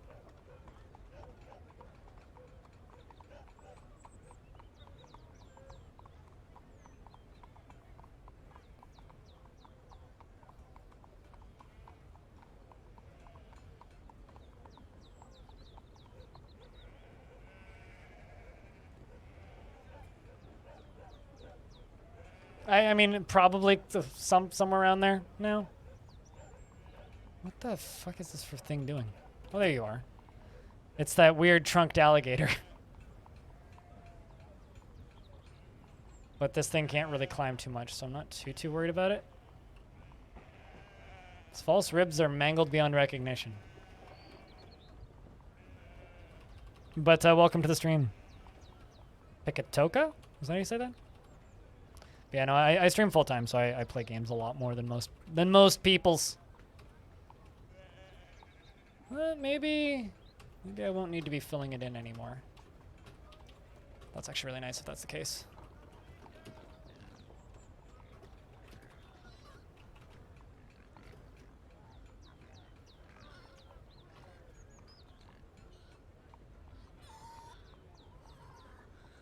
Gotcha. Well, I mean, if you ever need help with anything, jump onto my Discord and ask questions. Because we can assist. And I stream DF like during normal times, like 5 times a week or so. 4 to 5 times a week. But recently, Jupiter Hell came out of early access, and I've been playing a lot of that, so. Yeah, just make sure that you have the most recent version downloaded and just play vanilla and don't worry about any DF hack or anything until you have a grasp on the mechanics, and then at that point, if you want, you can install the assist. But feel free to ask questions, and if you need assistance with anything, let me know. Let me know.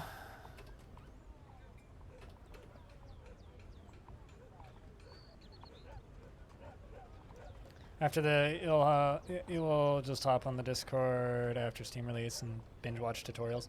I mean, right now, if you want to watch current gen tutorials, Salford Sal probably has the best detailed ones. But if you just need a getting started guide right now, If you wanted to get into the game, Krug Smash has the best like basic getting started guide, even though it's a version behind.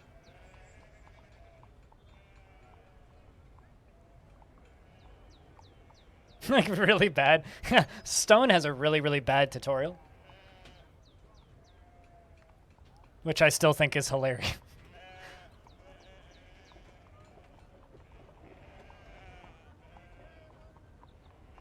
But yeah, this is this fortress. If I fly up here, if I pause the game, I'll go a little faster.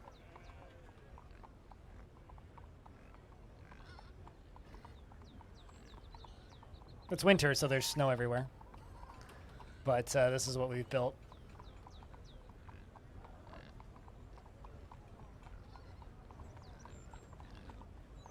And then all the way down.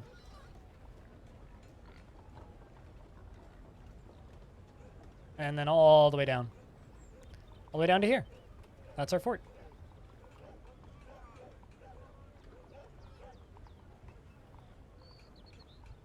I mean, that's how I feel every time I have to make a tutorial. Stone is just working on it, working on it, working on it. Fuck it. I prefer Moly Holy rather than Holy Moly, just because it throws people off and confuses them, but you know.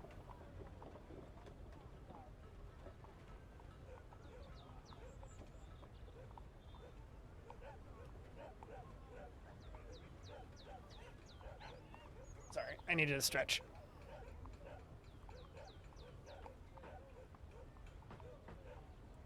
Even with other users? Are you far away from a good internet connection?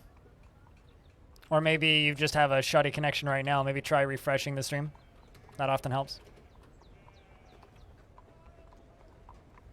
And if you're behind on the stream itself, pause the stream and unpause the stream. That could also help. You might need to watch an ad, though, unfortunately. I wish I could disable that shit, but unfortunately I can't.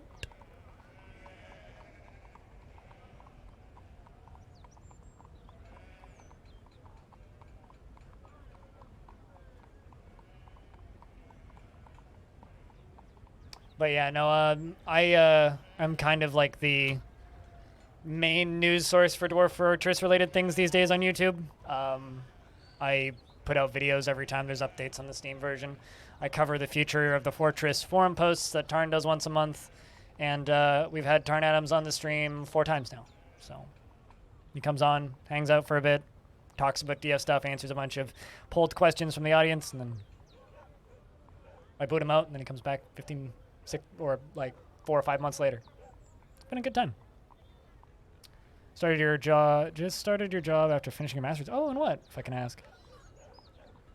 You disappear for 2 weeks off the face of the earth while still watching live in the Netherlands, though. Good internet as far as you know. Oh, fair enough. I mean, yeah, I have no idea. Also, another person from the Netherlands, which continues to like be the most popular audience for this stream.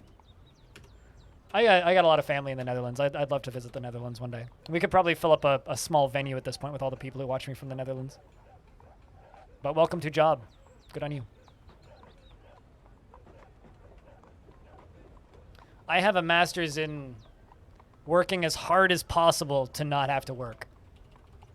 You know, it's funny because one of my favorite quotes about Twitch streamers is from a friend of mine who is was a full-time Twitch streamer, who said, streaming on Twitch is the hardest he ever worked to not work. Just want to, because it's like, oh, it's the hardest he's ever worked to just play video games all day.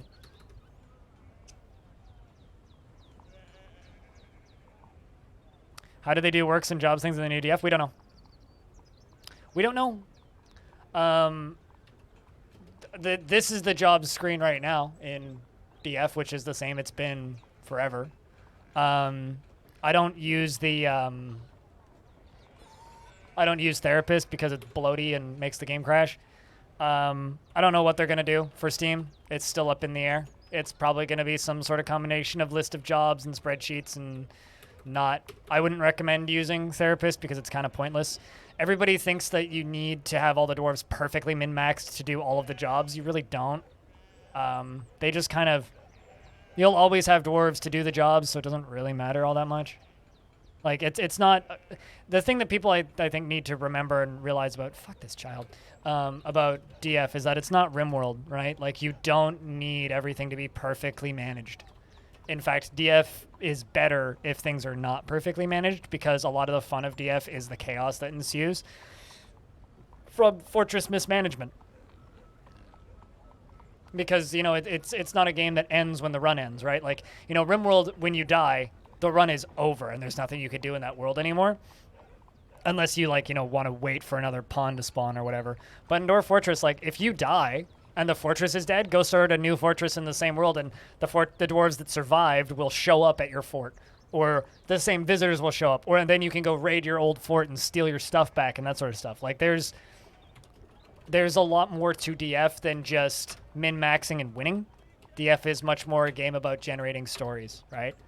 And if you are generating a narrative in your head, you're playing the game correctly. Like, if you can think back about a particular dwarf that you had in your fortress and you think, man, that dwarf did this thing, or they had this kid, or this dwarf threw a baby off the wall, or this dwarf sentenced this dwarf to death and then married that dwarf's wife, those kinds of things, if you think about that and you focus on that side of it, you'll get a lot more out of DF than you will min-maxing. Admittedly, you can get a lot of fun out of min-maxing. I mean, there's a bunch of people in this chat that spend all their time perfectly managing and tweaking the production routes and everything, but like, you don't even need dwarf therapists to do that. It's a little bit more finicky if you use the vanilla job UI, which is just select a dwarf with V, and then go to the labor screen, which is, why am I blanking on which one it's in? You hit P and then you hit L. And then you scroll up and down through this and assign the jobs to the dwarves individually, which is slow and clunky, but like, it works. Also, Child is beating the crap out of Pingo. Come on, guys. What the fuck? And unfortunately, I literally can't expel this child.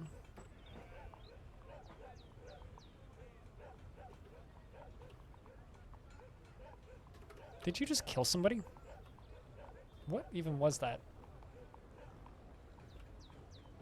No, you just hurt somebody real bad.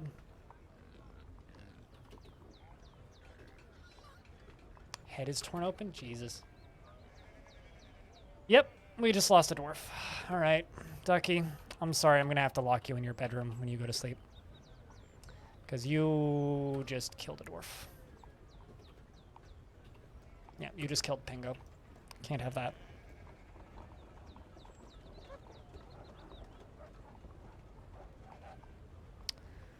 Pango the woodcraft was found dead, which was a child that just finished growing up, because this stupid kid is like pissed off. No! I don't much like starving dwarves to death, but we're gonna have to do that with this one, because they're a child and they're gonna keep tantruming and they're gonna keep killing dwarves, and I can't put children into prison, and it's 3 years before this child grows up enough to where I could actually fix them. And it's not worth losing more dwarves. I really hate doing this, but don't really have much of an option. Unfortunately. So I'm going to wait for this child to go to sleep. And then when you go to sleep, I'm going to lock you in your bedroom. And wait until you are a shriveled up corpse. Sometimes I just have to be evil. So Metric, can it be used as a solid D&D story or an actually valid one? Yes. I mean, I compare DF is like playing D&D by yourself, but you're the dungeon master and the dwarves are all of your adventurers, right? That's what playing D&D well is like. It's like playing, or that's what playing DF is well is like. It's like playing D&D by yourself.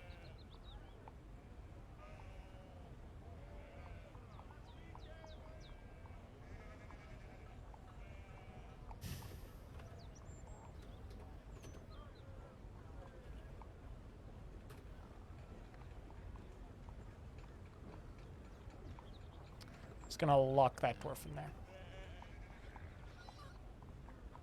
Just gonna lock you in there for now. Then put the mayor right here for right now. Sorry, child.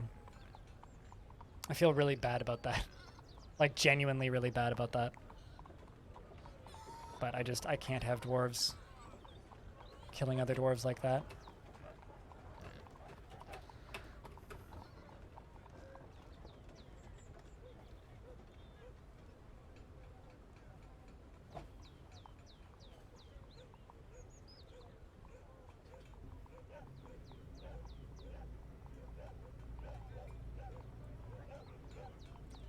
We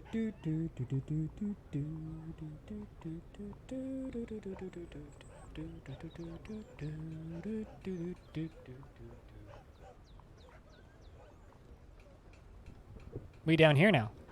We got low.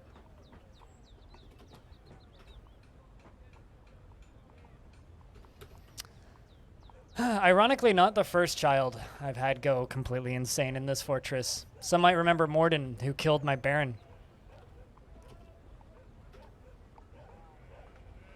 Sad part is I could probably save this dwarf, but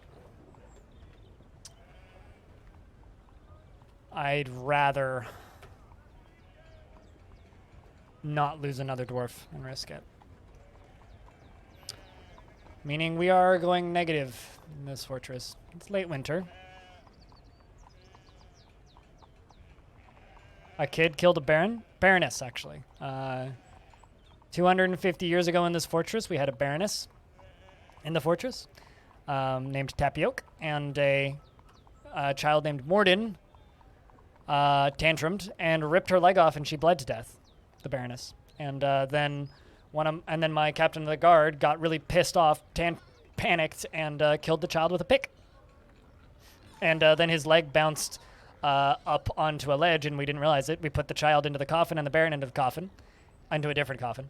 And my dwarves kept seeing its corpse, the child's corpse, every single day, and I couldn't figure out why they were all scarred. And the leg was sitting right there. We even have a memorial for it. The Masterful Knight's Memorial to Morden. The slab reads, in memory of Morden, Ficodism, born in the year 15, struck down by the dwarf Hops with a copper pick. In the year 27, Slayer of Tapioc, Cobalt House. Yeah, long time ago in this fortress. Very early on in the VODs, too. It was a horrible, horrible event. Horrible. So sad.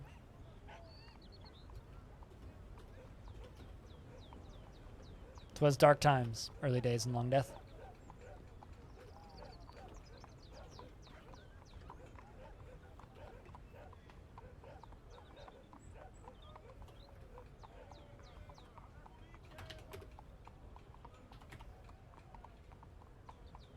Morning, caveman. You had a baby today. Named Lake Bear. Or you and your wifey had a baby. Named Lake Bear.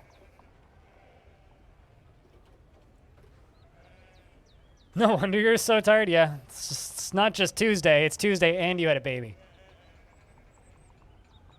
You've been asleep for a very, very, very long time.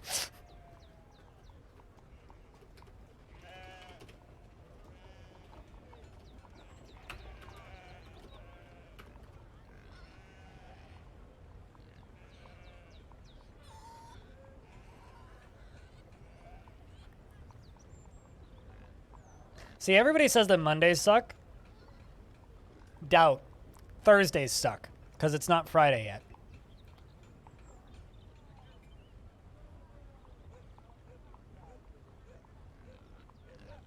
Although they say Mondays suck because they're excellent, because they are excellent marketing for Garfield. Every day sucks when you have an hour of work left. Mood. Abso-fucking-lutely mood.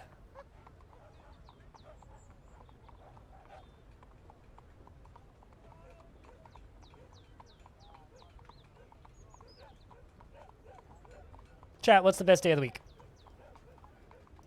Honestly, for me these days, it's Mondays. Because it's one of my days off. It's usually the only time I actually get to see friends.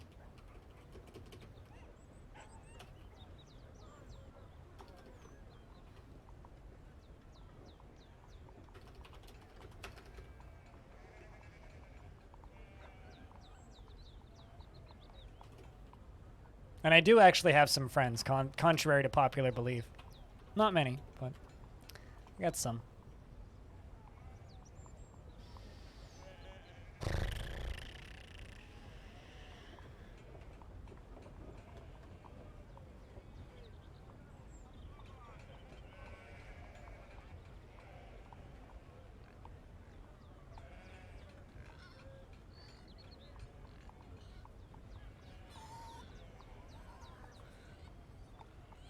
Whatever day it is that you go into the office for you, talking to people is nice. Fair enough.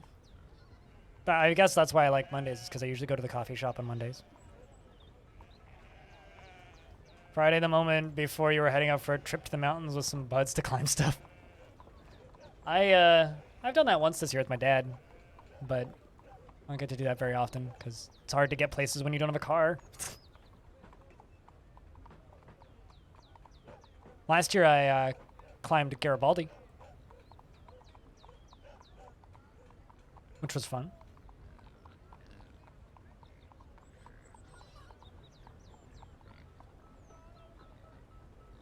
Garibaldi is a beautiful hike.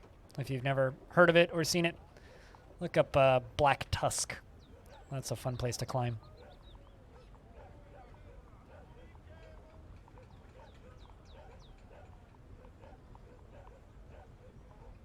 Are you trying to reference something? Because I don't get it. Just kidding, man. I don't understand.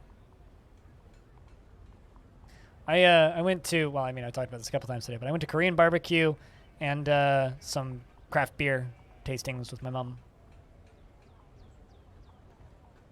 And that was also nice.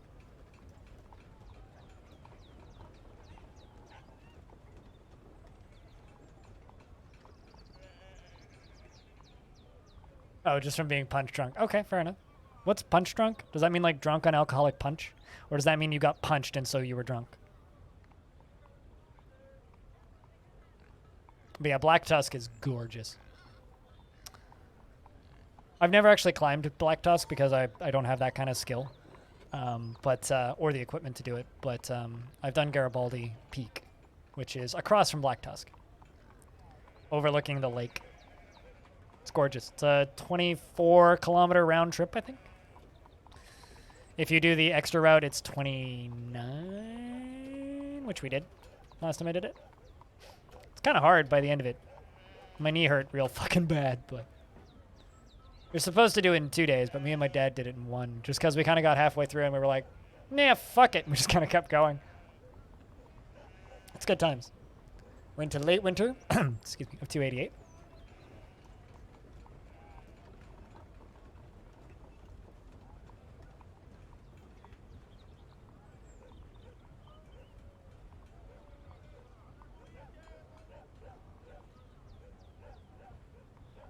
I love that after like weeks of pestering, Belliner's finally trying out Jupiter Hell.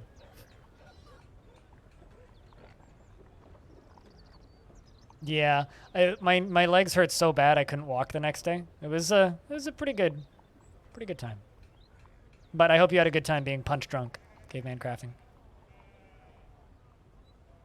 I didn't get drunk yesterday though, because I was with my mom. It's really difficult for me to get drunk with my mom because my mom is super light. So it's like we went to 2 craft breweries and my mom had 2 flights between the 2 craft breweries, and I had a flight and a pint. And finished the few tasters that my mom didn't like, which was 2 of them. And it's like, that was all that my mom could do. It's like, me and my friend Kevin, if we go to the same place, it's 2 flights at every brewery, and there's 6 breweries on that street. if we can actually get to all of them. Sometimes we don't make it to all of them. So usually it's more like 2 flights at 3 of them, and then we go back to the first one that we went to, or the one that we liked the most that day, and drink more. But when me and Kevin go out there, it's like, it's an all-day ordeal. Like, we start at, like, 11 o'clock in the morning, and we're there until 8 o'clock at night. Like, it's a whole day trip. Me and my mom were much more responsible. Water is wonderful, dude. We'd be dead without water.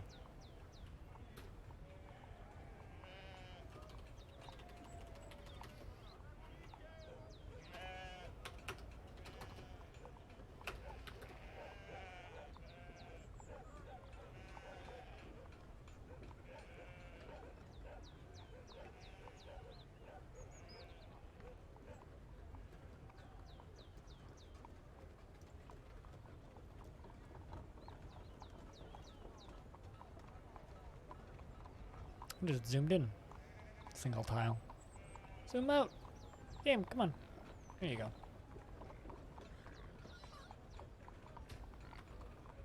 I can't wait to see Animal's build of Longdeath in Minecraft, because Animal is trying to build Longdeath in Minecraft. Can't wait to see what it ends up looking like.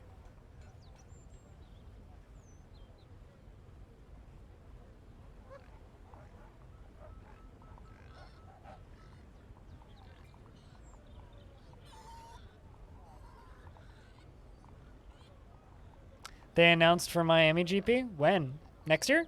Or this year? So when are you going to Miami GP?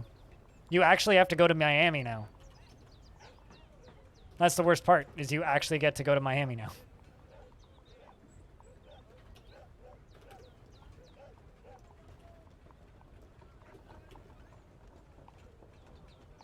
May this year, really?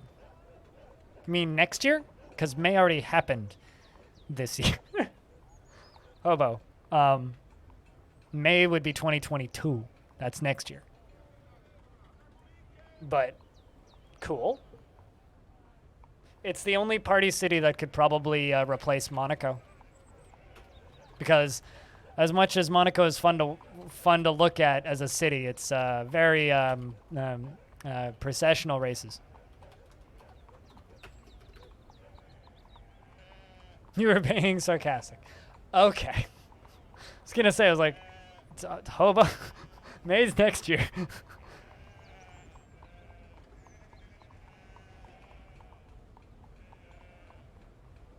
Hobo may be being sarcastic.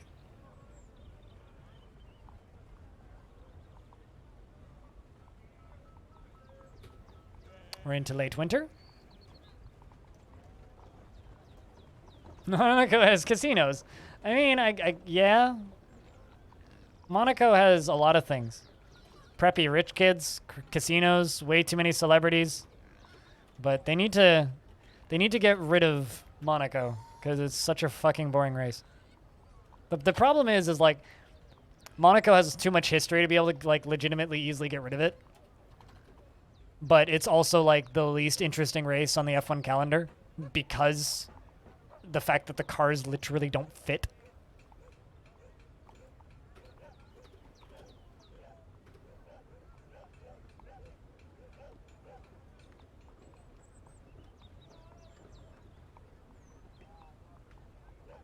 You're not against driving down to that stadium? Fair enough. I like the fan theory that the only cars that should race in Monaco now are Formula E cars because they're the only cars that are still small enough to actually get around those corners and pass each other. I would watch Formula E races in Monaco. But F1, eh. It's a parade, not a race.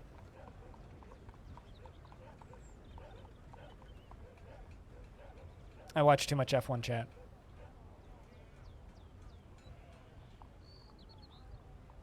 Which is a massive casino. Yes. I don't think that Kato was saying that Miami doesn't have casinos, but they were stating that Monaco does. Smaller car go faster? No, that's not true. Smaller car is smaller and can be more windy.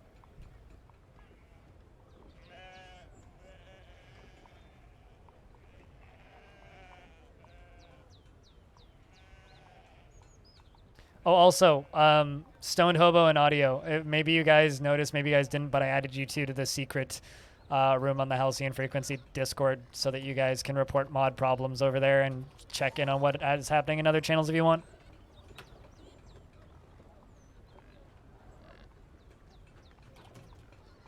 Oh, also, Hobo. Speaking of that, I figured out how to make secret channels on Discords. So if you want me to make that trees channel, we could do that. We just need to find some people who could join.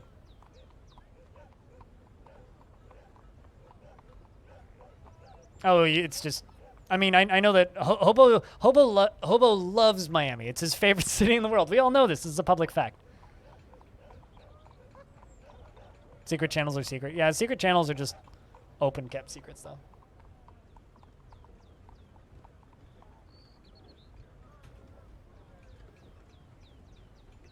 And the Nürburgring? They did one last year, but yeah, they didn't use the 20K layout. Welcome back, stupid. Welcome back. Spring has arrived.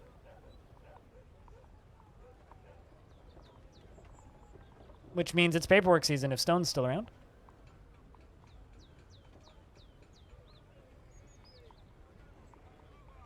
Also, I don't know why I rolled my R on that.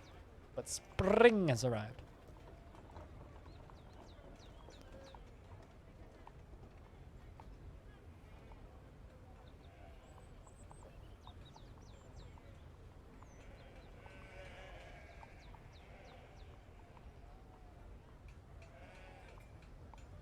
To justify the Merlin's plating?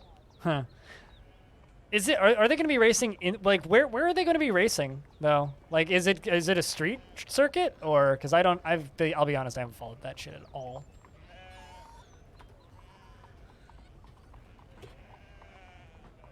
I see a gem.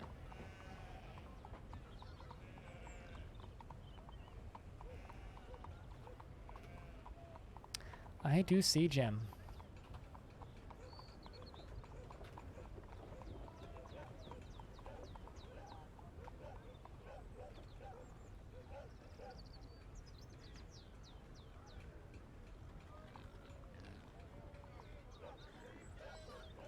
It's the stadium parking lots with some straights and the turnpike and access ramps. Huh. Interesting run, do you think? Or interesting race, do you think? Or,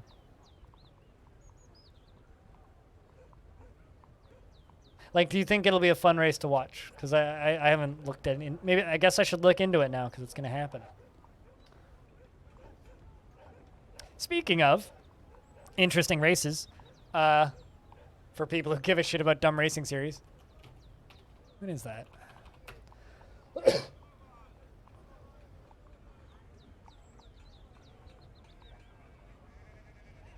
Oh, that is kind of a neat looking track. I kind of like that they're good that they go up the turnpike. That's kind of neat. Should be cool. 17 days, 14 hours, 4 minutes, and 29 seconds until the next Extreme E race, which is the Arctic X Prix, which we need to watch on Discord again because that's gonna be fun. Raw crystal glass. Oh damn.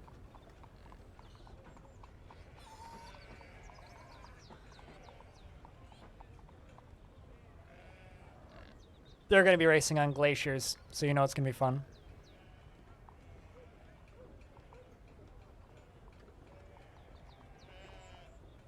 Yep, more for the pile of raw crystal glass that they keep bringing us. I don't actually know what you're supposed to do with raw crystal glass. Like, I guess you're supposed to cut it.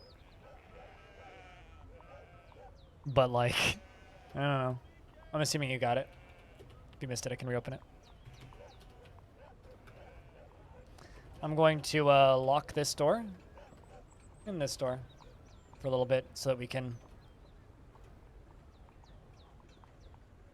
let the chickens breed a little bit.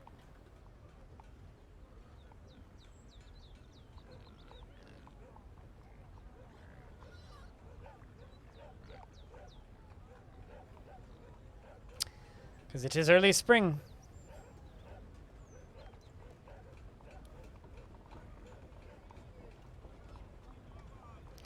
Man, that feeling when the mayor just locks a child in a bedroom so that they starve to death. Sad stories. Sad days. Hi, Sim. I'm just locking children in rooms until they starve to death. How are you doing? Hope you're doing well, man. It kind of is. I mean, to be fair, that child did murder somebody who I valued greatly, so. And I can't put children in prison in DF, so. If I could imprison children, this wouldn't be a problem, and I wouldn't have to do this. But I have no choice. Unfortunately. Where are you guys putting this stuff? What?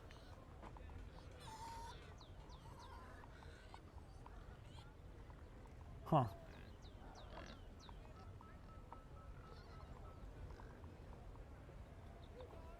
Anyway. I hope you've been well, Sim. Oh, and somebody's pet chicken has been messing for a week.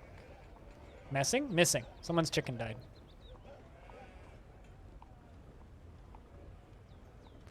Can't actually look at that office because the child's just running around. And I feel like a bad person when I play this game sometimes.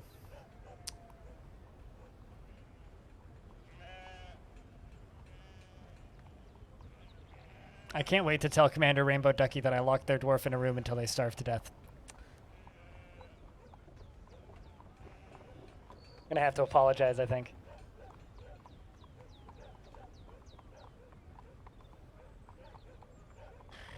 The elves have arrived to trade.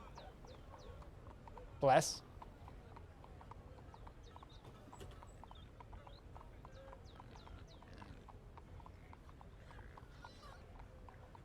Oh, thanks, Hobo.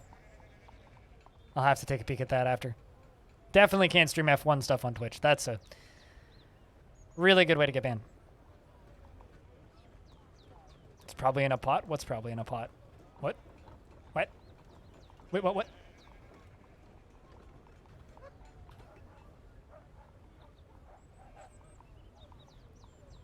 Yeah, no def. Gotta watch that after stream. But that's cool. I mean, that's been rumored for a while. They've been trying to get that done for a while.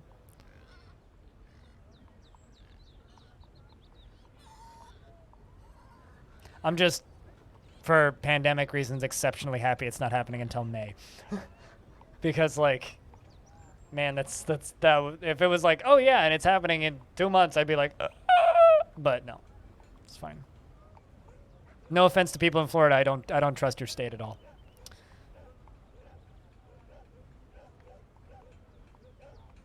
Looks like it's gonna be super painful. And what, like, painful for the drivers or painful to watch? I don't trust your state either. Yeah.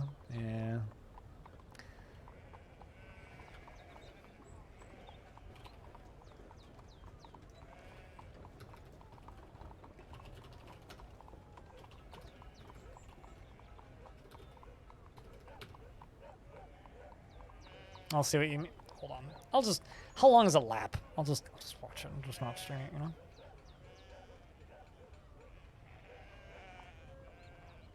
Oh.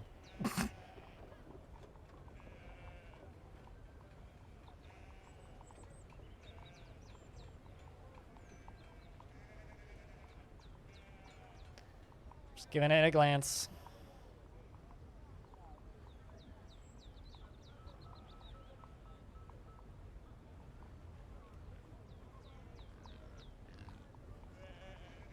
It's only like a 2-minute video, so. Oh yeah, I see what you mean. Yeah, that does look painful. That's a really, really tight set of corners. Christ. Okay.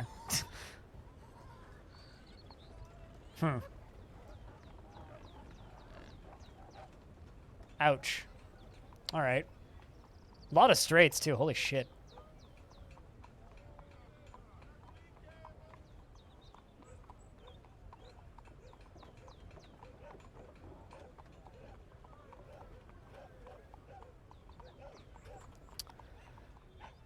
Bring the trader down to trade with the dwarves.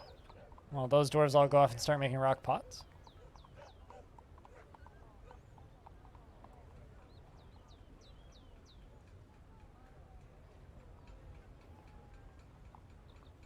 Yeah, I mean, it's not a huge percentage of the U.S. population. It's just the scariest percentage of the U.S. population.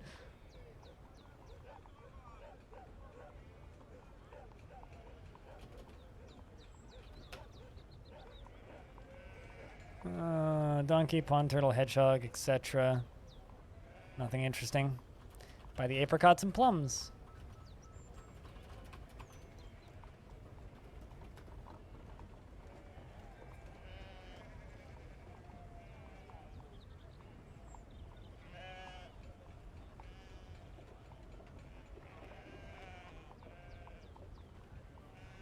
If you want to see the vid that we're referencing, yeah, it's Miami Grand Prix first look. I mean, it looks like a fun track. It's kind of hard to tell until you actually see a race there, but throwing another tantrum, are we?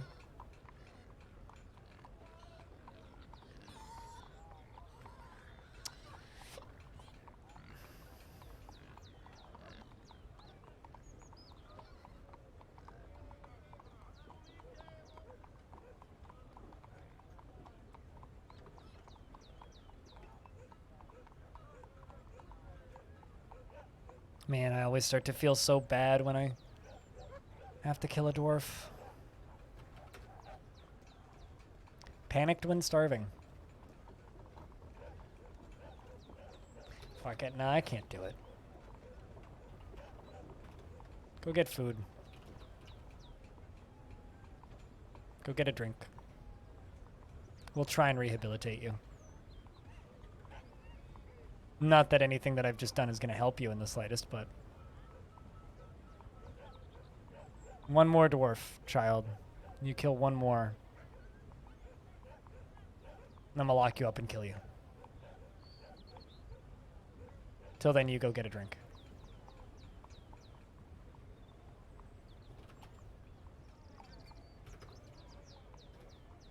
That, or I'll, like, find a room to lock them in with food and stuff. Maybe that's what we should do.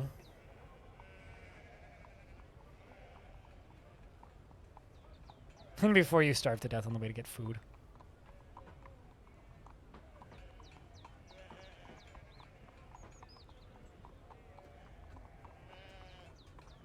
This, I think, is the most depressed dwarves we've had in Longdeath in a very long time. What are you eating? A yam.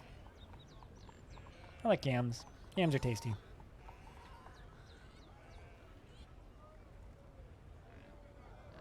I mean, there's a lot of people. Just because it's a small portion of the populace doesn't mean it's nobody.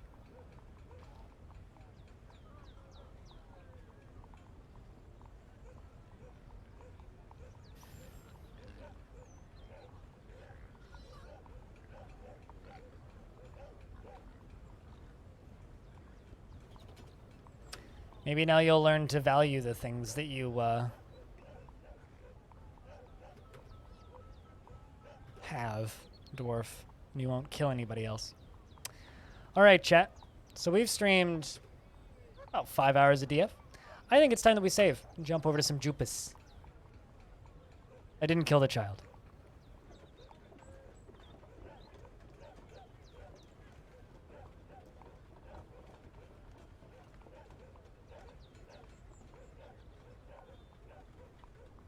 You can't say anything about what's going on in Florida or New York. I know nothing about what's going on in Florida or New York, really. What? Why did that not work? Maybe I put a space there. So, chat, I'm going to start up Jupiter Hell, and then I'm going to quickly go get my lunch, because I've got a bowl of rice that I need to eat. So, I'm going to start up Jupiter Hell, get the game all set up and whatnot, and then I'm going to go do my lunch. If you're here specifically for DF, let's see if there's anybody else streaming DF that I could recommend. Unfortunately, there isn't anybody, so what I will do is